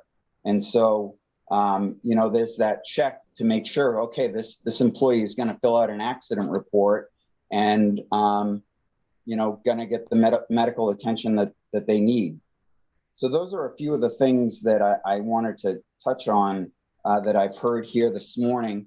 And like I said, you've got my written testimony, but I just want to touch on some of the more personal issues. Like I said, I've been at my place of employment for nearly 33 years. In that time, I've been a member of my union. At times, I've held various leadership positions, and in that time, I've served on the bargaining committee and participated in the negotiation of 6 collective bargaining agreements. At no time did my employer or a coworker ever propose what this ill-intended legislation seeks to do, which begs the question, why would the government want to insert itself into this process? Why would you want to alter this component of the New Hampshire advantage? Thanks to my union contract and my employer, I find myself squarely in the middle class. I was able to buy my home at 23 years old. I have the disposable income to take my family skiing or any number of other activities. I'm able to support my church. I'm able to contribute to deserving organizations such as the New Hampshire Food Bank, New Hampshire Special Olympics, New Hampshire Public Radio, New Hampshire Public Television, the Nashua Soup Kitchen and Shelter, the Nashua Children's Home, and more. It seems to me this bill is a solution to a problem that doesn't exist here in the 603. I ask you to consider the unintended consequences of its becoming law, and I respectfully ask you to find it inexpedient to legislate. Thank you. Thank you for your testimony. Are there any questions for this speaker on Zoom? I don't see any. Are there any questions here in the OLB? Seeing none, thank you once again for your testimony. Thank you. Coming up next, the next 3 are Jeff Hamill, then John Judkins, then Mike King. Is Jeff Hamill available?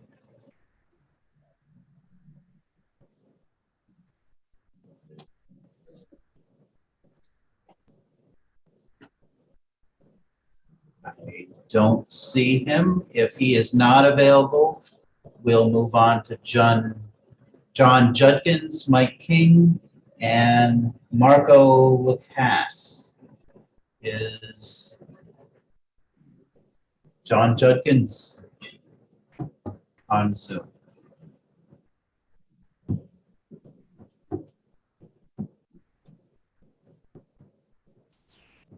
I do not see him coming up, so we'll move on to Mike King. Marco Lacasse, and Phil Leary. Is Mike King on?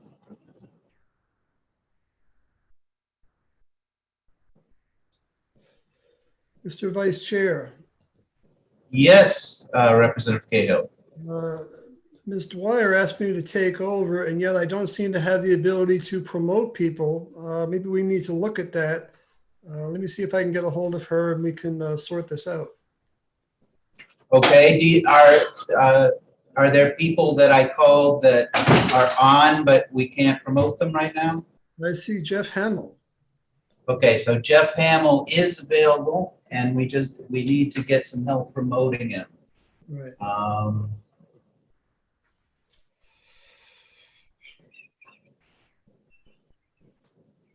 Ms. Dyer, did you step away from the screen? Yeah, I think she did.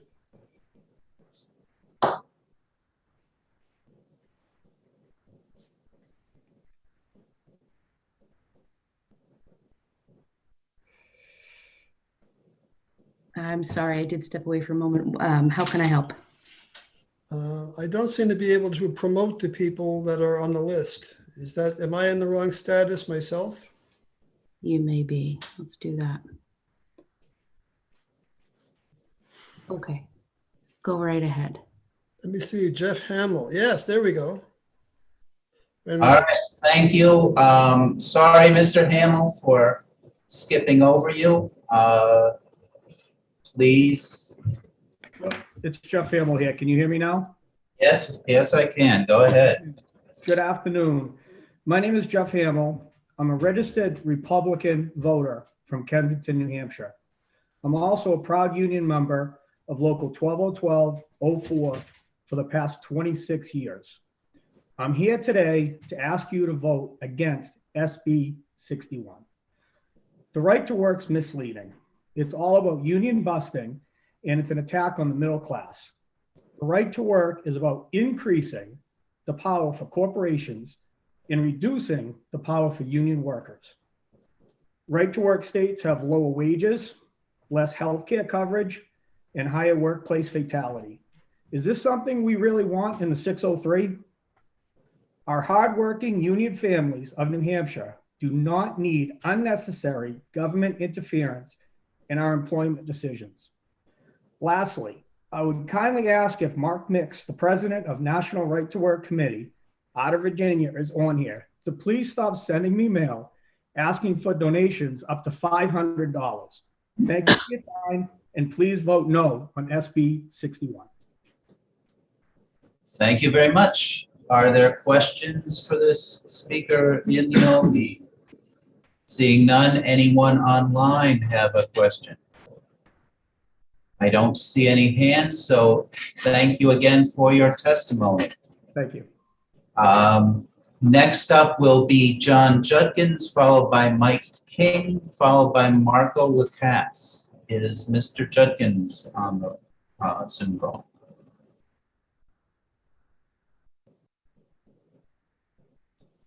I don't see him. All right. So moving on, we'll look for Mike King, then Marco Lacasse, and then Phil Leary. Is Mike King available?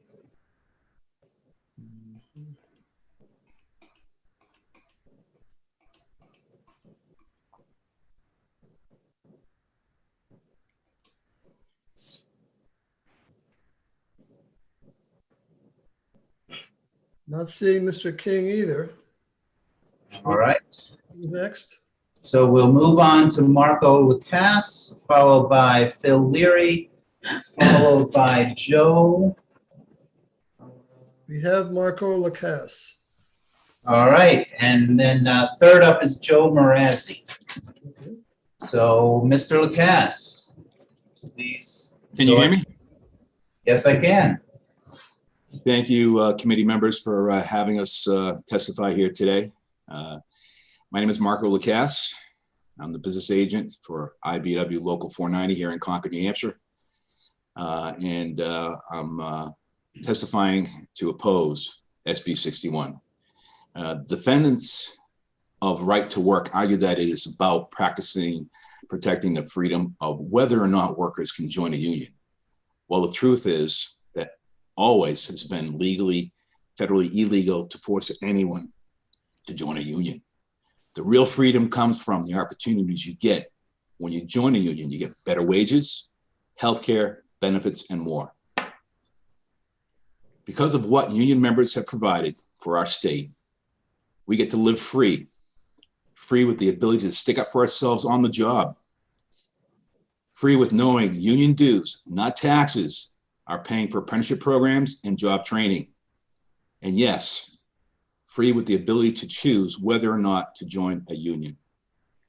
In February, West Virginia Governor Jim Justice said the following on camera during a town hall.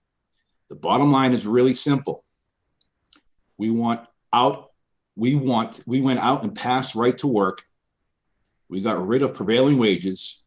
We built fields all over the place thinking corporations would come, and they didn't come, did they?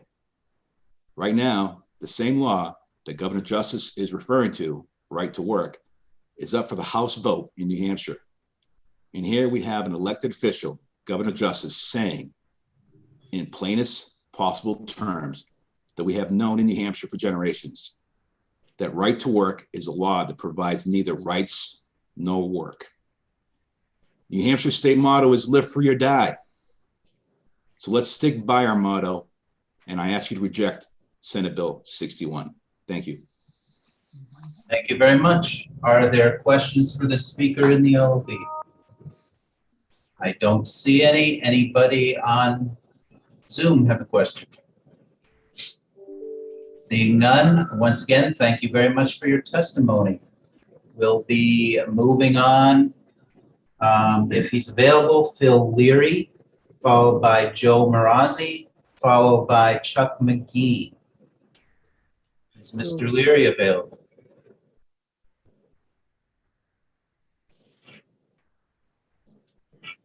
Yes. Mr. Leary coming up. Good. Hi, can everybody hear me? Yes, we can. How you doing? I'd like to thank the chair and the committee for letting me speak today. My name is Phil Leary. I'm a resident and taxpayer in the state of New Hampshire and a member of the District Council 35 Painters and Allied Trades. I've been involved with organized labor for 20 years, being a part of a union and always knowing that the union has my back and bargains on my behalf for all the great wages and benefits I receive for myself and my family is the greatest feeling to have. Knowing that I can retire at a decent age is what I strive for. Every worker already has the right to either join a union or not. The New Hampshire motto is live free or die. Being in a union and paying dues is for the union to collectively bargain on your behalf. It's no different than any other membership fee you would have to pay to a golf course, gym, Costco's, BJ's, etc., or the Chamber of Commerce, and I quote, to get started, complete your application and we will collect your $25 application fee. Once we review your application, we will invoice you for your membership dues and we are off and running. Right to work actually has nothing to do with worker freedom, everything to do with breaking organized labor and strengthening corporate control over politics. Workers have very little bargaining power in the United States. In most developed countries, workers have more say and working conditions tend to be better. In America, unless you're in a union, the workplace dynamic gives all the power to the owner. If business interests are not checked by the bargaining power of labor unions and other worker groups, then we will become a developing country. The safest, most trained and skilled labor is that of union labor. We fight every day, not just for union labor, but for labor in general. This so-called right to work bill is nothing as it reads. It is a right to work for less. Studies show that workers in right to work states make $10,000 less a year, while the CEOs get 320 times richer off the back of the workers. Unions make up 7% of the workforce in this country. In the construction field, it's about 4%. This country was built on union labor. It's because of organized labor and the right to collectively bargain is why we have 8-hour work days, 5-day work weeks, and 40-hour work weeks, sick leave, etc. This is why we have the safest workers and work sites going today, and this is all factual information. Working people in right-to-work states have consistently lower quality of life. When you compare right-to-work states and free bargaining states, the differences are not comparable. They have less access to healthcare, poor education systems for children. The poverty rate is higher, and the risk of workplace fatalities is 49% higher. When working people can't freely speak up together, they can't negotiate for higher safety standards, better training, fair wages, and health benefits. And this will impact all of us, union and non-union alike. Right to work will lower wages, cause higher workplace injuries, and increase poverty. Will this make our state more attractive? I don't think so. I urge you to vote no on SB 61. Right to work is wrong for New Hampshire. And I'm open to any questions, if anybody has any. All right, thank you very much. Does anybody have questions for this speaker on Zoom? I don't see any questions in the LOB. Seeing none, thank you again for your testimony. Thank you very much. You're welcome. Up next, we have Joe Marazzi, followed by Chuck McGee, followed by Jennifer Perry. Marazzi available. Marazzi coming out. Mr. Marazzi, there you go. Mr. Vice Chair and committee, thank you for the time today to testify. I want to tell you guys about a work stoppage I was involved in that lasted 210 days. I'm a union member that lives in Salem, New Hampshire, and my union and I were fighting against a greedy international corporation. It was a work stoppage related to them pretty much trying to take what we already had. We weren't asking for anything. They were just trying to take what we had. If it wasn't for my union, my family and I, as well as all my other union members, would not have been able to sustain for 7 months. If SB 61 passes, it might not happen tomorrow, but down the road, you will cripple blue-collar, middle-class working families. That's all I wanted to say. And again, thank you for your time. Thank you for your testimony. Are there any questions for this individual from inside the LB? I see none. Any questions online? Seeing none, thank you once again. We'll move on. Up next, we have Chuck McGee, followed by Jennifer Perry, followed by Sean Roach. So Mr. McGee, if you are available.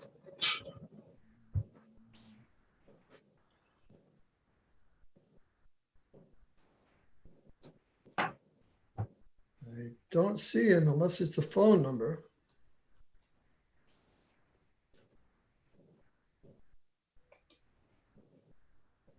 All right, if I'm accidentally skipping over you, please raise your hand so we can see you. If not, we'll move on to Jennifer Perry, followed by Sean Roach, followed by Tony Sapienza. Is Ms. McGee or Ms. Perry available?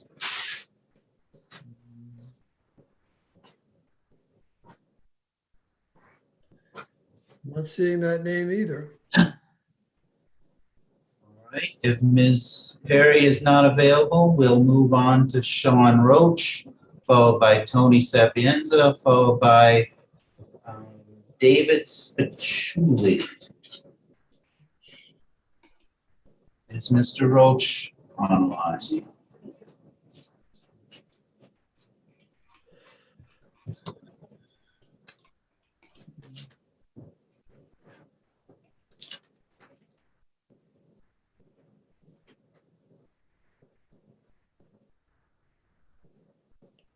I see Tony Sapienza. How does that work for you? Let's move on to Mr. Sapienza, and we have on deck then third in line will be the Reverend Jason Wells. So you can get ready if you're available. And Mr. Sapienza, please give your testimony. Hello, and thank you for allowing me to speak. My name is Tony Sapienza, and I'm the elected business manager of IBEW Local 1837. I was elected by the members who work in the electric utility industry. These are the people who restore your power after storms disable the electric distribution system. Safety and training are our top priorities. We work cooperatively with the electric utilities and the Manchester Community College to build a workforce for New Hampshire through the best apprenticeships available. SB 61 is simply wrong for New Hampshire. Let's be clear. Nobody can be forced to join my union. That's already against the law. That's a simple fact. Remember, as others have told you already, nobody can be forced to join my union. That's against the law. However, unions are required to service non-members at the expense of the existing members. That's just patently unfair. Negotiating, administering contracts, and protecting workers' wages and benefits cost money. Why would we want to force some people to pay and allow others to ride for free? It's just not the New Hampshire way. Currently, non-union members can only be required to pay their fair share for these vital services. What's wrong with paying your fair share when you're getting the benefit of the services? The only purpose of this bill is to increase corporate power at the expense of working people. Obviously, wages and benefits will erode faster or grow slower if corporations are empowered and collective bargaining rights are eroded. We've heard the statistics, but the point is obvious.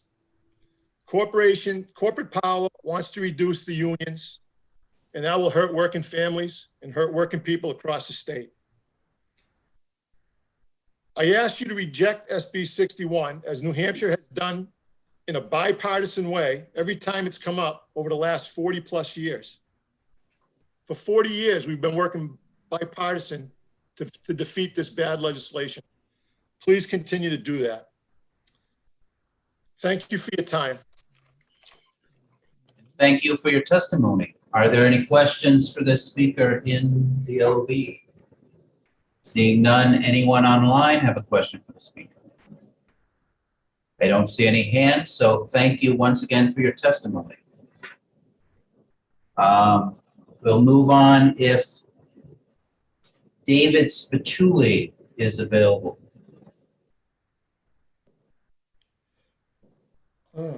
Be followed by Reverend Wells. No, we have David Shapuli. Let's see, Reverend. All right, I see him there. You are muted, Mr. Spicciulli.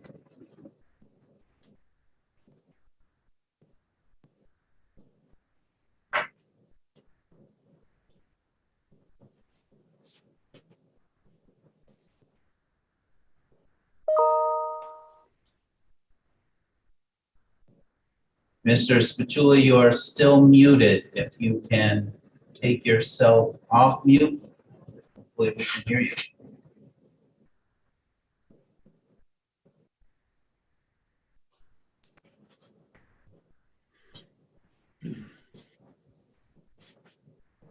I don't know if Mr. Spicciulli is having technical issues or if maybe he stepped away from his screen. So what I'm going to do is move on to the next speaker, and then we'll come back and see if he can resolve his issue there. The next speaker, oh, I see he raised his hand. I can't see the chat here. Oh, there he's on. There we go. Hello? Yes, we can hear you. Sorry about that. Can you hear me? Yes. Okay, sorry. Yes, I would like to say I'm David Spiculi. I'm from Epping, New Hampshire. Been a lifelong New Hampshire resident. Used to be a student for Mr. Donald Bouchard, one of the representatives. So, hi, Mr. Bouchard. I'd like to oppose SB 61.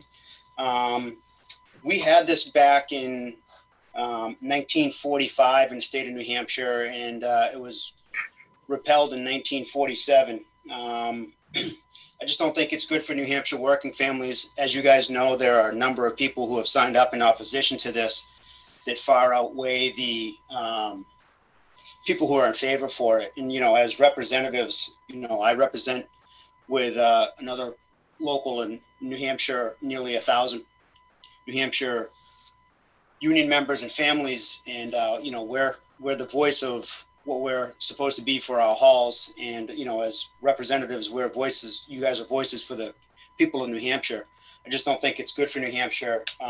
You know, there's been talks that businesses can't engage with their union members. Once they have them on the job site, that's who they do engage with. So it's not like union business managers are keeping contractors away from the employees that they employ. Already in the state of New Hampshire, NHRSA 275-1 states union membership, no person shall coerce or compel or attempt to coerce or compel any person into an agreement, either written or verbal, not to join or to become a member of any labor organization as a condition of securing or continuing in any employment. So this is kind of already redundant. People have the option not to join. So I ask you to ITL SBS 61.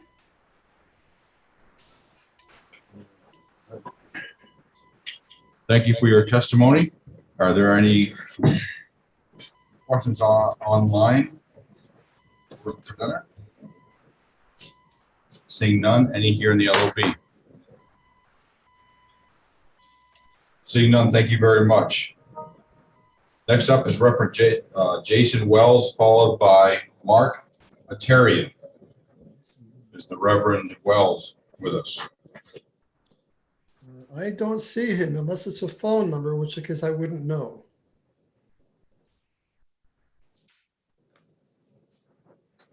All right, Mark Atarian from Ossipee.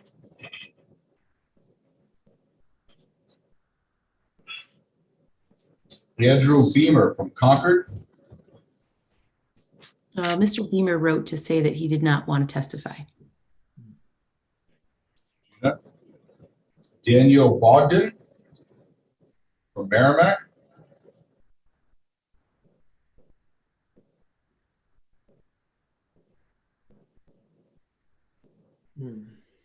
John Bionapane from Melrose, Mass. I think we have that one. I'm sorry, Representative Cahill. Yes, here we are. We have a winner. Mr. Chairman. Can you hear me? Hello? Just a moment, John. Yes, Representative. Just a quick question. I noticed we're going through people kind of fast, so I just want to make sure that, like, if somebody has to step off for a commitment and they come back later, they sign up to testify, they'll still get the opportunity. Want to make sure. I'll see your friends. Yes, we're going to let anyone who I'm writing a little notation next to everyone's name that was not able to. So if they come on, we'll go through those again. Okay, Mr. Bonapane, thank you very much. Sorry for the delay. You're recognized to speak. Well, thank you, Mr. Chairman, and thank you for members of the committee. Appreciate this opportunity to speak. My name is John Bonapane. I am a staff representative for the United Steelworkers Union. The steelworkers represent thousands of people throughout the country and Canada who work in a number of different industries, from steel, utilities, healthcare, law enforcement. You could probably name almost any industry, and the steelworkers have people who work in it. I live in Massachusetts, but probably like many of the state reps attending this hearing today, I've spent a big chunk of my career representing good people, good working people in the state of New Hampshire. I was actually a gas worker for over 30 years in the field. I was a president of a local amalgamated union, which had members in both New Hampshire and Massachusetts. So I have a lot of friends and I represent a lot of people who live and work in the good state of New Hampshire. Many of these people cross the gambit as far as political persuasion, but I can say a majority of them in the state of New Hampshire are registered Republicans. And I can tell you whatever their political affiliation, and I continue to talk to the people I've represented. They all say right to work isn't good for them. It's not good for them. It's not good for their families. It's not good for the state of New Hampshire. They've said this now 39 times, as it's been stated previously, through the representation, through you, through their body, voted down 39 times. I've continually asked what's changed, why this legislation, why is it being considered again? You look at the other states that have passed right to work. I can get you all the data you want, anything you want to see. It hasn't helped any of the working families in those states. It hasn't helped the states themselves. It hasn't helped them financially. And I can tell you, it certainly hasn't helped their reputation as a state that is concerned about their employees, the people who work in those states, for the different companies that operate in them. I continually ask people what comes to their mind when you hear a right to work state. Well, what's the first thing you think of? And I get all kinds of different answers, and none of them are good. People say struggling population, cheap labor, exploited workforce, companies taking advantage of their states and the government. That's what's on people's minds when they hear the words right to work state. And again, I can get you any data you think you need because it all supports these opinions as accurate. I have to ask respectfully, do you want to see the good reputation of this state tarnished? This is how people will see this state moving forward if this legislation passes. Do you want to know that hardworking New Hampshire people feel proud to live and work in this state? I think everybody does. And I respectfully ask you to please, like the good people before you, the 39 times before you, say no to this legislation. Do not let this pass. Make this the 40th time. And just to leave off, respectfully, this legislation, it's not in the best interests of, never mind the state, but the country. It's un-American to force an organization to provide service without payment. It's absolutely un-American. It should not be taking place in this good state. Thank you. Thank you for your testimony. Are there any questions for the presenter on Zoom? Seeing none, any here in the LOB? Seeing none, thank you very much for your testimony. Thank you. Next in line, the next three people, James Cardillo, Mike Desario, Cheryl Ferrillo. James Cardillo, are you with us?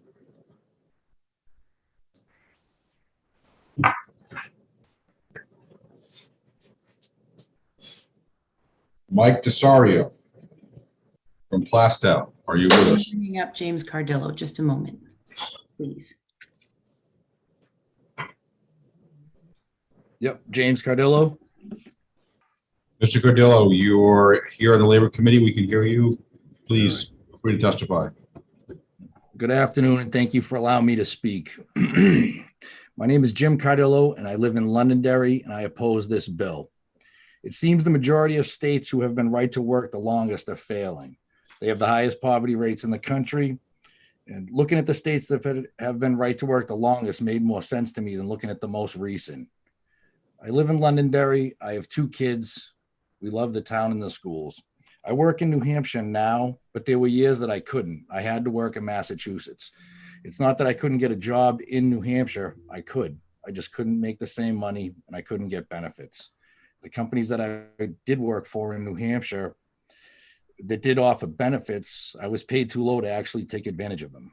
So I did that commute every day, losing hours with my family, sitting in traffic. And I wasn't alone. In 2017, there were over 100,000 people that made that commute. Massachusetts isn't right to work. It's a very union dense state and business was booming there, enough so that it was taking care of a large number of families in our state. So when people talk about business coming here, if we're right to work, what kind of business? And do we even want them here? If they're coming here just to pay low wages and with terrible benefits, if any benefits at all. Business in Mass is there because there was a well-trained workforce. And the reason for that is unions spend a lot of money on training their members. The people I talk to in New Hampshire that are members of a union are proud of it. They do better pay and better benefits. I joined a union later in life. I was by far the oldest apprentice at that time. Joining a union and the training it got me changed my life. The only regret I have is not joining earlier. I own a home in New Hampshire now, and I work in New Hampshire now. And I'll tell you what, working both non-union and union in my life, trying to negotiate with a business owner by yourself can certainly be difficult as a construction worker. Union reps listen to their membership about their concerns before they negotiate. Let me leave it at this.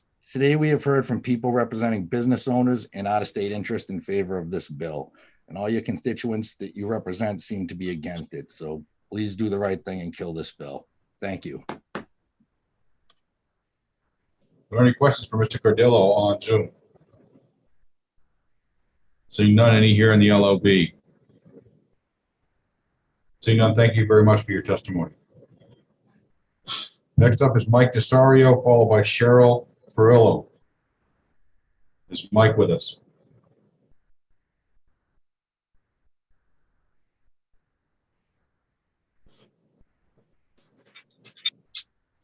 Hello? Hello? Yes. Yes, Mike, we can hear you. How you doing? Thank you for your time. My name is Mike Desario. I'm from Plastow, New Hampshire. I've been in the union for about 8 years now.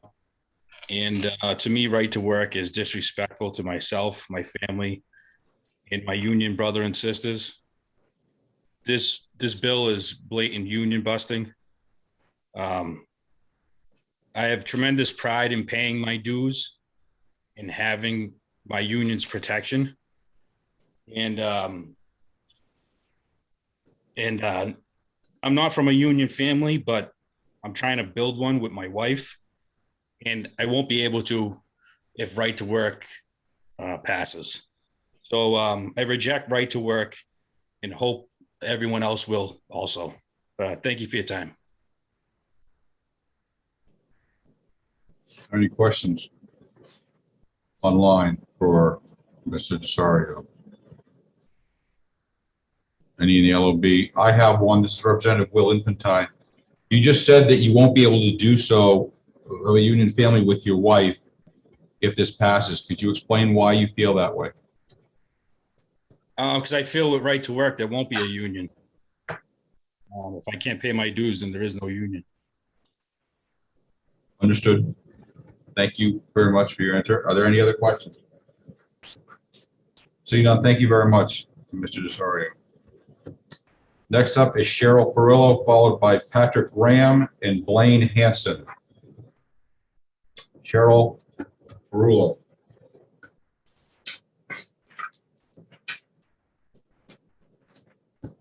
From Newton, New Hampshire.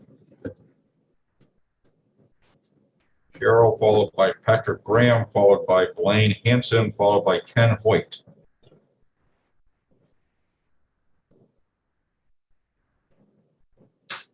It's like Hello, Cheryl. You're on mute. There, but needs to be unmuted. Cheryl, you're on mute. Can you hear me now, gentlemen? Yes, we can. Thank you.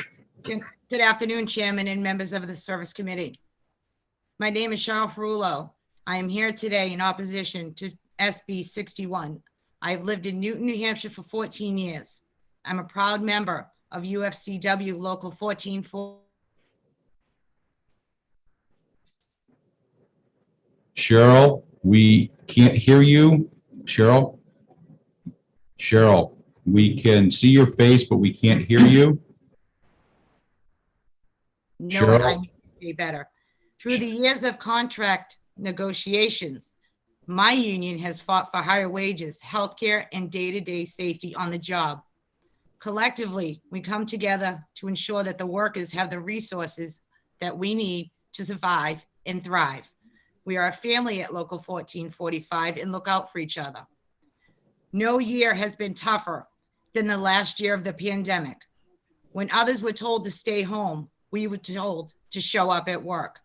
Initial protocols on how to stay safe were unclear, but my union worked with the employer to put safety protections in place and to advocate to elected officials for workers' protections. If this legislation were in place, workers would not be able to stand to fight for their protections, for higher wages and benefits in the healthcare that every family needs. And all the benefits that we need for good jobs in New Hampshire and good jobs that support our communities. States with so-called right to work laws have lower wages and higher accidents and death rates on the jobs than states like New Hampshire that enable workers to come together to negotiate for protections on the job. Over the last year, essential workers have stepped up to keep our communities safe, take care of the sick, and make sure our food supply is safe and secure. These workers should have the ability to use their collective voice to ensure on-the-job protections with higher wages and benefits. I'm asking you to please do not take the workers' collective voice away at the workplace, a voice we use to make sure we have resources to provide for our families. Similar so-called right to work bills have come before the legislator over the years. Time and time again, elected leaders like you put the hardworking people of New Hampshire first and voted down these so-called right to work bills. Right to work was wrong then, and it is wrong now. Now is time to help the workers who have been on the front lines of this pandemic stay safe, not weaken their voice at the workplace. I ask you to please vote no on SB 61. Thank you for your time. Thank you for your testimony. Are there any questions for the presenter online on Zoom? Seeing none, any in the LOB? Seeing none, thank you very much for your testimony. Thank you, gentlemen. Is Patrick Graham, followed by Blaine Hanson, Karen Hoyt, and Scott Carlberg. Carlberg. Is Patrick Graham with us?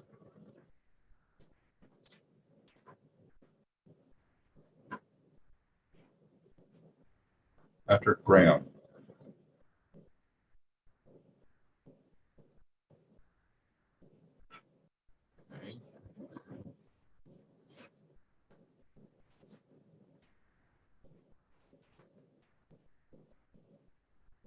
How about Blaine Hanson from Merrimack?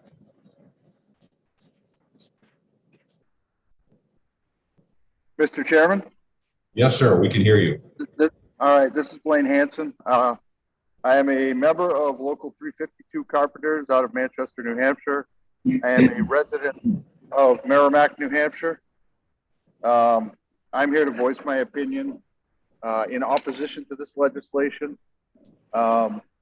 Today, I've heard many people speak. The vast majority, in fact, the entire majority of people speaking in favor of this legislation have been business organizations, some from in-state, some from out of state. I have not heard one single person who represents workers speak in favor of this legislation. Everybody knows that this is union busting legislation, and that's it. It does not bring in quality jobs to the state of New Hampshire. It doesn't in the other states that it's been enacted. New Hampshire doesn't need meat packing plants or low-wage manufacturing jobs. New Hampshire needs careers.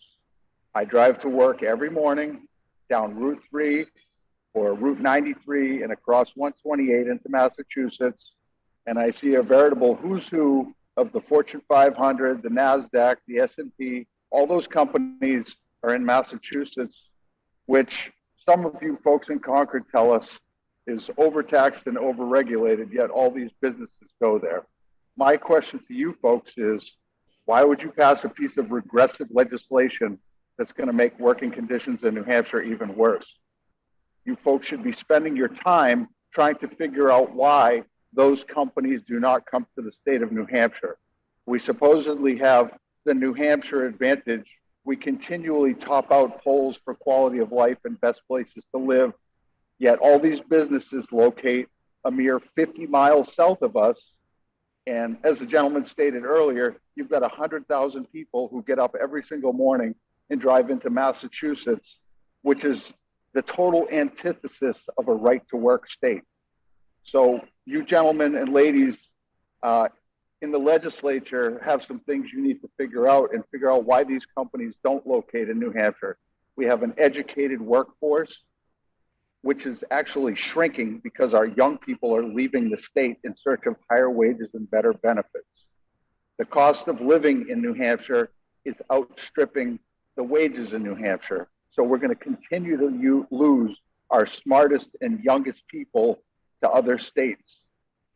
I graduated high school in 1985, and more than half of my graduating class lives outside the state of New Hampshire, and several of them I have spoken to, and they all mention one thing: the money's better elsewhere and the benefits are better elsewhere. This legislation is not going to make job conditions in the state of New Hampshire any better than they already are. It's going to make it worse. Thank you for your time, and I appreciate the opportunity to speak on this bill. Are there any questions for Mr. Hanson online? Any questions here in the LOB? Seeing none, thank you for your testimony, Mr. Hanson. Thank you, Mr. Chairman. Next up is Karen Hoyt, followed by Scott Carlberg and Sarah Knoy. Is Ken Hoyt with us?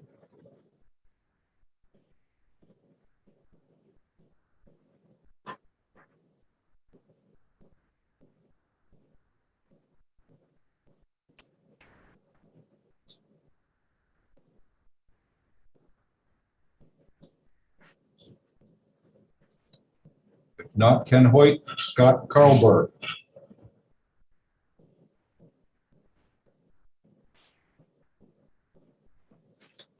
Scott Carlberg from Hampton, New Hampshire, or Ken Hoyt from Rochester? I don't see either one, Mr. Albert has his hand up. There he is. Hello. Hello. Yes, we hear you. You are free to testify. Okay, thank you, Mr. Chairman and members of the committee. My name is Scott Kalberg, and I am opposed to SB 61. I think that the right to work movement is misleading. It says that in states that support right to work, employees have more spendable after-tax money, and I have a hard time believing that. 23 years ago, I was working for a non-union company on a bridge project and had the opportunity to join the operating engineers, which I did. I went from making $12.50 an hour with terrible insurance to making $21 an hour in excellent insurance. Within a short time, I was able to buy my first house. And at the same time, I watched my friends at the non-union company I had worked with continue to struggle just as I had.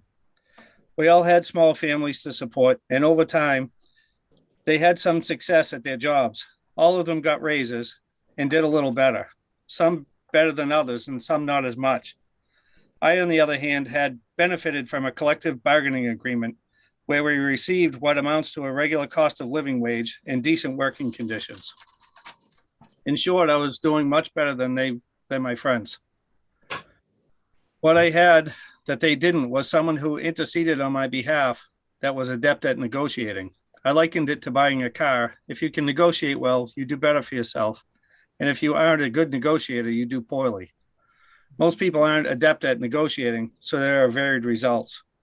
I have a friend that owns a landscape business in New Hampshire, and he says he pays up to a $10 an hour difference for the same position for employees because of this practice. This shows what happens when you make your own deal. I was once told by Mr. Ed Fish, who was the owner of Suffolk Construction, which is a nationwide building contractor, that a true deal is when he pays more than he wanted and the subcontractor didn't get all that he wanted. He followed that up with saying that deals are rarely evenly worked out. Mr. Fish was a billionaire and expert negotiator that worked with unions and non-union companies alike. I believe that if you don't want to be part of a union, you don't have to. So don't seek a job that is union. If you do want a job that is union, has a union connected to it, you should take that into account, asking why the job has the pay, the conditions, and the benefits that you are seeking. It didn't get to be a sought-after position because everyone fought for themselves. It was the union behind it that made it appealing to you, and you should support that. If you don't like unions, seek out a non-union position and apply for that. Right to work vilifies unions, but the leadership in a union isn't about being in charge. It's about taking care of those in your charge. Right to work claims a monetary benefit to workers on their website, but no other claims of workers' rights.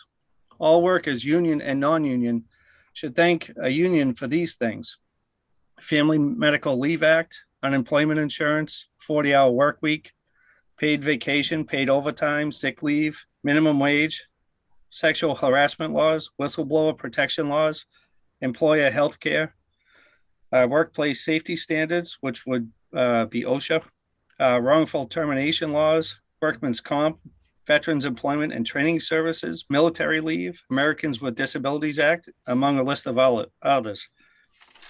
And where has the right to work helped any employee? I can't seem to find a similar list. It was an observation I had listening to all the other people who testified that the right to work lobbyists were saying that they are protecting what seems to be a very small minority of people who don't want to pay these union dues or fees, and which amounts to a couple $100, as they claim, for each of these people. So why are they spending millions of dollars to save me $200? Just seems like there's a little bit more going on than my $200. Thank you. Okay, thank you for your testimony. Are there any questions for the presenter online? He's gone. Seeing none, any here in the LOB.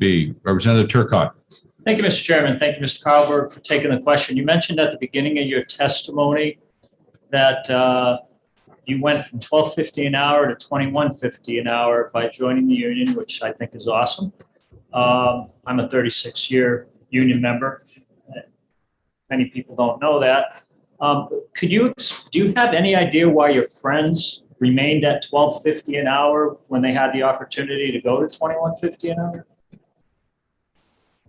Mr. Chairman, I believe Scott Carlberg's just left. He signed off without. Hello?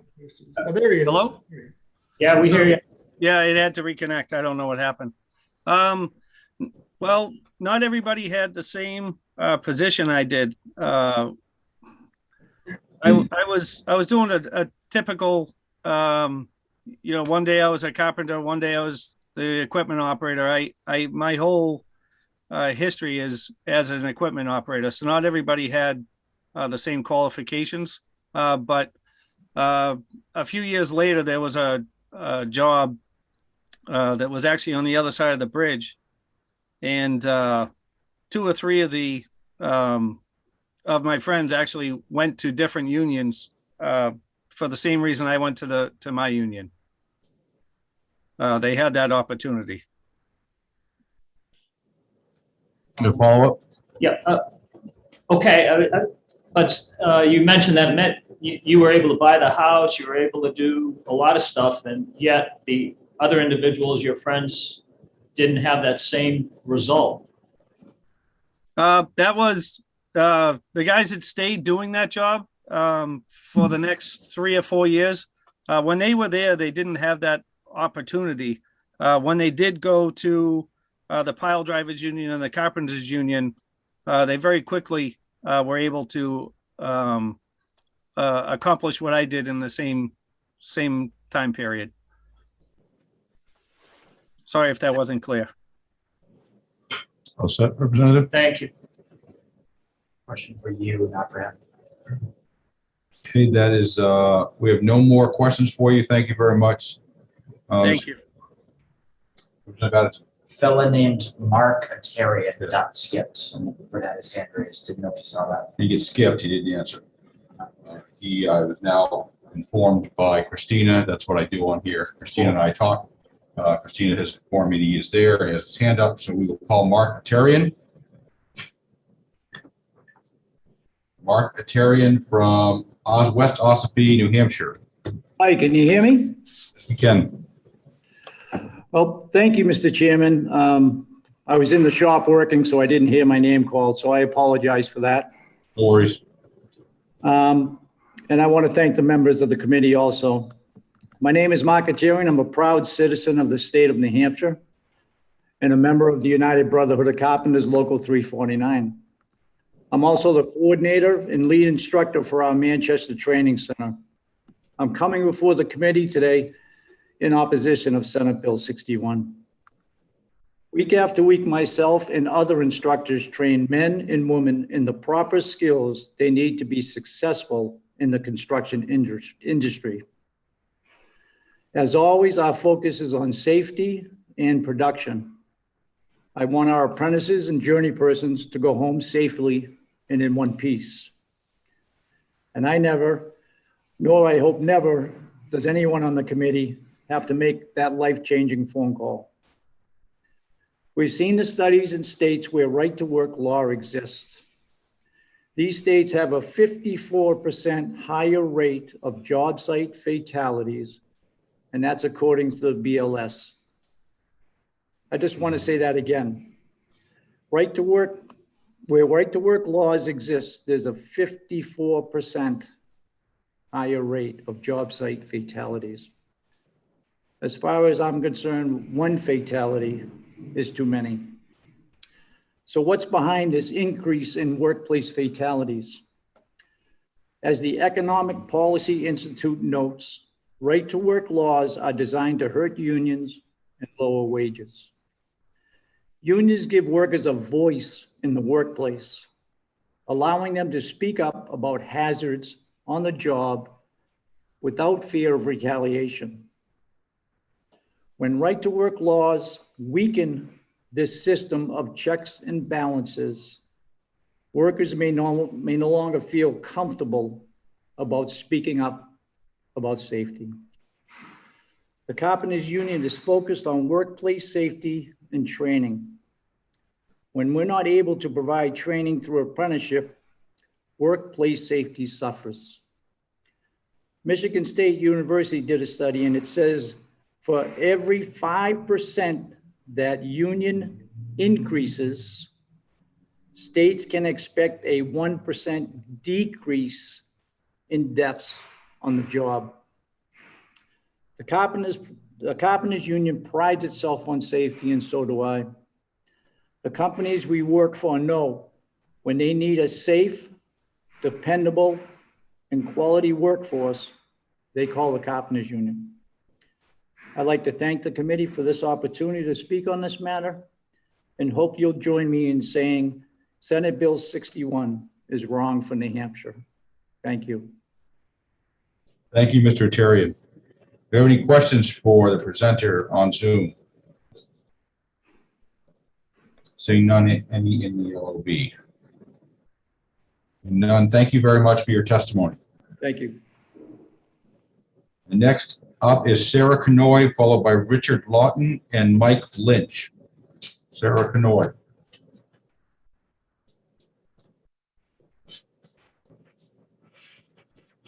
Sarah Canoy from Manchester.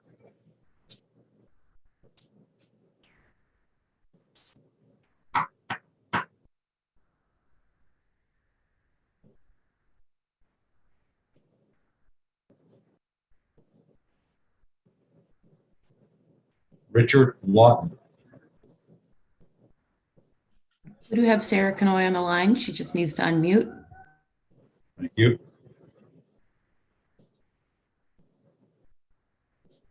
Sarah, are you with us?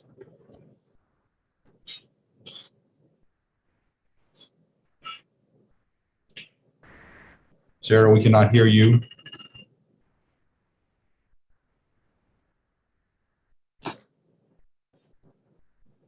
Could she be away from her computer? Okay, I can bring up the next person and hopefully she'll come back. Is Richard Lawton available?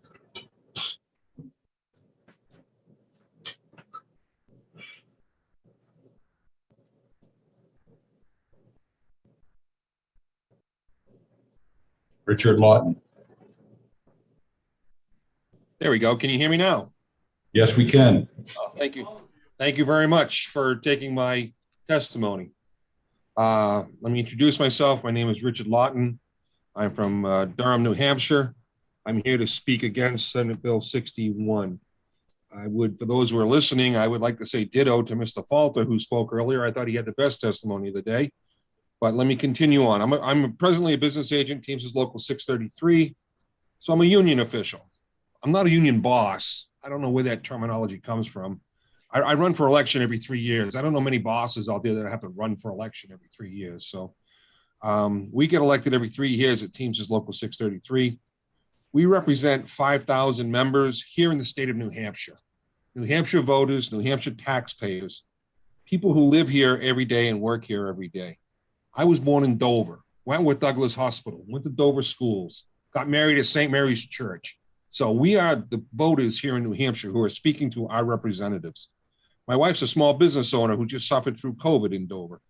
I spent 25 years driving concrete trucks. I poured concrete into the floor of the first unit reactor at Seabrook Station. I've worked my whole life in the construction industry. Now I'm lucky enough to represent people. I'm from here, as are our members. We're not from Virginia. We're not from any place else. We're from New Hampshire. I just want to correct a couple of statements earlier in the day from Senator Regan. A couple of them was when he first introduced this bill in the Senate, his words were exactly, "You will not hear from any New Hampshire businesses supporting this bill. You will not hear from any New Hampshire citizens supporting this bill."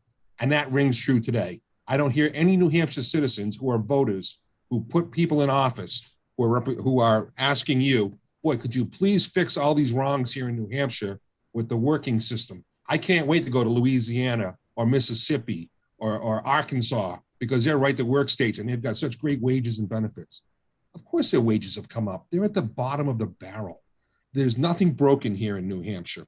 There's nothing wrong what's going on here in the state of New Hampshire. So why are we trying to fix a problem that doesn't even exist? So I truly believe that it's from out-of-state influences who gave tens of thousands of dollars reportedly to some New Hampshire senators, as reported by the union leader.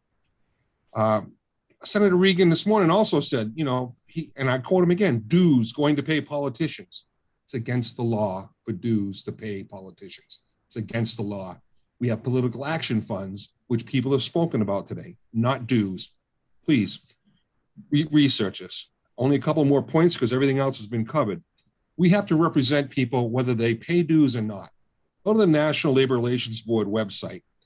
Google failure to represent and see what that says. We have to, by law, represent people. The NLRB will have a charge filed with them for failure to represent. So we have to take care of everybody, whether they pay dues or not. We here at the local have both public sector and private sector people. So we know both sides of the Janus issue. We also know both sides of right to work.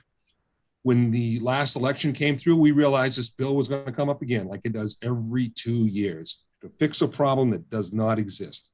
The problem in the state of New Hampshire is the high cost of electrical and the high cost of doing business here. It's got nothing to do with whether we're right to work or not.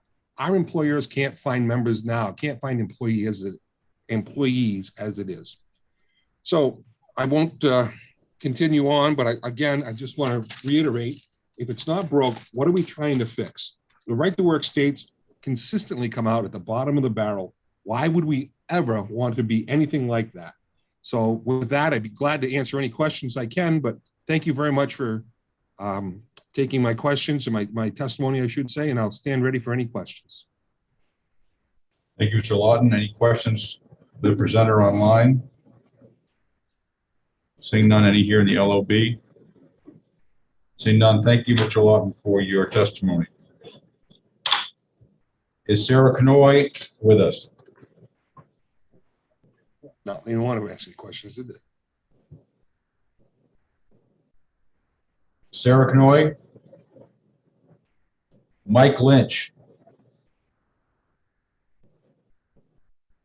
Mike Lynch from Londonderry. Mr. Chairman, can you hear me? Again. Real quick for you, Mr. Chairman, I wanted to clear up the safety things that have been brought up before I read my statement. Being a part of an organized labor force, it actually gives, for my company, gives us a seat at the table. When it comes to safety, we have safety committees. Not all companies are required to have these safety committees where the employees are involved. Our company, it's actually negotiated within our CBA that we are required to be at the table with our company. And it's things like that that help out with safety. About the Can you please mute? Thank you. Apologize for that, Mike. Mr. Lynch, there was someone else talking. Go ahead. You can resume. No worries. I was just stating that basically when it comes to safety, because you had asked multiple times that this organized labor gives us a seat at the table, especially within my company. Gives us a seat where we can fight for better PPE and fight for better safety. Whereas if we were not a organized union, that might not be the case. So I just wanted to quickly start off with that for you. But ladies and gentlemen of the committee, thank you for giving me the opportunity to testify before you today in opposition of SB 61. Not only am I a union steward within USW Local 1203, but I'm a born and bred New Hampshire citizen that people who know me would agree when it comes to things political, I try to steer as far away as possible. SB 61 is a topic, unfortunately, I cannot ignore, as it has the potential to directly impact the way I provide for my family. I grew up in a union household. My mother was a U.S. postal worker for 30 years. My father, a union electrical engineer. Coming from a union household as I grew older, I was anything but a full-blown union supporter. I would jab at my dad about the typical union stereotype. How many union guys does it take to change one light bulb, Dad? This didn't change until I started my first job after college. This job was for a top financial company based in New Hampshire for an entry-level wage that even after 7 years, with top end of the year reviews, I barely received $10,000 in salary increases. I decided at that point to make a change that to this day was the best decision I ever made for myself and my family. I accepted a job at Liberty Utilities, who I would like to add is on record in opposition of this bill 7 years ago. They explained to me up front that I'd be joining the U.S. Steelworkers Union, and they explained what exactly came along with working for that union or being a part of that union. I saw the instant benefits the union would provide me. Thanks to the years of negotiations and sacrifices of my previous brothers and sisters, I've been able to buy a home in the town I grew up in, which in this current housing market, I would never be able to afford with my previous job. Thanks to the union, my wages more than doubled, my health care costs aren't crippling, and on my current path, I'll be able to retire comfortably. I've also seen our union save the jobs of many of my brothers and sisters, whereas if they had worked without union representation, they most likely would have been terminated. Instead, they've been given opportunities to prove themselves. In closing, the state of New Hampshire prides itself on not being like most other states. It's why, unlike the state to our direct south, our senators and representatives don't receive tens of thousands of dollars as salaries to represent the great people of our state. Although the senator who co-sponsored the bill thinks we may be crybabies and doesn't think we know what's good for us, you have a chance to show that we are above these types of people and these outsiders. These outsiders that have now come 30 plus times trying to pin this bill to our state that definitely does not benefit the working citizens, yet only seeks to slowly bust unions from the inside out. I implore you to ask yourself this one question. Who do you claim to represent? The interests of the hardworking men and women of New Hampshire that vastly oppose this bill, or the outside interests and big corporations that say they won't come here unless we become a right to work state? Thank you very much for your time. Thank you, Mr. Lynch, for your testimony. Are there any questions for the presenter on Zoom? Any in the LOB? Seeing none, thank you very much. Thank you. I believe I saw next up Sarah Canoy.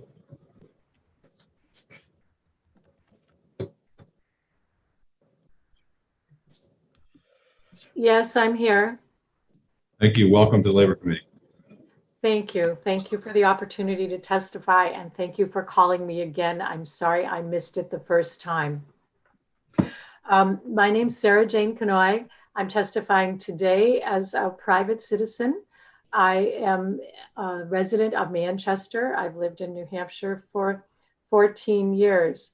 I'm very against SB 61, and my reasons are based in my personal experience. For about 10 years, when I was between high school and college and just out of college, I worked in several different nursing homes, taking care of elderly people. The first 2 nursing homes I worked in were not unionized. The first one was an absolute disaster, the kind of place you'd rather die than have your loved parent or grandparent live in. The second one was a little bit better, but constantly struggled with problems of lack of sufficient staff, overwork of the staff, resulting in injuries of the staff because it can be very hard on your back to be helping people, picking them up and moving them around. The third nursing home that I worked at was unionized. And the difference between the unionized and the non-unionized nursing homes was unbelievable. Not only were the workers treated better and the workers' schedules more appropriate for care, the care for the residents was night and day, so much better at the unionized nursing home. It was better care because the workers made a decent wage and didn't have to work 2 or 3 jobs to support their families. It was better care because there were always sufficient numbers of staff that were working each shift. And if someone called in sick, there was always someone who came in to fill in for that. So we were never short-staffed. And this nursing home won national awards because the care that we provided there was so good. And we were all proud of our work and proud to be a part of the team. After I'd been working there for a few years, well, actually a few months, I realized that the difference was in large part due to the union. So later, I joined the union committee and got active in the union as a volunteer, did some meetings, and actually helped to negotiate a contract for the union. So for this reason, I'm completely against the so-called misnamed right to work bill. As a person who volunteered to devote time to my union, to make sure that my fellow workers had better working conditions, it would have been completely unfair to the union, to my work, to my volunteerism, to allow people to benefit from that work without having to pay their fair share. I know you've heard from many speakers today about how this is not a New Hampshire-based idea. It's an idea that's coming from a think tank outside the state. It's an idea that's been defeated many times, and I encourage you to please defeat this very ill-considered idea again. Thank you for the opportunity to testify, and thank you all so much for your service to our state and to our communities. Thank you, Ms. Canoy. Any questions for the presenter online? Any in the LOB? Seeing none, thank you for your testimony. Thank you. Next up will be Peggy McCarthy, Richard Metcalf, Larry Moquin, and William Perry. Peggy McCarthy with us.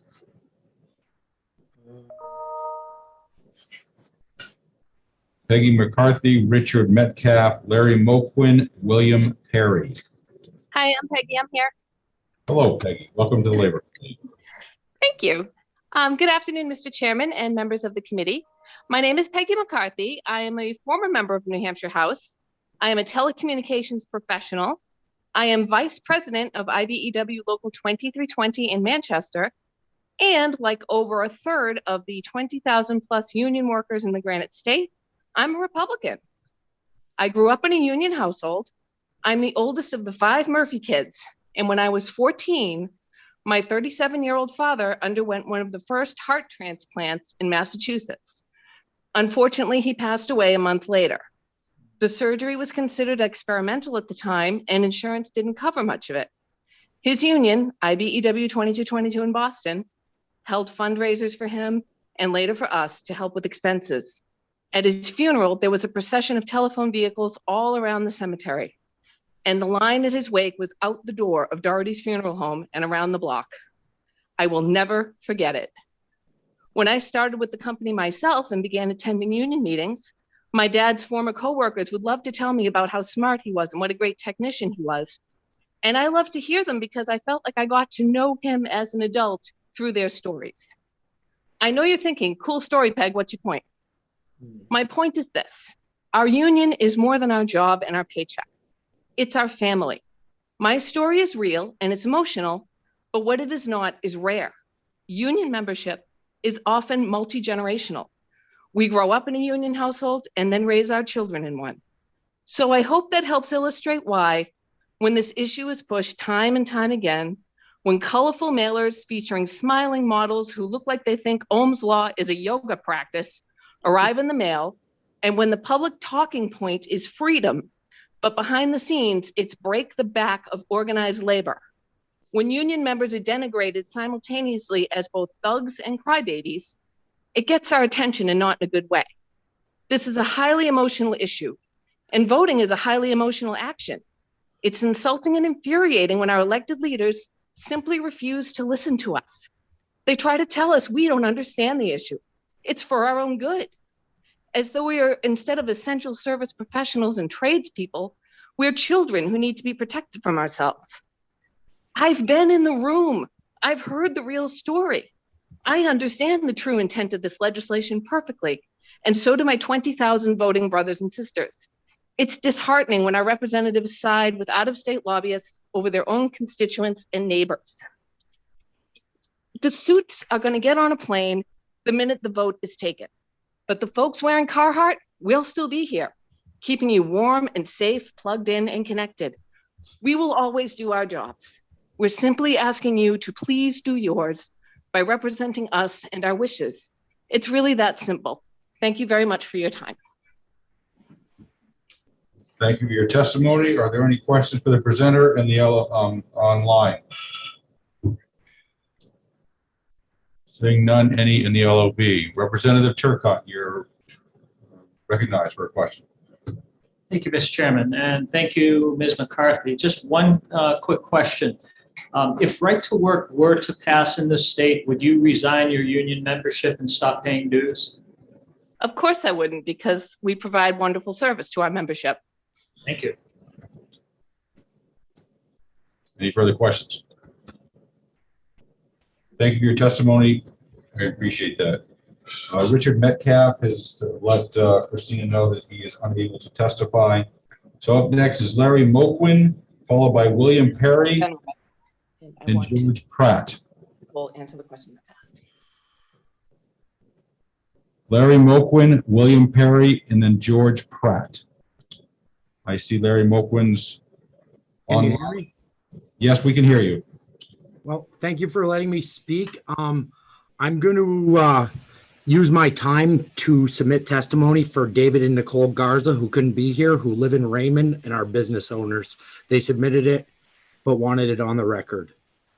My name is David Garza, and I live in Raymond, New Hampshire. I'm writing this testimony on behalf of myself and my wife, Nicole Garza.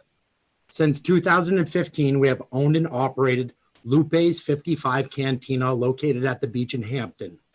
We are here today in opposition to SB 61 because this bill will negatively affect our business. We have done our research in the difference in quality of life between free bargaining states and right to work states, and we have no idea why the legislature thinks that this is a good idea for New Hampshire. Why are we trying to fix a problem that doesn't exist? Our business is dependent upon people being able to enjoy themselves, and that requires disposable income. Research shows that median incomes are substantially less in right to work states, and that alone should show the legislature that New Hampshire doesn't need or want this legislation. Our state funds education through property taxes. The room and meals tax our business pays helps fund the rest of the state. If incomes go down and the room and meals revenue goes down, how are we going to keep the quality of life Granite Staters have without raising property taxes to equalize the shortfall? Finally, who does right to work really help? From everything we've read, it really looks like legislation that will only benefit large corporations that don't need the help and hurt small family-owned businesses like ours. Neither of us are economists, but with the few hours we took to do the research, we found that this is a horrible piece of legislation that will undoubtedly hurt our business and many other small businesses in this state. Please do the research and find SB 61 ITL. Thank you, Nicole and David Garza. All right, are there any questions for Mr. Moquin? I see none on Zoom. I see none in the LOB. Thank you very much for your testimony, Mr. Moquin. Thank you. Next up is William Perry, followed by George Pratt and James Scannell. William Perry. Hello, representatives. Thank you for letting me testify here today. I am a 25-year member of IBEW Local Union 490 that is based here in Concord. We represent the electricians workers here in the state of New Hampshire. I live in Londonderry, New Hampshire. I have a wife and 3 children. They have gone through the school system in Londonderry. It is a beautiful state to live in. We love this state. And I remind my state reps whenever I possibly can that I can't thank them enough for the job that they do to represent this state. I am not in favor of right to work Senate Bill 61. And I ask you to consider what it could do to this state by, I think, hurting unions across the state, and not just unions, but companies in general. I think that is bad for this state. It has failed several times, as you know, on moving forward. I think that you as representatives have a job to do and continue to vote this down because it is bad for New Hampshire. So thank you. And I cannot thank you enough for all that you do to represent us here in New Hampshire. Thank you. Thank you, Mr. Perry. I'm sure you had a lot of fun when the Chicago Bears were on top of things. I'm still called Refrigerator Perry today. Very well, very well. Any questions from members on Zoom? I see Brian Sullivan. Are you speaking with us, Brian, or Representative Sullivan? Did you have a question? No. Any on here, the LOB?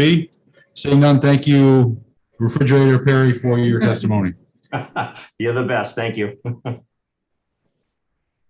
George Pratt, James Scannell, and Mike Smith.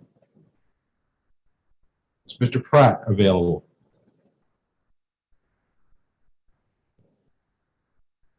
Mr. Pratt from Rochester. Don't see Mr. Pratt. I just want to remind folks who are calling in on the telephone that to raise your hand, please press *9 so that we know that you are there in the event that that's someone on the phone, but I don't see him otherwise. Oh, I do have someone who raised their hand that was on the phone. 2 people. Well, there's a lot of George Pratts. They that we missed prior. Up to you, Mr. Chair.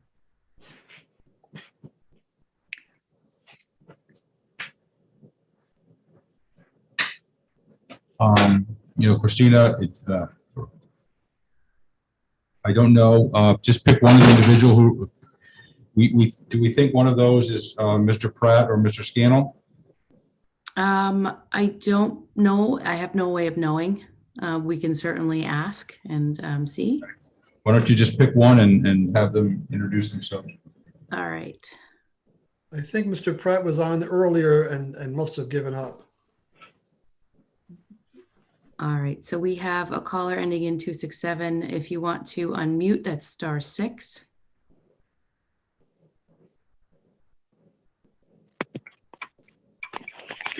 Hello? Yes, go ahead, sir. Introduce yourself. Mike. Let me just try to get away from this, the feedback on the computer. Can you hear me okay? Yes, and you are, please? Yes. My name is Edward Foley.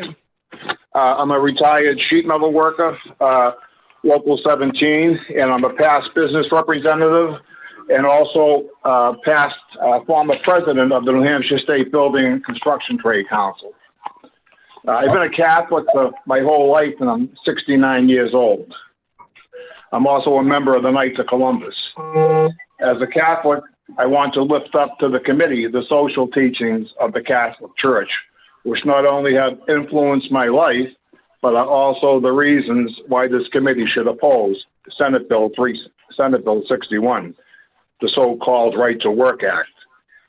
Catholic school teaching, beginning with Pope Leo's encyclical Rerum Novarum in 1891, called for the protection of the weak and the poor, affirmed the dignity of work, and there has been over 130 years of unbroken tradition within the Catholic Church supporting the rights of workers to organize unions as essential for economic justice and the dignity of the human person in the workplace.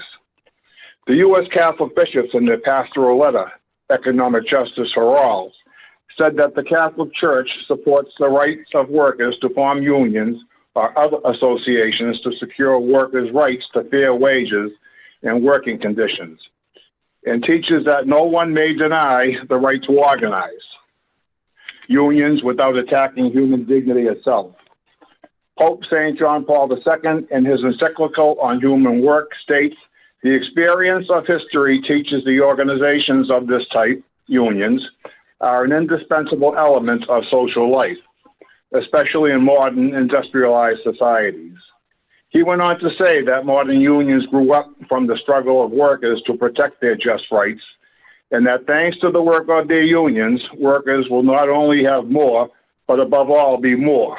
In other words, that they will realize their humanity more fully in every respect.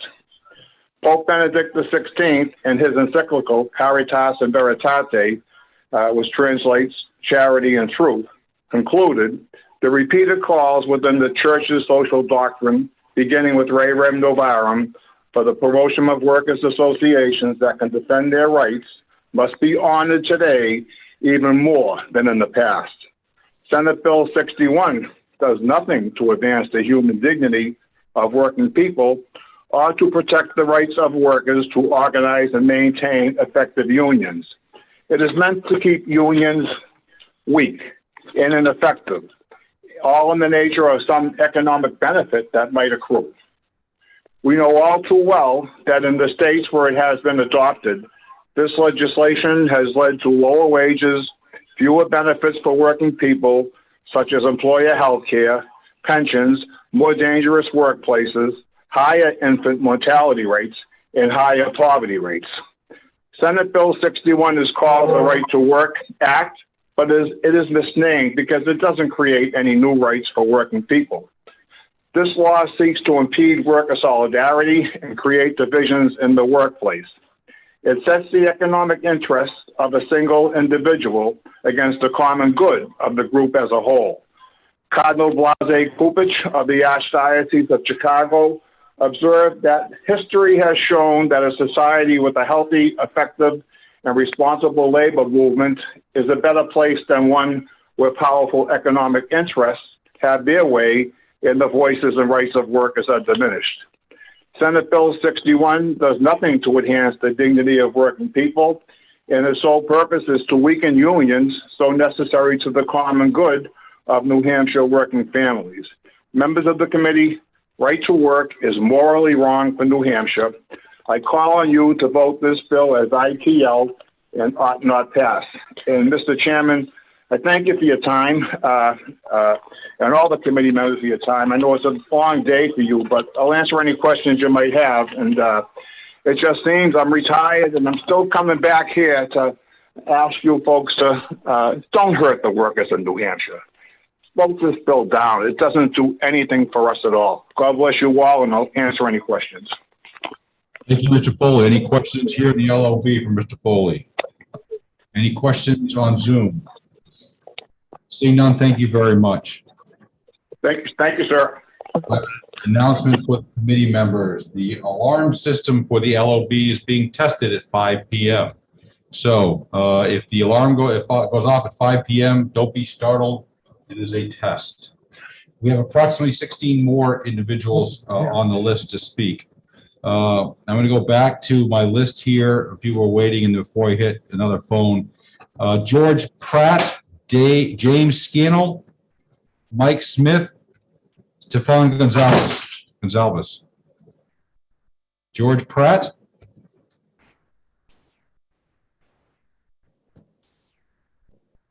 Mr. Pratt, are you with us? I don't see Mr. Pratt, but I have brought on Mr. Scannell. Mr. Scannell, if you're with us, you are welcome to testify. Welcome to the Labor Committee. Mr. Scannell, you're on mute.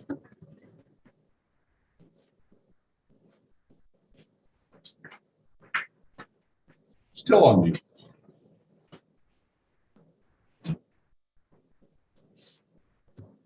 Mr. Scannell, I don't know if you're with us or you can hear us. My screen indicates you are on mute. I don't know if you walked away from your computer.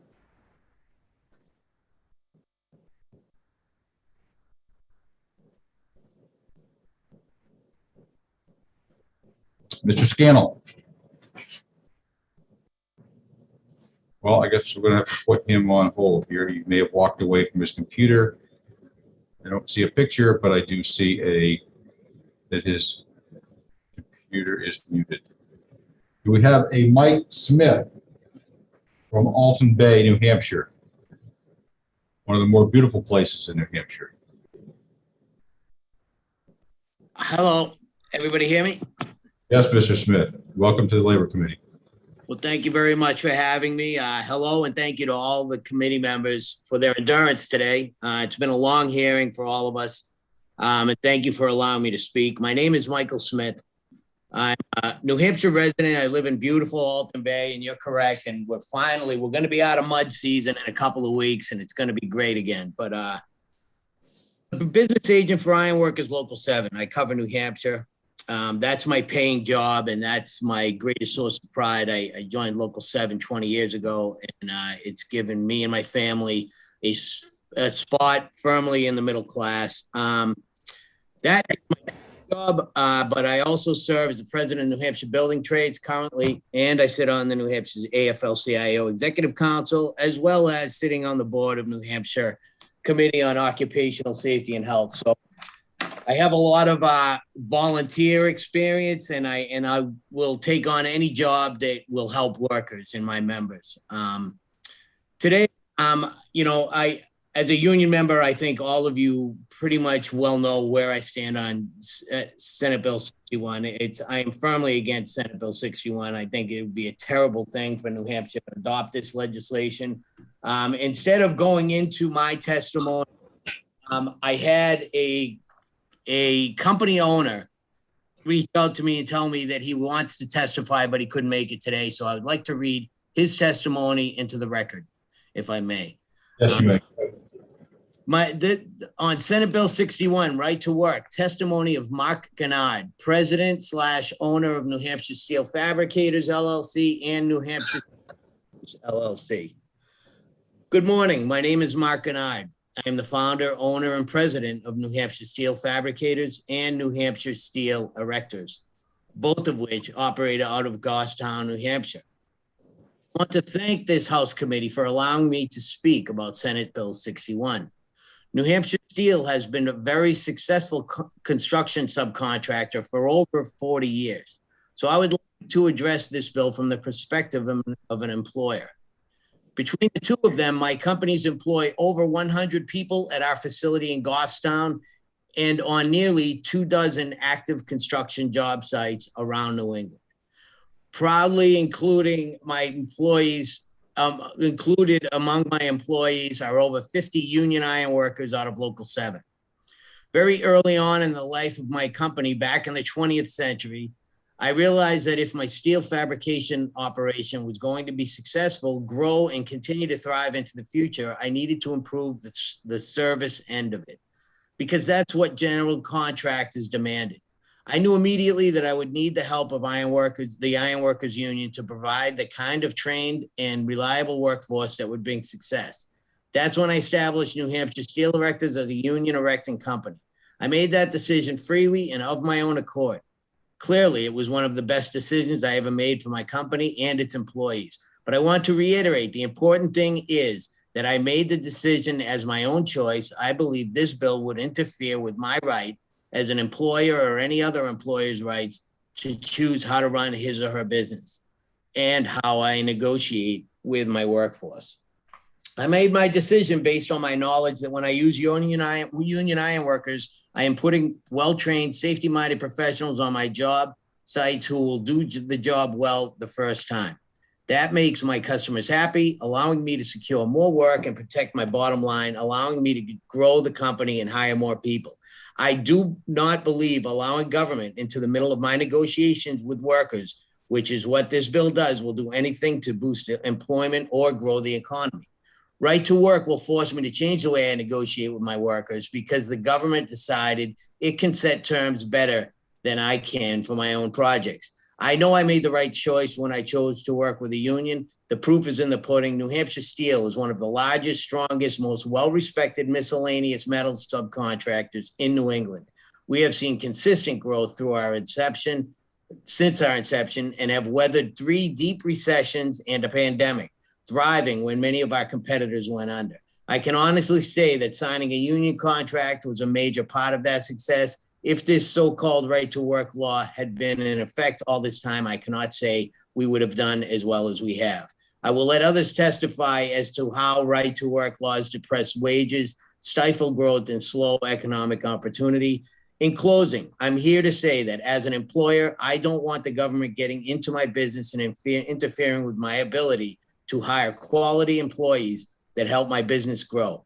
That should be my right to be a union operation or not, just as it's the employee's right to work at a union shop or not.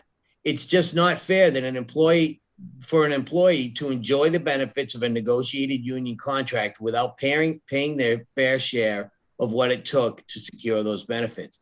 This bill is a bad idea, and it's not good policy. Please reject Senate Bill 61 and don't interfere with my right to choose how to run my business. Thank you. Thank you, Mr. Smith. Are there any questions for the presenter on Zoom? Any questions here in the LOB? Seeing none, thank you, Mr. Smith, for your testimony. Thank you. I'm just going to read off the names of the individuals because people started to email me and text me, am I on the list? Am I on the list?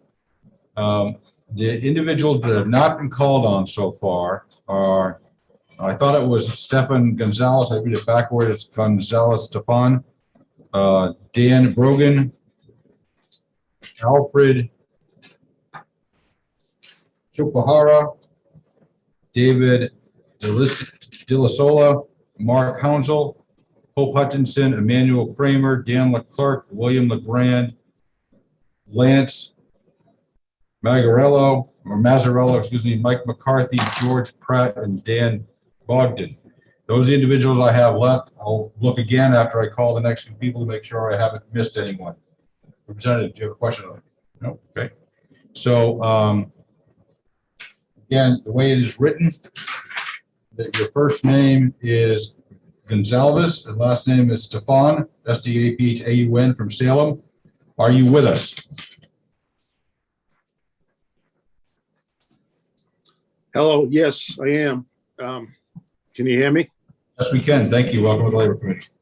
Mr. Chairman, members of the committee, my name is Stefan Gonzalez. I am a father of 3 and a 20-year resident of Salem, New Hampshire, and a proud member of the USW 12012-04. In the past 20 years, I've seen much change in my town, and most of it, if not all, for the better. Even during a pandemic, our businesses growth is through the roof. Home values at the highest ever. Why, I ask, would we let a misleadingly named bill to be passed in our state? Right to work is wrong for New Hampshire. Ask yourselves, where is this push coming from? When I was at the farmer's market this weekend, spending my money in my local businesses, do you think I saw anyone from Virginia there? I don't think so. I see men and women of New Hampshire, working men and women, spending their money supporting our businesses. And that's what we want to keep. We want to keep supporting our businesses. Let's keep the deep-pocketed people out of our state. This is coming from a special interest, deep-pocketed group. The bill was just voted down in Montana, and I ask you to join Montana and vote down SB 61. Let's keep our state growing and moving forward without so-called right to work. Live free or die. Let's not make another state or another area of our country vote for us. I ask you to vote no, and I appreciate your time. Thank you for your testimony. Are there any questions of the presenter on Zoom? Any questions in the LOB? Seeing none, thank you very much for your testimony. Thank you. Have a great day. Thank you. Next up is Dan Bogdan, followed by Alfred Chiquahara and David Della Sola. Mr. Bogdan, are you with us? Daniel Bogdan from Merrimack.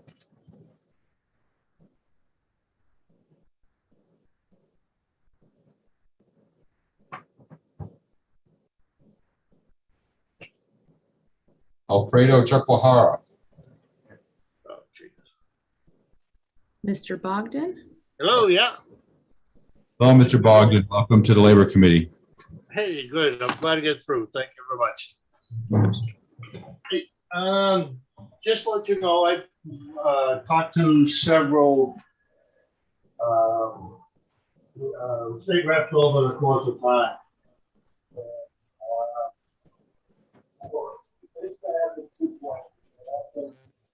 Sir, we can't hear you very well. At all. You keep fading in and out. Mr. Bogdan? One moment.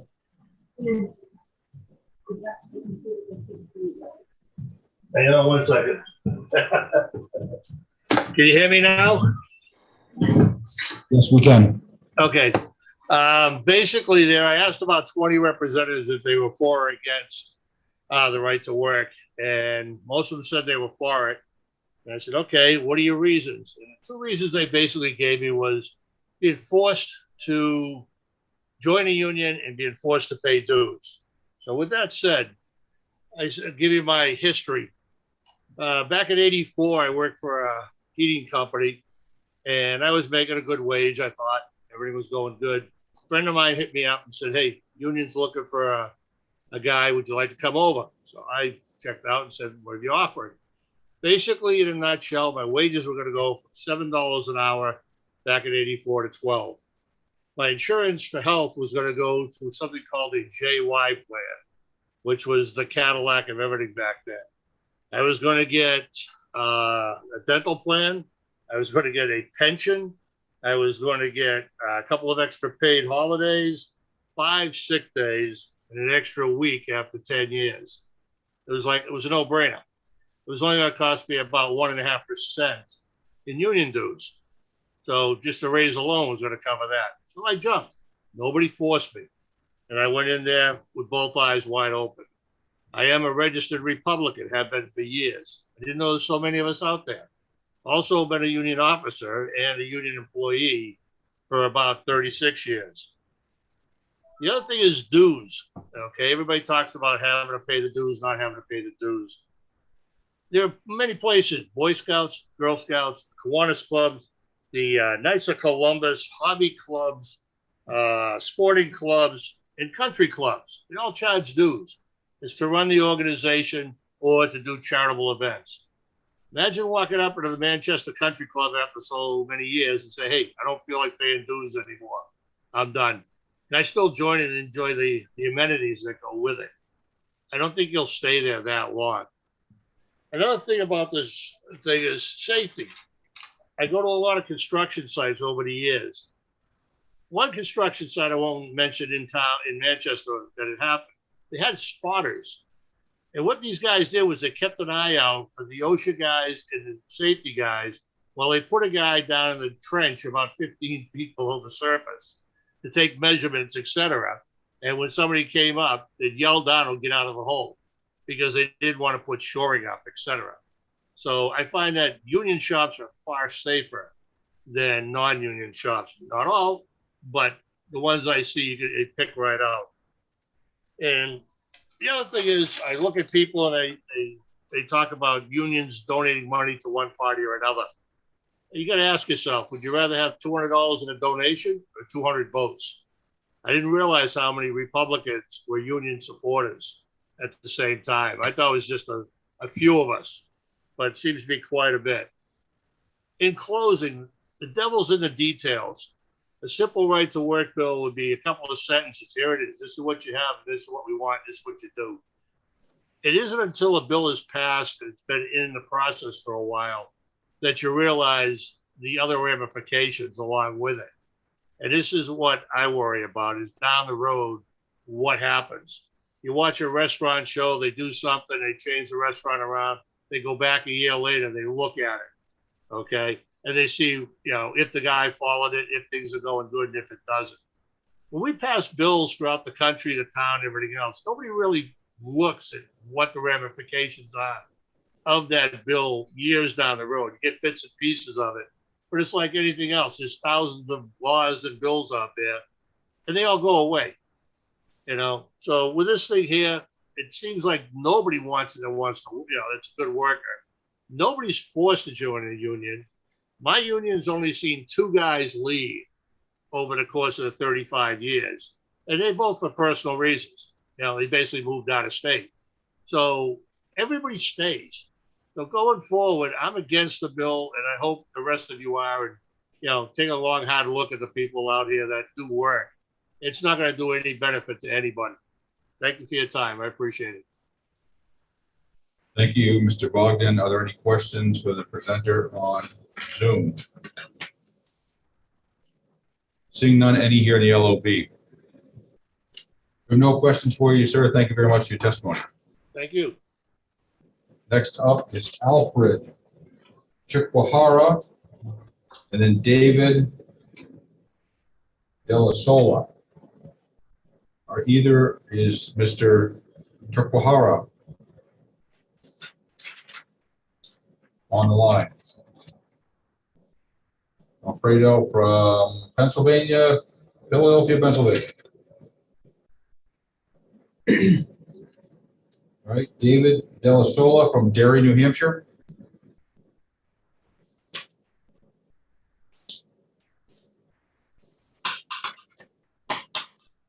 David Della Sola. Can you hear me? Yes, you have a little feedback.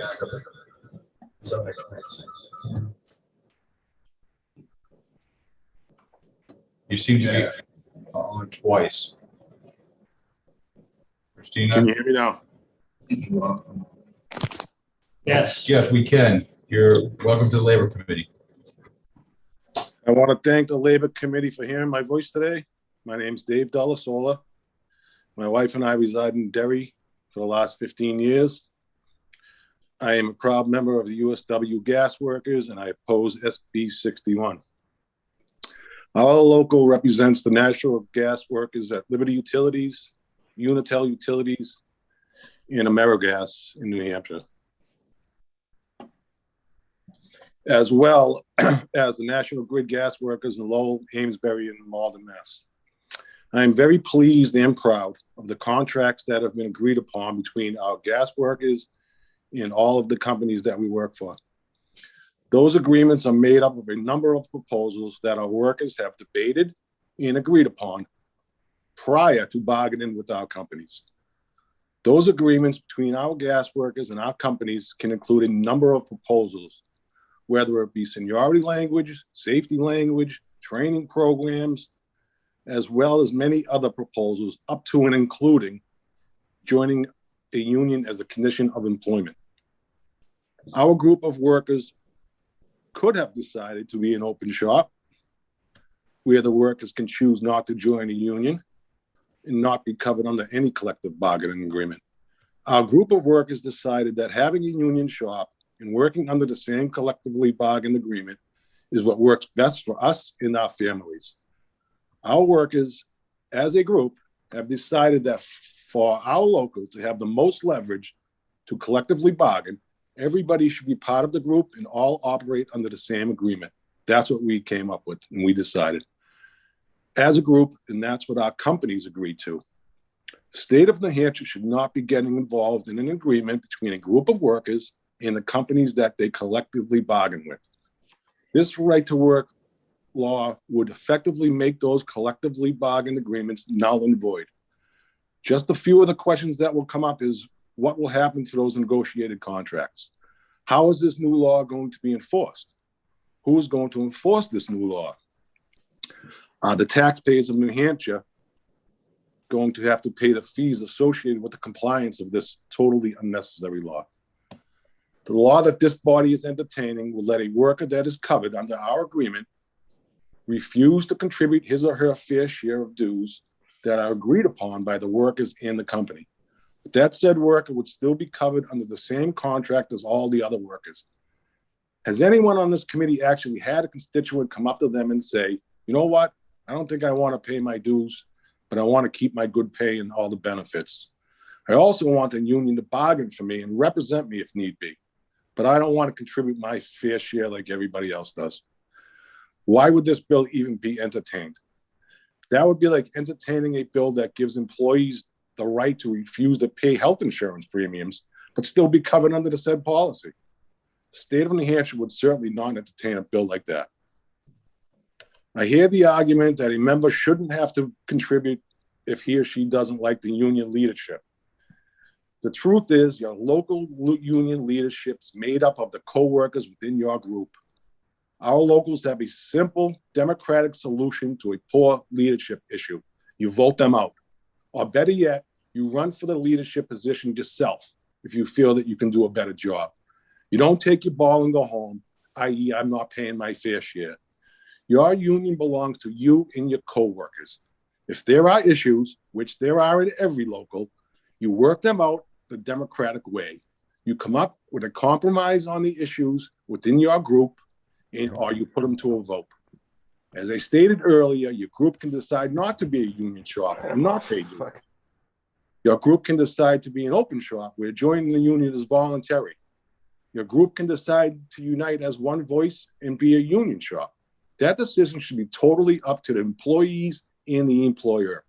Again, the state of New Hampshire or the taxpayers of New Hampshire should not get involved in the everyday mutual decisions between a private group of workers and a private corporation. That is simply not part of the New Hampshire's motto, live free or die. Another argument I hear is a new worker should not have to join a union company if they don't want to. Well, they don't. The truth is there are many more opportunities out there to work for a non-union company than there are for union companies. 90% of workers in New Hampshire do not belong to a union as we speak. Again, 90% of workers in New Hampshire do not currently belong to a union. So to say that a new worker does not have the choice to work a job that is non-union is very misleading and all out false. I know in my industry alone, there are numerous utility companies out there that are not affiliated with any unions, and they do the exact same work as my utility company does. Most of these union jobs pay less than the union jobs, but they're still good paying jobs because they have to compete with the union companies to attract good workers. It doesn't take a rocket scientist to figure out that passing right to work will eventually lower the wages of union workers, which in turn will lower the pay of all New Hampshire workers. Right to work laws are anti-union laws. So as they weaken New Hampshire unions, they will also weaken all the New Hampshire workers because non-union companies will not have to compete with union wages and benefits anymore. Weakening unions in New Hampshire will also make it harder for New Hampshire companies to keep the skilled workers in our state, because the skilled worker will just drive the 20 miles down to Massachusetts to seek employment. Massachusetts attracts companies from all over the world, partly because of the competitive wages and the benefits set by strong unions. They attract the skilled workers to fill those positions that are desperately needed by these companies. Right to work will do nothing for New Hampshire workers but send our skilled workforce elsewhere to search for good jobs. There are many other forms of legislation that can be passed to help the workers of New Hampshire if that's what we want to do here. The almost criminal $7.25 minimum wage can be increased, for instance. Employee at will laws, the paid medical leave laws could be more worker friendly. These are some of the issues that we should be discussing, not anti-worker union busting bills. I also want to touch on another argument that union dues are to support politicians. I used to support politicians. That is not true. Set the record straight. Federal law restricts any union from using their union dues to engage in political lobbying activities. All PAC contributions are voluntary and do not come out of union dues. In order for a union member to contribute to a PAC, they need to voluntarily contribute from their own personal bank account. Use of local union dues for any reason or any type of endorsement for a political candidate are discussed and debated by the union body, and then they go through a motion procedure at a monthly union meeting that has to be passed by the members. Having said that, it certainly makes no sense for any union member to endorse a politician that supports right-to-work laws or any other anti-worker law. And lastly, for those of you that argue right-to-work does not weaken a union, are just plain wrong. Sometimes it takes a little time to infect the body, so it doesn't happen overnight. But none of us should be naive enough to think that there aren't some companies out there that would love to exploit this union busting bill. For example, your union could be very small. You could have a group of, say, 10 workers. And I want to stress that point. You don't need hundreds of thousands of workers to form a union. You don't have to be part of an international to be a union. A union could be 5 workers, it could be 2 workers, it could be 3 workers. So those 10 workers can agree to contribute union dues and secure funds for a number of different reasons, whether it be simple expenditures like being able to donate to a local charity, purchase t-shirts, union buttons, get in the local 4th of July parade. They could use those funds to set up training facilities or safety classes. Or it can be more serious issues like having to hire a labor lawyer to represent a member in arbitration against the company. If a company decides that it doesn't want to play... David, could you please wrap up your testimonies? Yep, finish up. If a company decides it doesn't want to play fair anymore and sees that draining those funds will weaken the effectiveness of those workers, it can simply start to hire workers that they know will not pay union dues, whether it be a CEO's brother or cousin or what have you. If they can hire employees that they know will abuse this right to work law, they will eventually weaken the union's kitty to a point where it becomes ineffective. That is union busting 101. This example of union busting is hypothetical, but it could easily take place and most certainly probably has in right to work states. Here in New Hampshire, what is not hypothetical is the fact that right to work already has weakened our unions in this state without SB 61 even being passed yet. I say that because there's usually hundreds of thousands of more union workers voicing their opinion on this, but Janice took them already out of it. Firefighters, police, teachers, and public union members have been taken out of the mix by Janice's decision. So saying that these laws have not affected unions already is not true. And if this body passes right to work in the private sector, you will silence the voice of the rest of us. Thank you for your time and your patience, and please vote no on SB 61. Thank you for your testimony. Do you have any questions for the presenter from representatives on Zoom?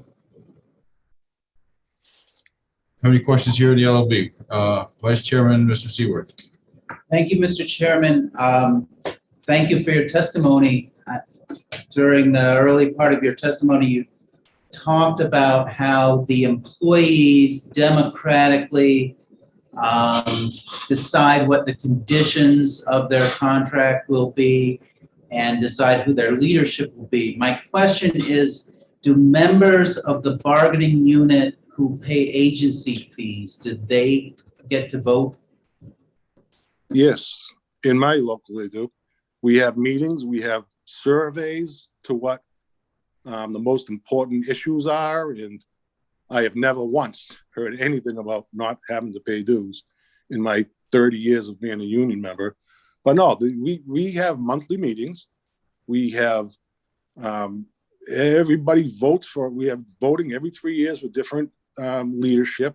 So if there's any issue that you want to bring up to the board, you can bring it up and you can get enough support, just like we do for everything else in this country. You get enough support one way or the other, and you vote, or you know, you make your point heard. You can do whatever you want. The International doesn't get involved with anything that we do. It's all about the workers in our group. And like I said, it could be 5 years. Okay, thanks. Any other questions? Representative Turcotte. Thank you, Mr. Chairman. Thank you for taking my question. You mentioned in your testimony that there are businesses in New Hampshire who want to eliminate unions or bust unions. Can you give me a couple of examples of those companies? I don't believe I said that.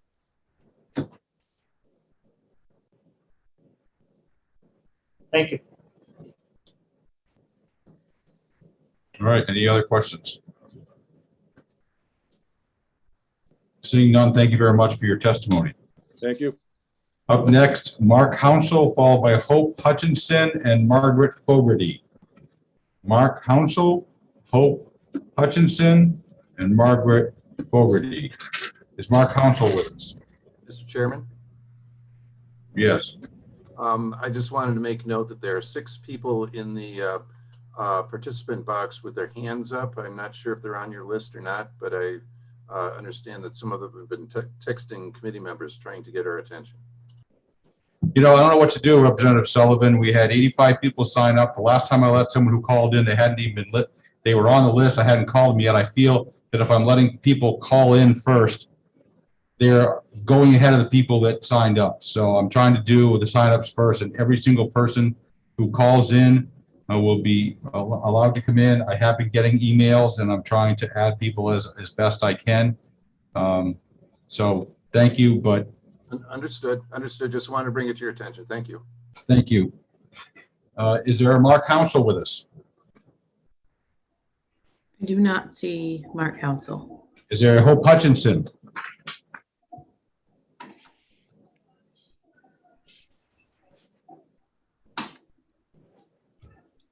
Hope Hutchinson from Pittsfield. I do not see Hope Hutchinson. Do we have, I know Margaret Fogarty, you emailed me. She may be under New Hampshire Peace Action. I believe she is. Yes, I'm here. Thank you. I wish I could control how I showed up in Zoom, but this is Margaret Fogarty, Maggie Fogarty with the American Friends Service Committee. Thank you so much for giving me a chance to speak. Mr. Chairman, members of the committee, I'm here today as a person of faith and as a union member to express my strong opposition to SB 61. I am a Quaker. I work for a Quaker-founded organization, the AFSC, and I am a member of Unite Here, Local 66L, and the Unite Here New England Joint Board. So both as a union member and with the encouragement of my employer, I urge your rejection of SB 61. In our 104 years of existence as an organization, AFSC has been joining workers in their fight for safety, for dignity, and for an opportunity to thrive. Starting back in 1922, when we were providing assistance to unemployed coal miners in West Virginia and Pennsylvania. In 1936, after President Roosevelt signed the National Labor Relations Act, AFSC issued a statement that included this statement: Collective bargaining by groups of workers with employers is desirable in order that workers may meet management on something like equal terms when they bargain for rates of pay, conditions of work, and security of employment. And since then, throughout the country and actually throughout the world, we have stood with people who are seeking employment, living wages, and dignity on the job. And within New Hampshire, the ability of working people to attain a decent standard of living is under threat. According to the New Hampshire Housing Finance Authority, the statewide median rent of a two-bedroom apartment in New Hampshire was $1,413 a month in 2020, which was a nearly 5% increase from the previous year. So that means it takes an income of more than $56,500 a year to afford a typical apartment. That's 3.8 times what a worker makes at the current federal minimum wage, and 1.8 times what a worker earning $15 an hour even would be able to afford. If the purpose of SB 61 were to provide jobs at decent wages, we would be heartily in favor of it. But right to work is not about ensuring that people have the right to a decent job. It's about undermining the ability of working people to organize among themselves and bargain collectively. By making it more difficult for workers to organize, right to work forces down the wage levels of working people in New Hampshire. And the ability to afford health care would be threatened as well. The ability to pay taxes to support schools would be diminished.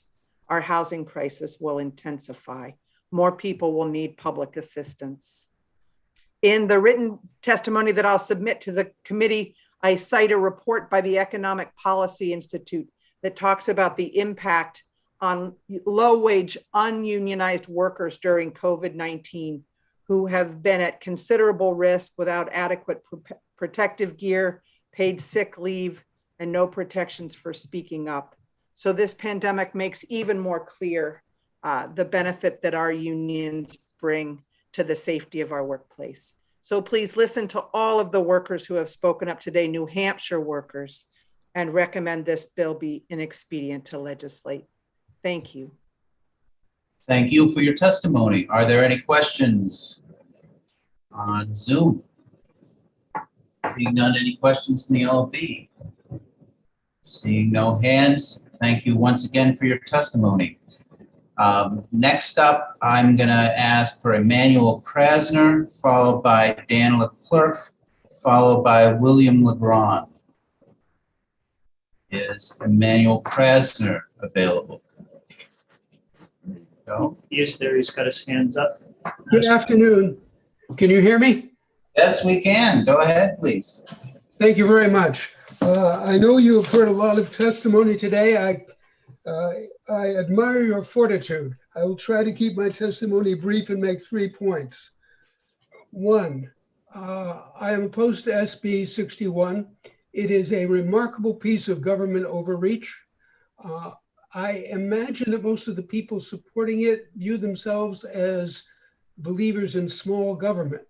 And so I ask, if you believe in small government, why do you want to stick the government's hand in here?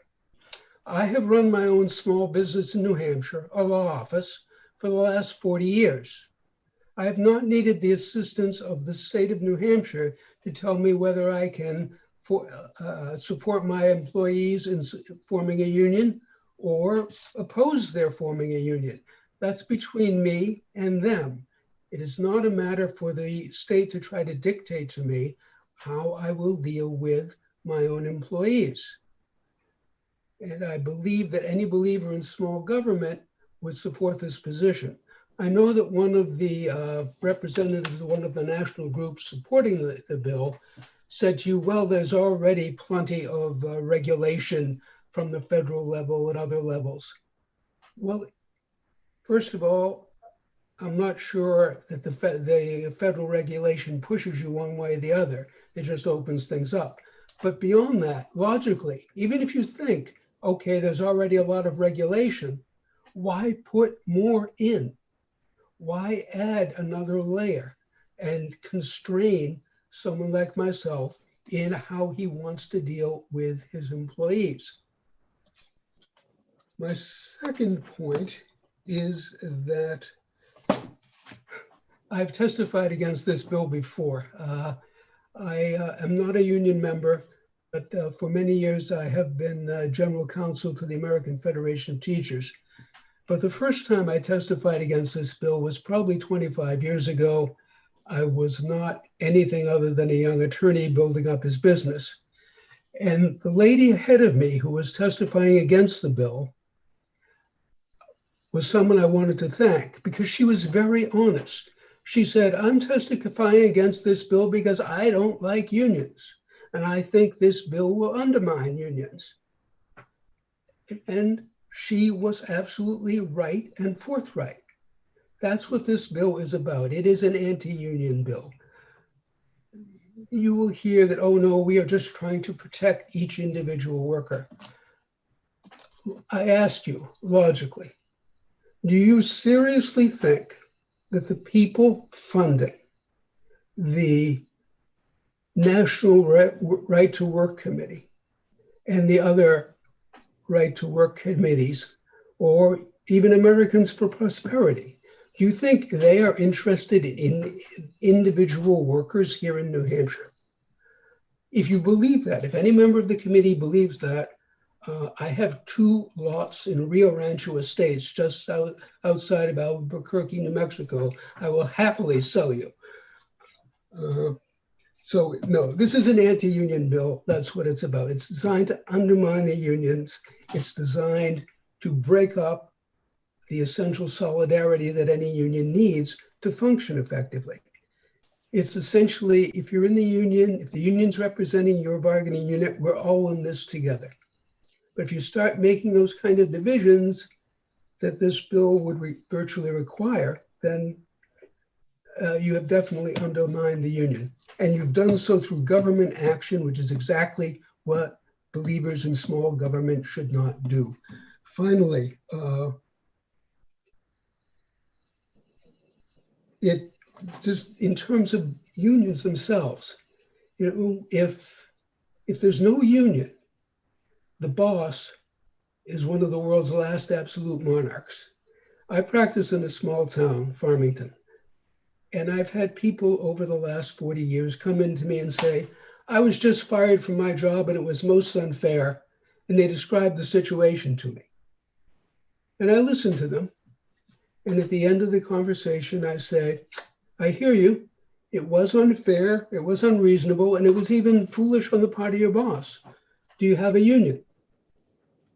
And they say no. And I say, I'm sorry, there's nothing I can do because your boss can walk into the office, can walk onto the shop floor, and if there's no union, he can say, it's Tuesday and I want to fire you. So that's one of the reasons I think unions are a good thing, in addition to all the other things you've heard today. And this bill is designed, its sole purpose in life is to undercut unions, to make that breach in the dike that may lead to further things. It is an unwarranted government intrusion into the relationship between employers and employees, and I ask you to vote that it is inexpedient to legislate. Thank you very much. Thank you for your testimony. Are there any questions for the speaker inside the open? Seeing none, any questions online? You mean no one wants the lots in Rio Rancho? I didn't see any interest in those lots either, sorry. Thank you anyhow. Thank you, have a great afternoon. Speaking next, we'll ask for Dan Leclerc, after that William Legrand, and after that Lance Mazzariello. And I probably killed all 3 of those names and I apologize. Is Dan Leclerc available? I don't see anyone with that name. If he is on the phone, I would ask that he press star 9 to raise his hand. If it's spelled Leclerc, it may well be pronounced Leclerc, because I think that. Claire, yes. All right, who is the next person? The next one is William, and here we go, another French. Is it William Legrand or William Legrand? Oh, Bill LeGrand, there we go. Hi, can you hear me? Excellent. Hello. Okay. Hi, good afternoon, Mr. Chairman and members of the House Labor Industrial and Rehabilitative Committee. Thank you for hearing my testimony today. My name is William Legrand, son, brother, husband, father, business representative for the Painters and Allied Trade, and resident taxpayer of Stratford, New Hampshire. I strongly request you all oppose this rather ingeniously named legislation called Right to Work, Senate Bill 61. This bill does not create any rights or any work. The average wages in right to work states are $10,000 a year less than a free bargaining states. The workforce fatalities are 49% higher in right to work states. New Hampshire does not need to be included in those statistics. The number of union members in New Hampshire is 10.3%, only 69,000 according to U.S. Bureau of Labor Statistics, which some of them are members of the Painters and Allied Trades, and many are registered Republicans. I am asked directly by them, why are New Hampshire legislators attacking workers' right to bargain here in New Hampshire, where we already have such an increasingly low opportunity to work in the construction field for a fair living wage, which include health and welfare benefits. We are led to believe out-of-state influence from the National Right to Work Committee, located in Springfield, Virginia, and their very generous $100,000 contribution to 10 sitting state senators is the reason for this legislation. As a voter, I hope not, because dollars don't vote, constituents do. Government interference between employers and employees are not conservative values. Imposing burdens to employers on job site postings, fines, and imprisonment language, legislators seeking to imprison employers who wish to make their own business decisions and divide workers in New Hampshire are not properly representing their business owners or constituents. SB 61 is misleading and has nothing to do with freedom or protecting us from paying dues. If that was true, then why would we overlook dues assessed to be a member of the Chamber of Commerce, which have 6 levels of dues starting at $575 to $20,050 annually? And why not then include the Bar Association fee, golf course membership? The list goes on, but makes no sense to go after any of them, including the unions. My union, located in Brentwood, New Hampshire, has a $4.5 million training facility. Our local dues are $42 a month. As a voting constituent of New Hampshire, I ask you to refrain from following outside instructions on how our great state of New Hampshire should live or work. Please oppose Senate Bill 61. Thank you for your time and commitment to this great state. And thank you for your testimony. Are there any questions on Zoom for this speaker? I don't see any hands. Anyone in the LB? Seeing none, thanks once again for your testimony. Thank you. Up next, we have Lance Mazzariello, followed by Mike McCarthy, followed by Pat Moran. I see, there we go. Hey, folks, can you hear me? We can. Well, thank you, Mr. Chairman. Thank you, committee, for hearing me out. My name is Lance Mazzariello. I'm the president and one of the owners of Finish Installations of New England, a New Hampshire union carpentry company. I'm also a New Hampshire homeowner, resident of Derry, New Hampshire. I listened to 90% of today, and I had something prepared, but I feel like everything that could be said has been said here. I want to add some personal anecdotes about being a union member, being a union business owner.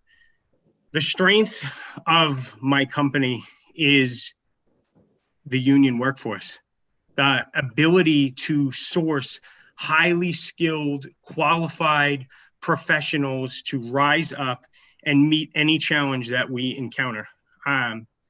We are engaged in projects throughout New England, including all over New Hampshire. We are building amazing things, transforming this entire region. But the most incredible thing that we've built is the lives of the people that work for us. And they've done it by having, being able to negotiate for a great wage, excellent benefits, which I'll speak to more in depth in a moment. And with the goal of achieving a dignified retirement. We have come through one of the most tumultuous times in political history in the United States. Being a student of history, having been a part of this process the last few years, being in the union and being politically active, supporting candidates we believed in. We've seen so much, but no matter what comes up in the political spectrum, there's a few items that eventually make it into the narrative. It's healthcare, it's minimum wage, it's benefits. It's all about, they're all components of the American dream. You know, I heard so many numbers today. I heard statistics about mortality rates on job sites and wage rates. And, you know, I think about numbers a lot too. I think about so many numbers, but one of the numbers I keep in the back of my head all the time is the number of people that work for me who've bought houses in a time when, you know, we've spoken over the last decade about how many people have been unable to do that. How many of the men and women that work for me have seen their income above the $100,000 mark? How many have had children? How many have been able to get married, buy vehicles? How many have really built solid lives through this union process, you know, and this collective bargaining and this ability to negotiate? And I'm on, I'm still a card-carrying union member, but I'm on the other side of the fence because I am employing these people. I'm also, I'm a father of 2 young girls in Derry. And when my second daughter was 3 months old, she suffered a stroke. And there's a lot of ways that event could have went for our family. I'm thankful to say she's healthy and she's active and she's a wonderful little girl right now at 3 years old, going on 4, hopefully going on 100. But when I think about the ways that event could have changed my life, you know, one of the ways, unfortunately, in this country is financial ruin. She required over 100 days of hospital stays, multiple MRIs, testing of every facet, every amount, everything you can imagine. And I'm happy to say that, you know, union benefits saved me. That is something that we bargained for. That is something I believe in. I don't want to take up too much more of your time. I just want to tell you, you know, from the business side of this, we're a stronger company because the men and women are able to bargain, because the union is able to provide exceptional training and the best in class workforce possible. Our clients are happy with us. We're happy with our people, and our people are enjoying a wonderful life because of it. So thank you very much for your time. I am in strong opposition to this bill. It is wrong for America. It is certainly wrong for New Hampshire. Live free and die, or die. Thank you. Thank you for your testimony. Any questions from members of the committee on Zoom? Questions from anyone in the LOB? Seeing none, thank you very much. Getting down to the last couple, I have a Mike McCarthy. We talked to Peggy McCarthy before. Mike McCarthy is also from Nashua, New Hampshire. They do have different email addresses. Is there a Michael McCarthy from Nashua with us? That's me, Mr. Chairman. All right. Now, originally it was going to be good morning, but we'll go with good afternoon, Mr. Chairman and members of the committee. My name is Michael McCarthy. I'm a 27-year member of the Republican Party, 22-year member of the International Brotherhood of Electrical Workers, and have served 4 terms in the New Hampshire House of Representatives. My last term, I was on the Labor Committee, so hello to anybody I served with. SB 61, like other right-to-work legislation, has been a perennial issue in New Hampshire for decades. Time and again, the issue has been brought forward and been rejected. And during most of this time, there have been Republican governors and Republican majorities in the House and Senate. As a union member, I oppose SB 61 because I believe it to be detrimental to organized labor, much the same way people in the restaurant industry would reject right-to-eat legislation that required them to feed people who are not paying customers. As a Republican, I reject SB 61 as unwanted legislative intervention in private industry. The 2018 U.S. Supreme Court Janus decision It's already imposed right to work language on public sector unions. Bills like SB 61 would only be impacting private businesses. Normally, Republicans would say this is literally not our business.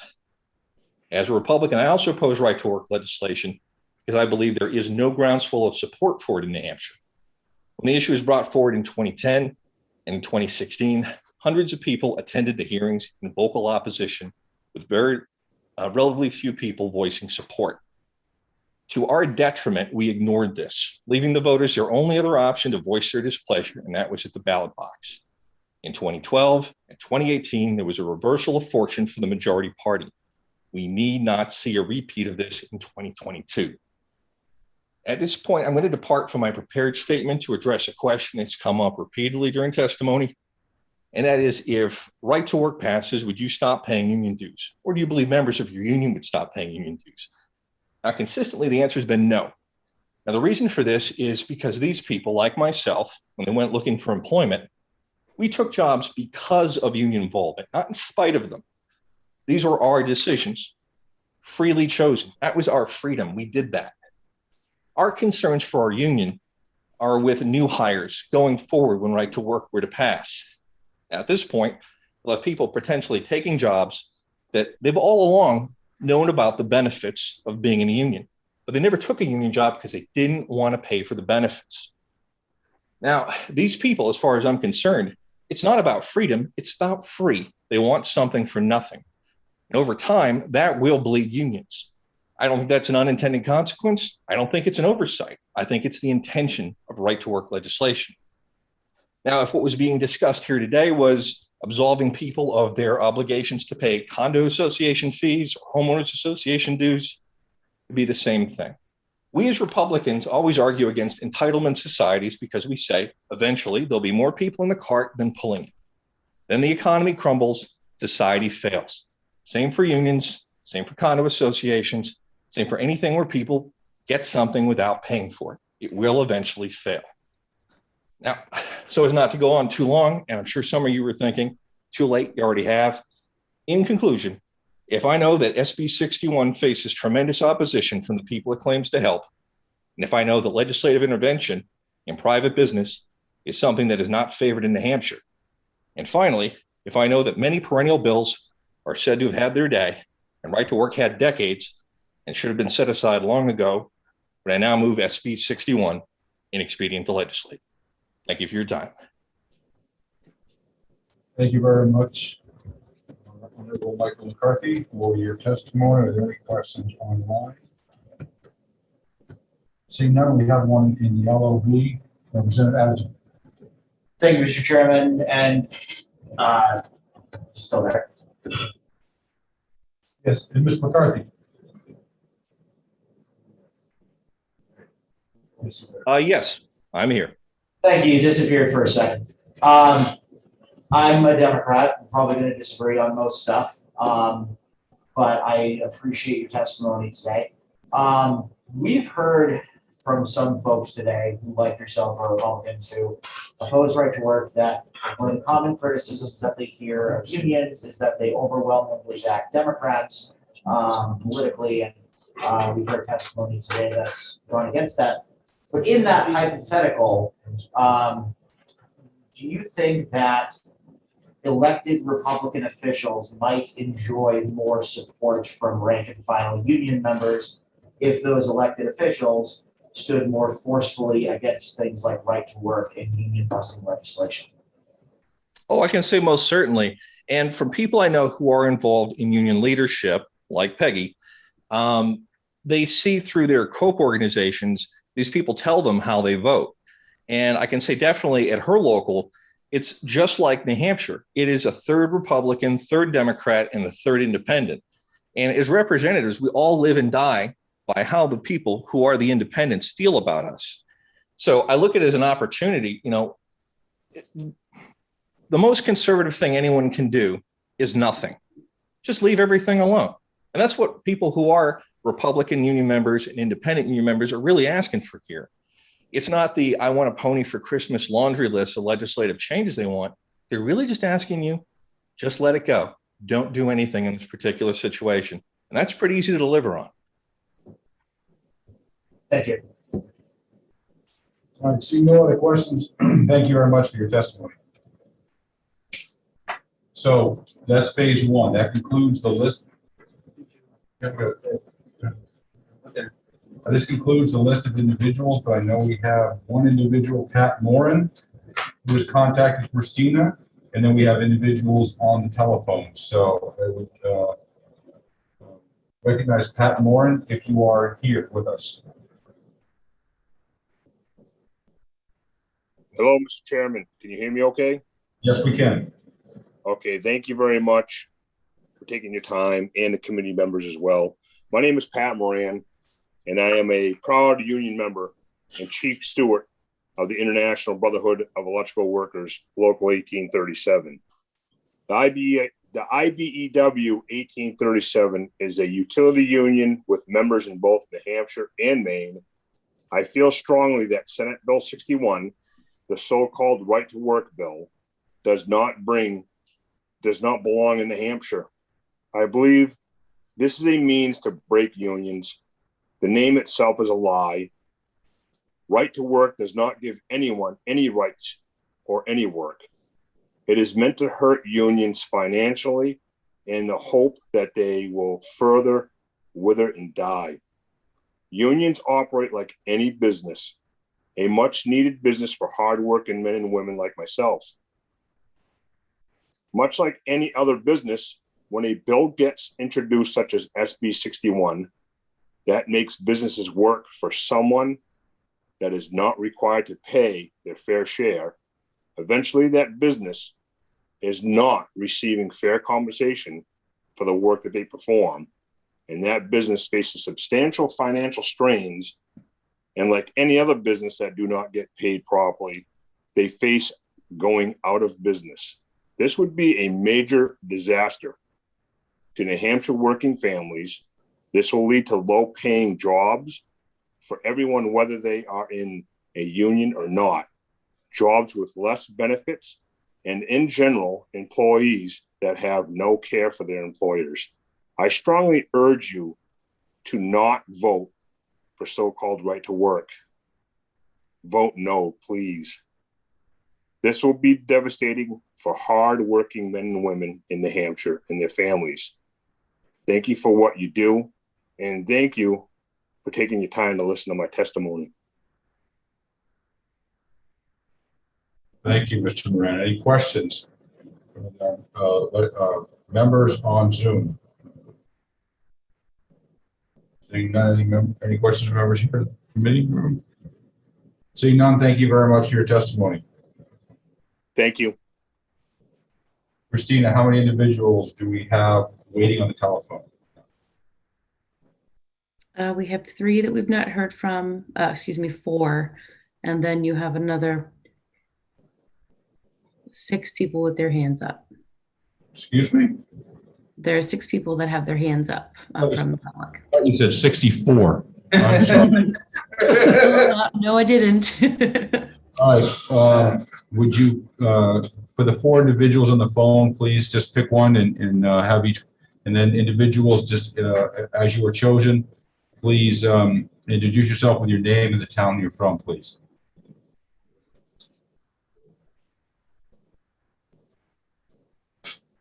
All right, so I have an individual with a 617 number ending in 443. You can press *6 to unmute yourself if you'd like to speak.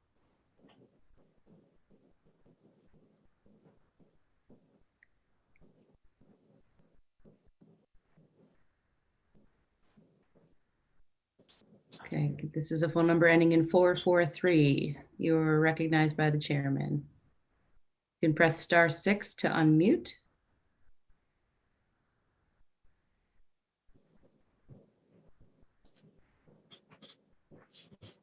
Okay. Did you want to move on or did you want to wait a moment?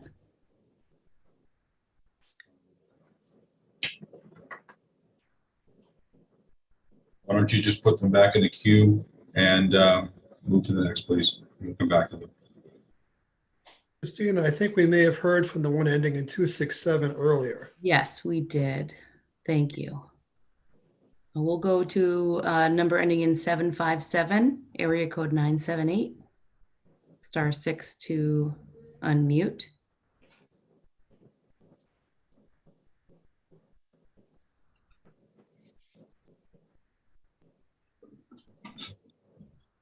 All right, someone on the phone with a number ending in 757. If you'd like to speak.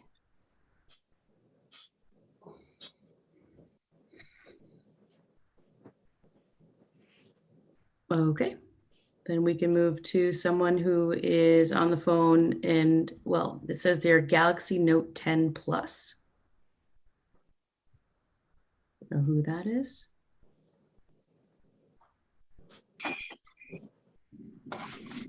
Hi there, my name's Paul Titus.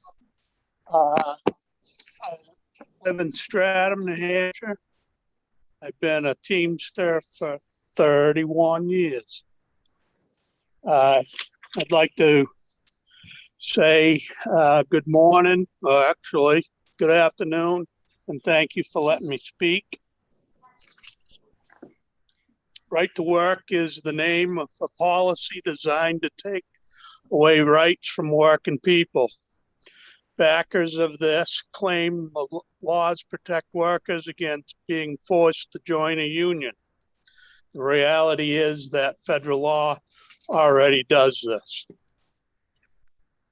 The real purpose of right to work laws is to tilt the balance towards corporations and further rig the system at the expense of working families. This law makes it harder for people to form unions and collectively bargain for better wages, benefits, and working conditions. Every freeloader that takes advantage of higher wages, benefits, and working conditions that unions provide while not paying any costs diminishes the union's ability to service all workers it represents. I worked in a right to work state, and the only thing it did was divide the workforce. It was not a harmonious place to work. Please stand with the working men and women in New Hampshire and say no to this harmful legislation. Thank you. Thank you, Mr. Titus. Are there any questions? Any members online? Any questions from members in the LLB? Seeing none, thank you, Mr. Titus. Thank you.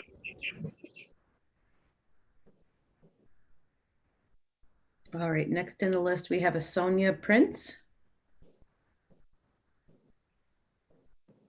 Thank you, Ms. Prince. You're welcome to the Labor Committee.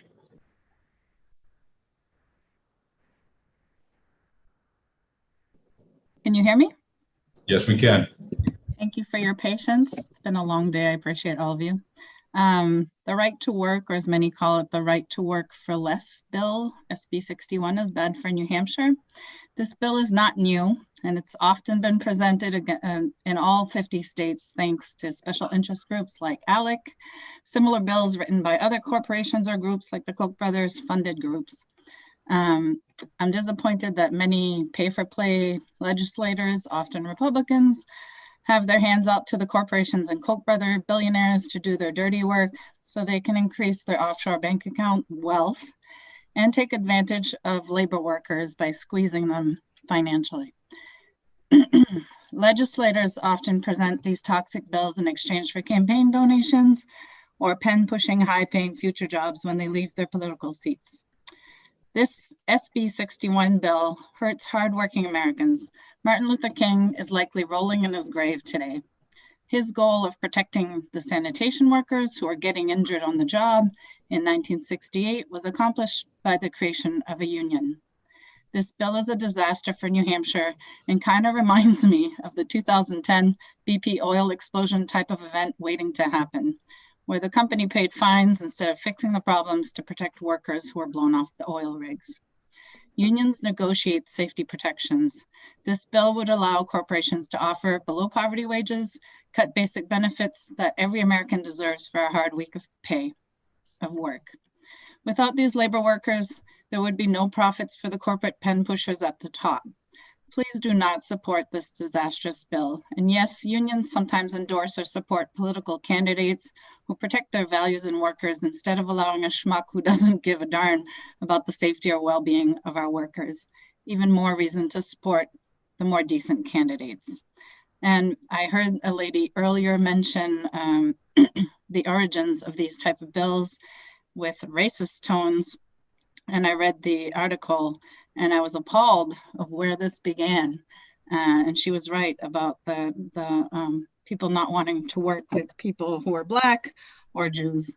So I hope you refute this bill once again. It keeps coming back. It's annoying. And I hope you vote against it and do the right thing for New Hampshire. I appreciate your time. Testimony, questions for the presenter? Seeing none online, seeing none in the LOB, thank you very much for your testimony. Thank you. Next on the list is Mike Thornton.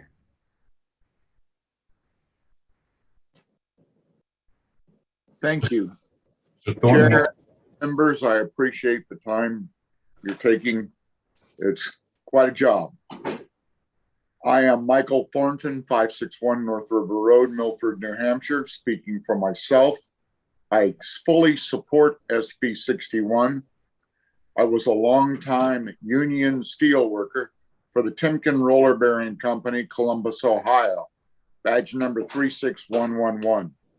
The closed shop or compulsory unionism cost me high union dues. They were often spent against my wishes and detrimentally to my beliefs. The opportunity for overtime and promotions was by seniority only, no merit considered.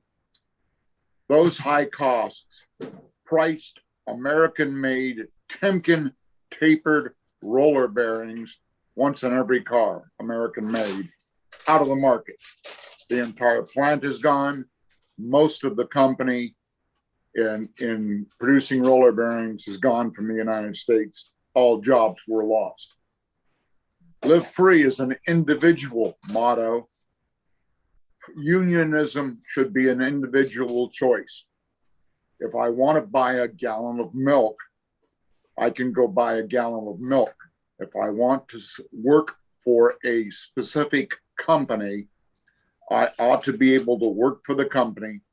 And if the union is supporting me and something I believe in, I should be able to buy their services and buy in.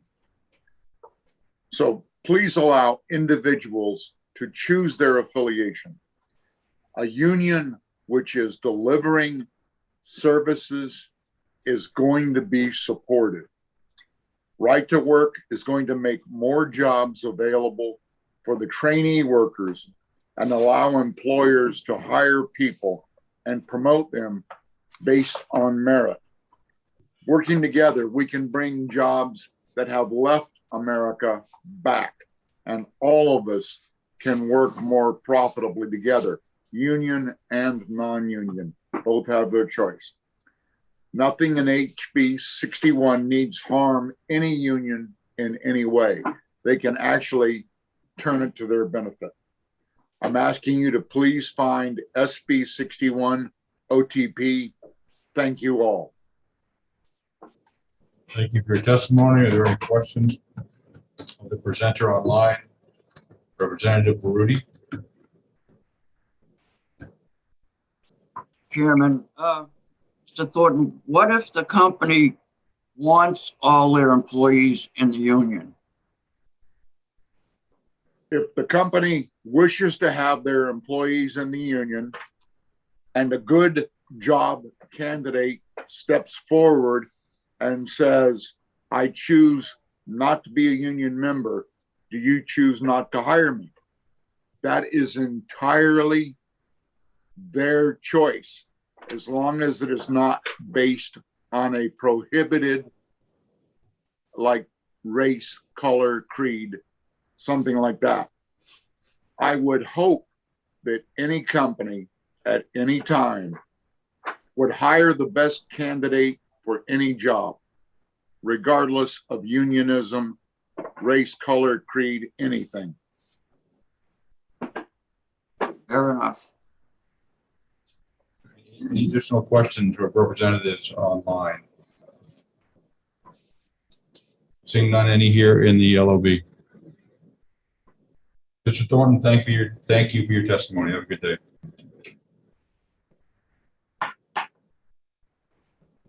Okay, next we have Kevin Foley.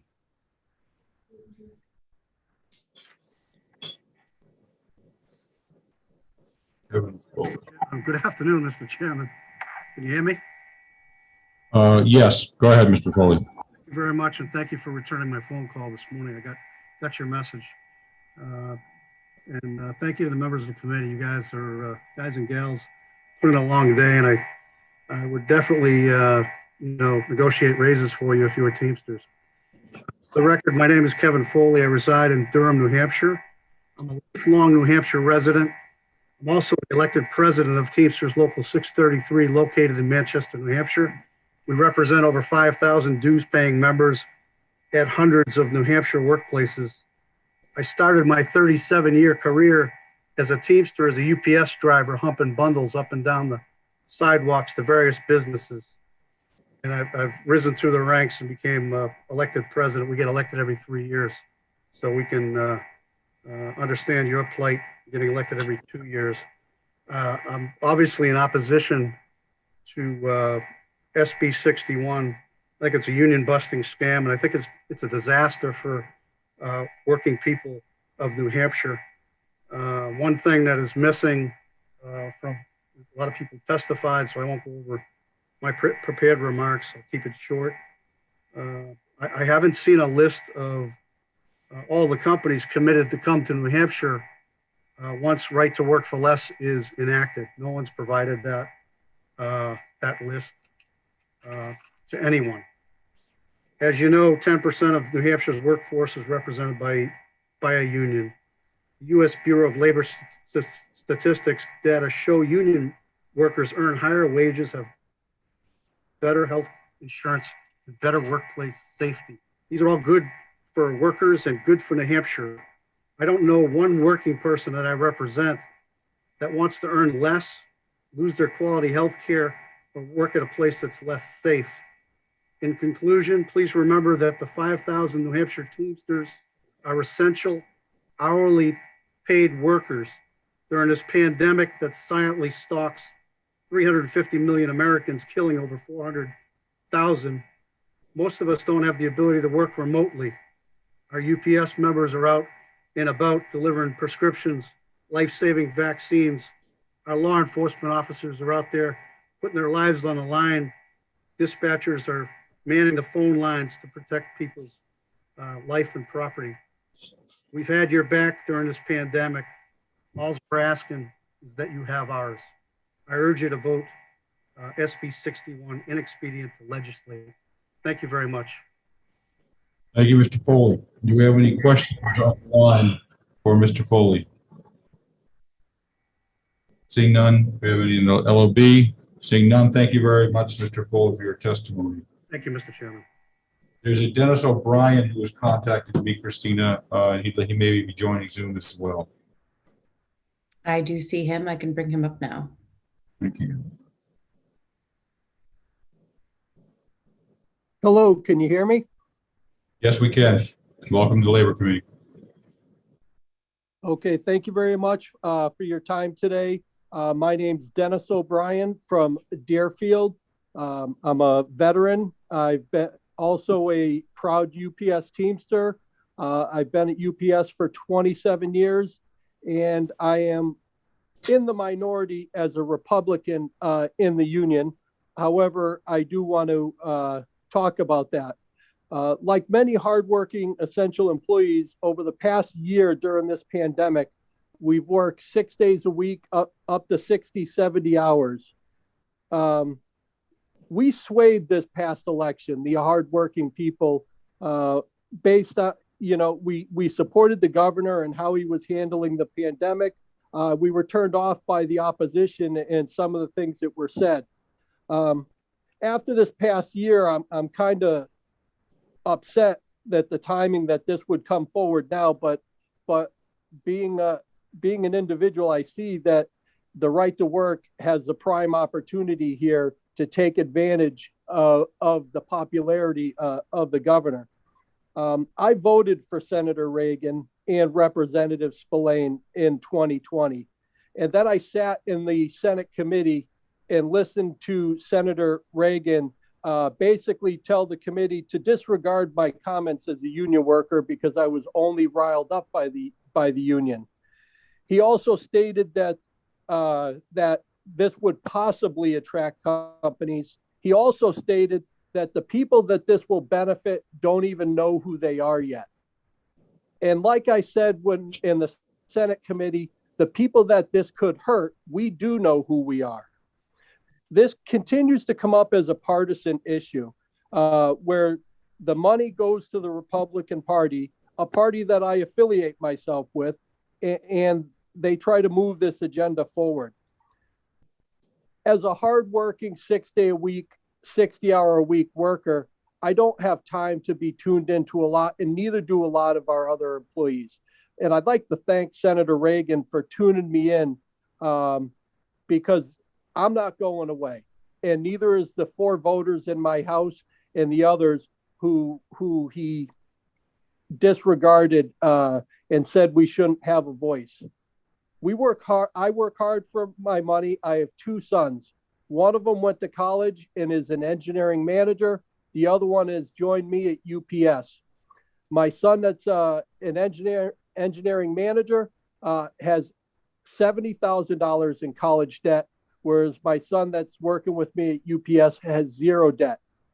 He used the money from his paying job at UPS and has gone to community college and is going to get his associate's degree. In 2017, the right to work was defeated when 32 brave Republicans voted against it, 32 in the House. Following that, there was a lot of fallout. Jeannie Forrester, in a press conference, at that time, the state Republican Party chairman said, for those that supported the governor, they will be rewarded in the next election cycle with campaign funds. Greg Moore, who you heard from earlier, from the Americans for Prosperity, speaking about the defeat of the right to work in 2017, told the union leader, we're not going away. And as far as the 32 Republicans, have I mentioned we don't treat pledge breakers very well, referring to representative from Seabrook, and I believe the other one was from Derry. I fear these strong arm tactics could be in place today. And I beg of you, my fellow Republicans, to choose me, choose my family, choose the workers over corporations. At UPS, we have a phrase that's called trust your gut. And when you're driving your vehicle and something doesn't feel right, and a situation doesn't feel right, it's probably not right. This right to work, this is not right. Please be brave. Please support me so I can continue to support the Republican Party that I love. And thank you very much for your time. Thank you for your testimony. My computer has finally gone dead after 8 or 9 hours, so I'm using my telephone here. Are there any, so I can't see as well. Are there any questions for Mr. O'Brien?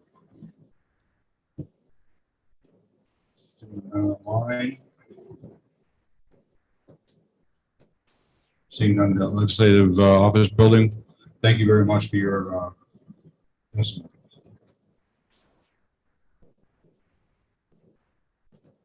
Okay, next we have Patrick Burns.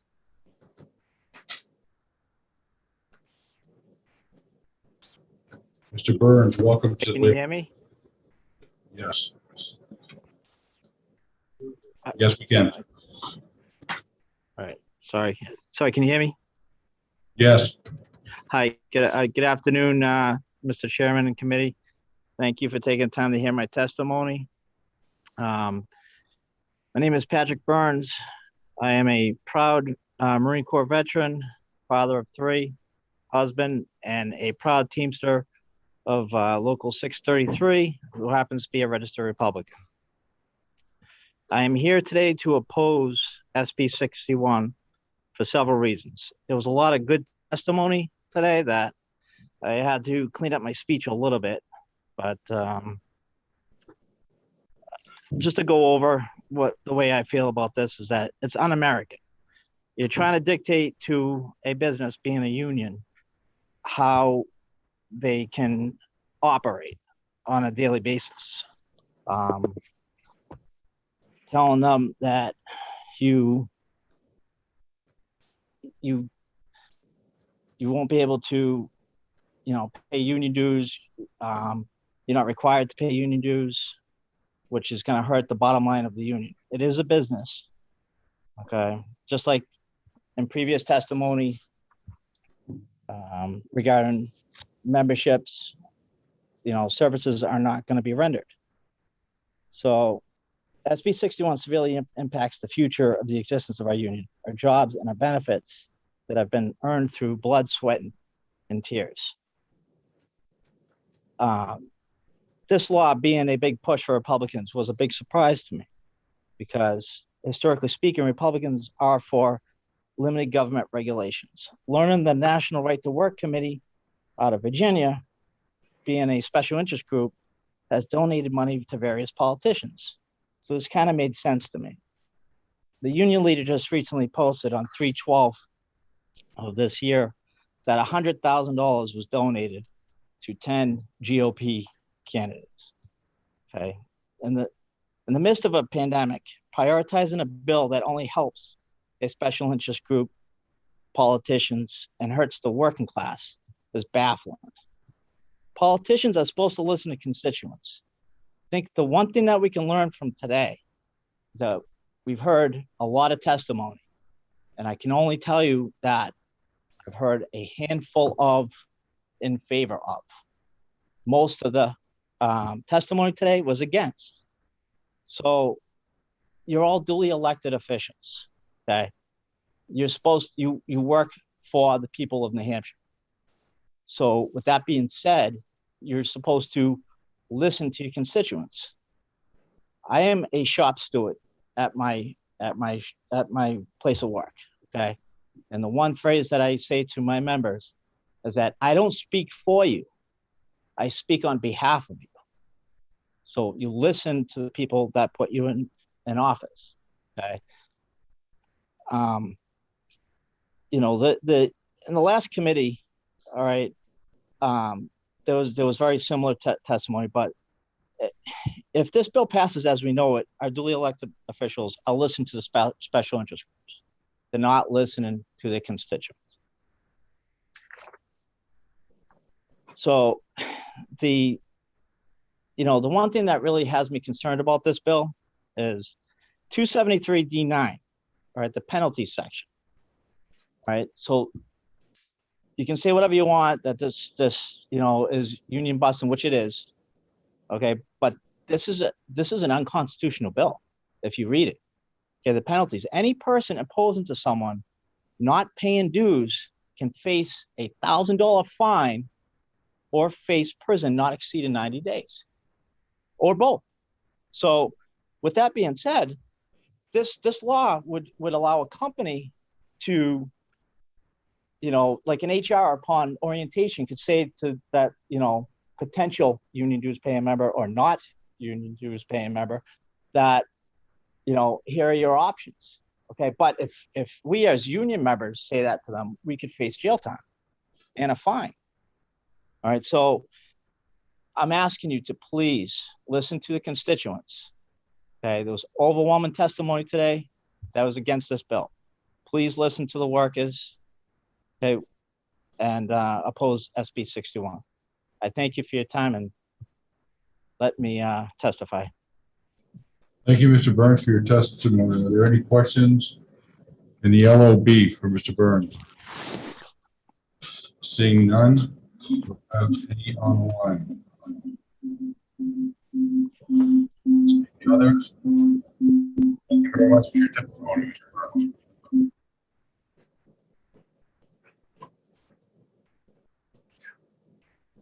Christina. Yes, so next we have Jim Petrillo. Mr.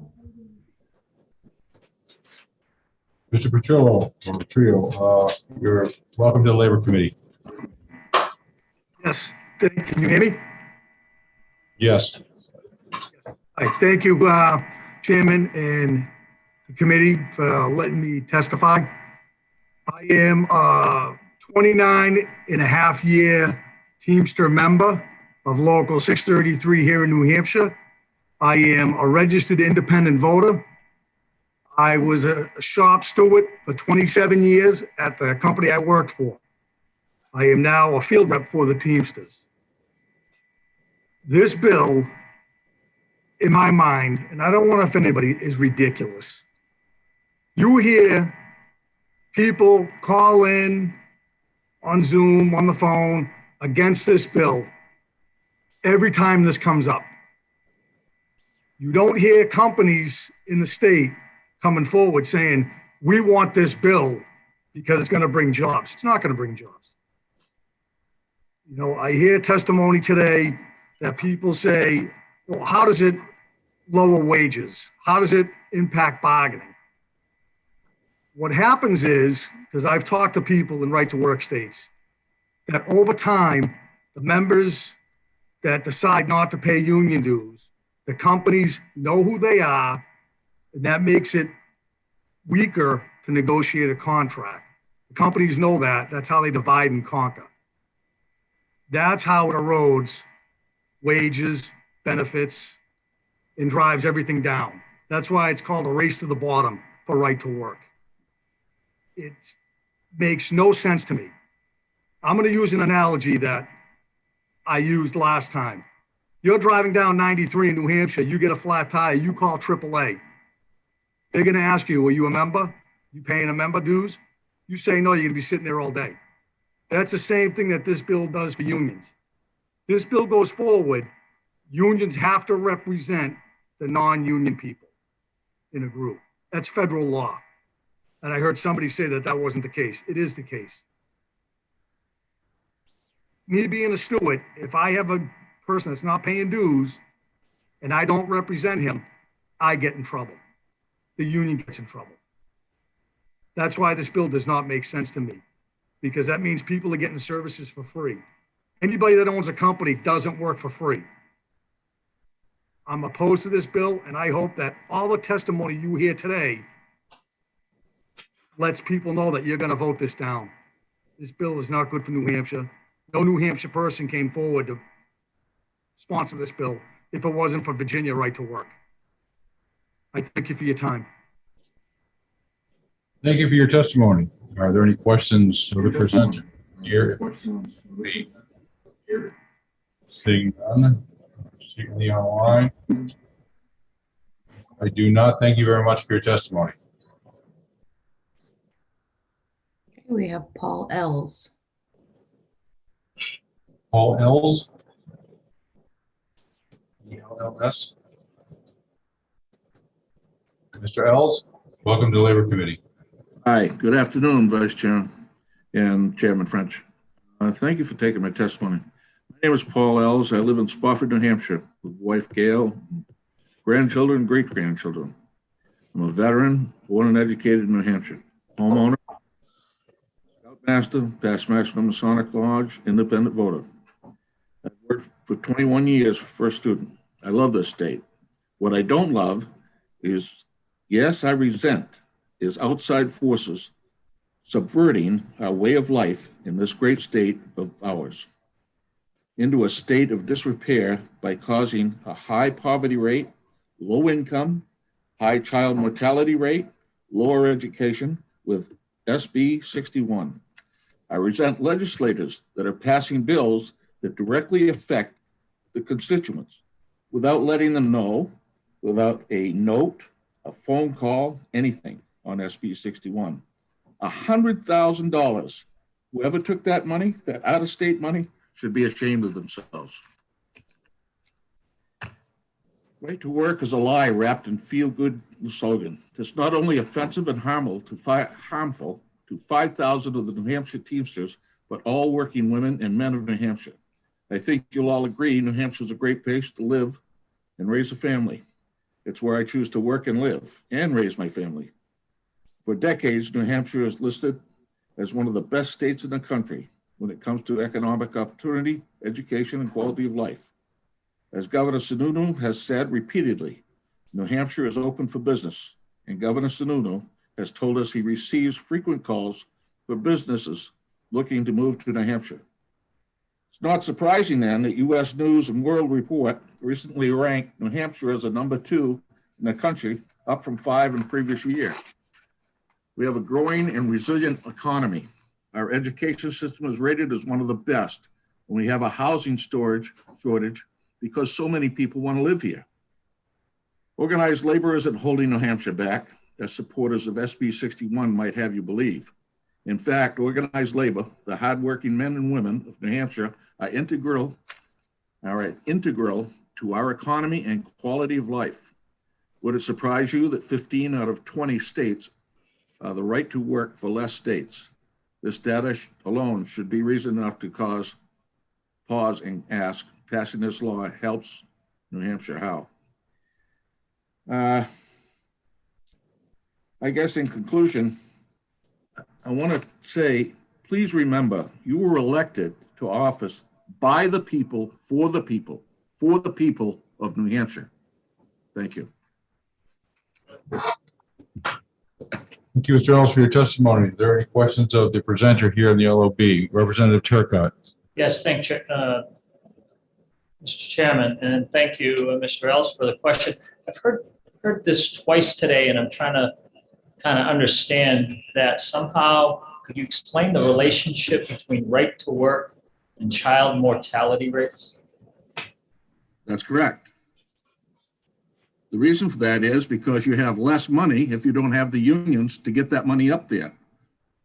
You have less people that have hospitalization, more people actually, that aren't taking their child to the hospital because they can't afford to, because they don't have that insurance. It all follows through. Thank you. You're welcome. Any questions of our members on Zoom? I don't see any, so thank you very much, Mr. Ellis, for your testimony.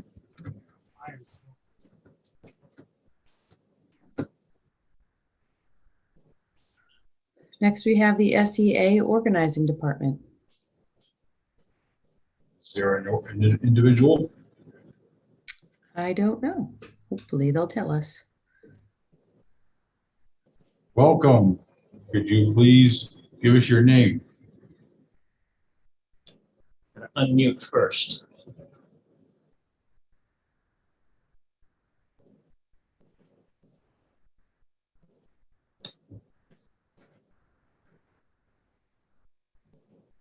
Is anyone on the line with the SEA organization process?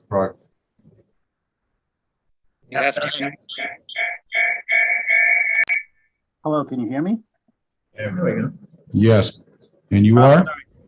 Sorry about that. I'm actually calling in on my behalf. I just happen to be using my work computer. Hello, thank you for letting me speak. My name is David Holt. I'm calling in opposition to SB 61, the Right to Work for Less bill. I'm a lifelong New Hampshire native and currently a homeowner and taxpayer in the city of Somersworth, New Hampshire. I am a proud union member belonging to the Coalition of Union Employees and a member of our Labor Management Committee, which is just one of the ways that unions work with employers to improve the workplace to make our organization successful. Right to Work for Less is wrong for New Hampshire. It is an attack on working people in New Hampshire because when you talk about unions, you are talking about working people, not some quote unquote other entity like the organizations that are pushing these bills. The labor leaders that have called in are working people that were part of their union and were elected to lead by their coworkers. Can the people trying to influence New Hampshire's legislation from out-of-state organizations say the same? Was the director of the National Right to Work for Less organization elected to represent their members, or were they hired by and paid by multi-billionaires that use their dark money to fund organizations like Right to Work for Less or ALEC and others that attack working people to make the rich richer? New Hampshire does not need to be told how to run itself by these big money interests. We need to protect working people That is the true function of government, to ensure that all citizens are taken care of and are treated fairly. We must not pass right to work for less. This is moving New Hampshire backward. You have been given evidence over and over that it lowers wages and makes work areas less safe. If you do not vote inexpedient to legislate on this horrible bill, then you are not serving the people of New Hampshire, but out-of-state dark money interests. Thank you very much for your time. I didn't quite get your name. Is it David Hope? Holt, H-O-L-T. Holt, thank you. Do we have any questions in the LB for Mr. Holt? Seeing none, any online? Seeing none, thank you very much for your testimony. Okay. Last speaker I have is Beth S. Beth, and what is the last name? Hi, it's Beth Scare. Sorry for the name being wrong. Yeah, I'm calling to support SB 61. My husband was a member of the NEA New Hampshire Teachers Union for 25 years, and we were delighted when all the public unions became right to work after the Janus Supreme Court ruling. The teachers union suddenly cared about the teachers and started reaching out and asking him what he needed. And that meant, as Republicans, we could stop giving money to an organization that turned around and used it to get Democrats elected and lobby for political causes we despise. I feel it's terribly unfair that those who work under private unions don't have the same freedom we did. Why should someone have to pay an annual fee to an organization in order to get a job? It's like paying protection money. Public workers already have right to work, and all the dire predictions about union busting have not occurred. Why should private workers not have the same rights? Please protect workers' rights and vote ought to pass on SB 61. Thank you. And I'm from Nashua, and I'm sending in my testimony. Thank you for your testimony. Are there any questions here in the LLP for the presenter? Seeing none, any online? Seeing no hands, thank you very much for your testimony. Christina, is there anyone else online wishing to speak? No, I don't see anyone else. Members of the committee, are we satisfied with the, and ready to close the hearing? Seeing no opposition, I close the hearing on Senate Bill 61. Thank you very much for all of your attendance today. Very professional way everyone handled themselves. We will have an executive session on this bill next Tuesday. There's been an amendment submitted. Appreciate if all of you would take a look at it and let me know your intentions so we can be prepared for next Tuesday. I am not aware of any other Senate bills coming our way prior to the sessions on the 7th, 8th, and 9th. If you have any questions, as always, you can feel free to call me and email, as many of you do, and I will see you next Tuesday. Thank you very much, everyone. Enjoy your days. Mr. Chairman. Got a question, Michael? Sorry, Mr. Chairman, just waving goodbye. And Mike, sincerely, happy birthday, my friend. Enjoy your day. Happy birthday, Michael. It's been great so far. Nice job, Mr. Chairman. Tough day. Thank you. Bye.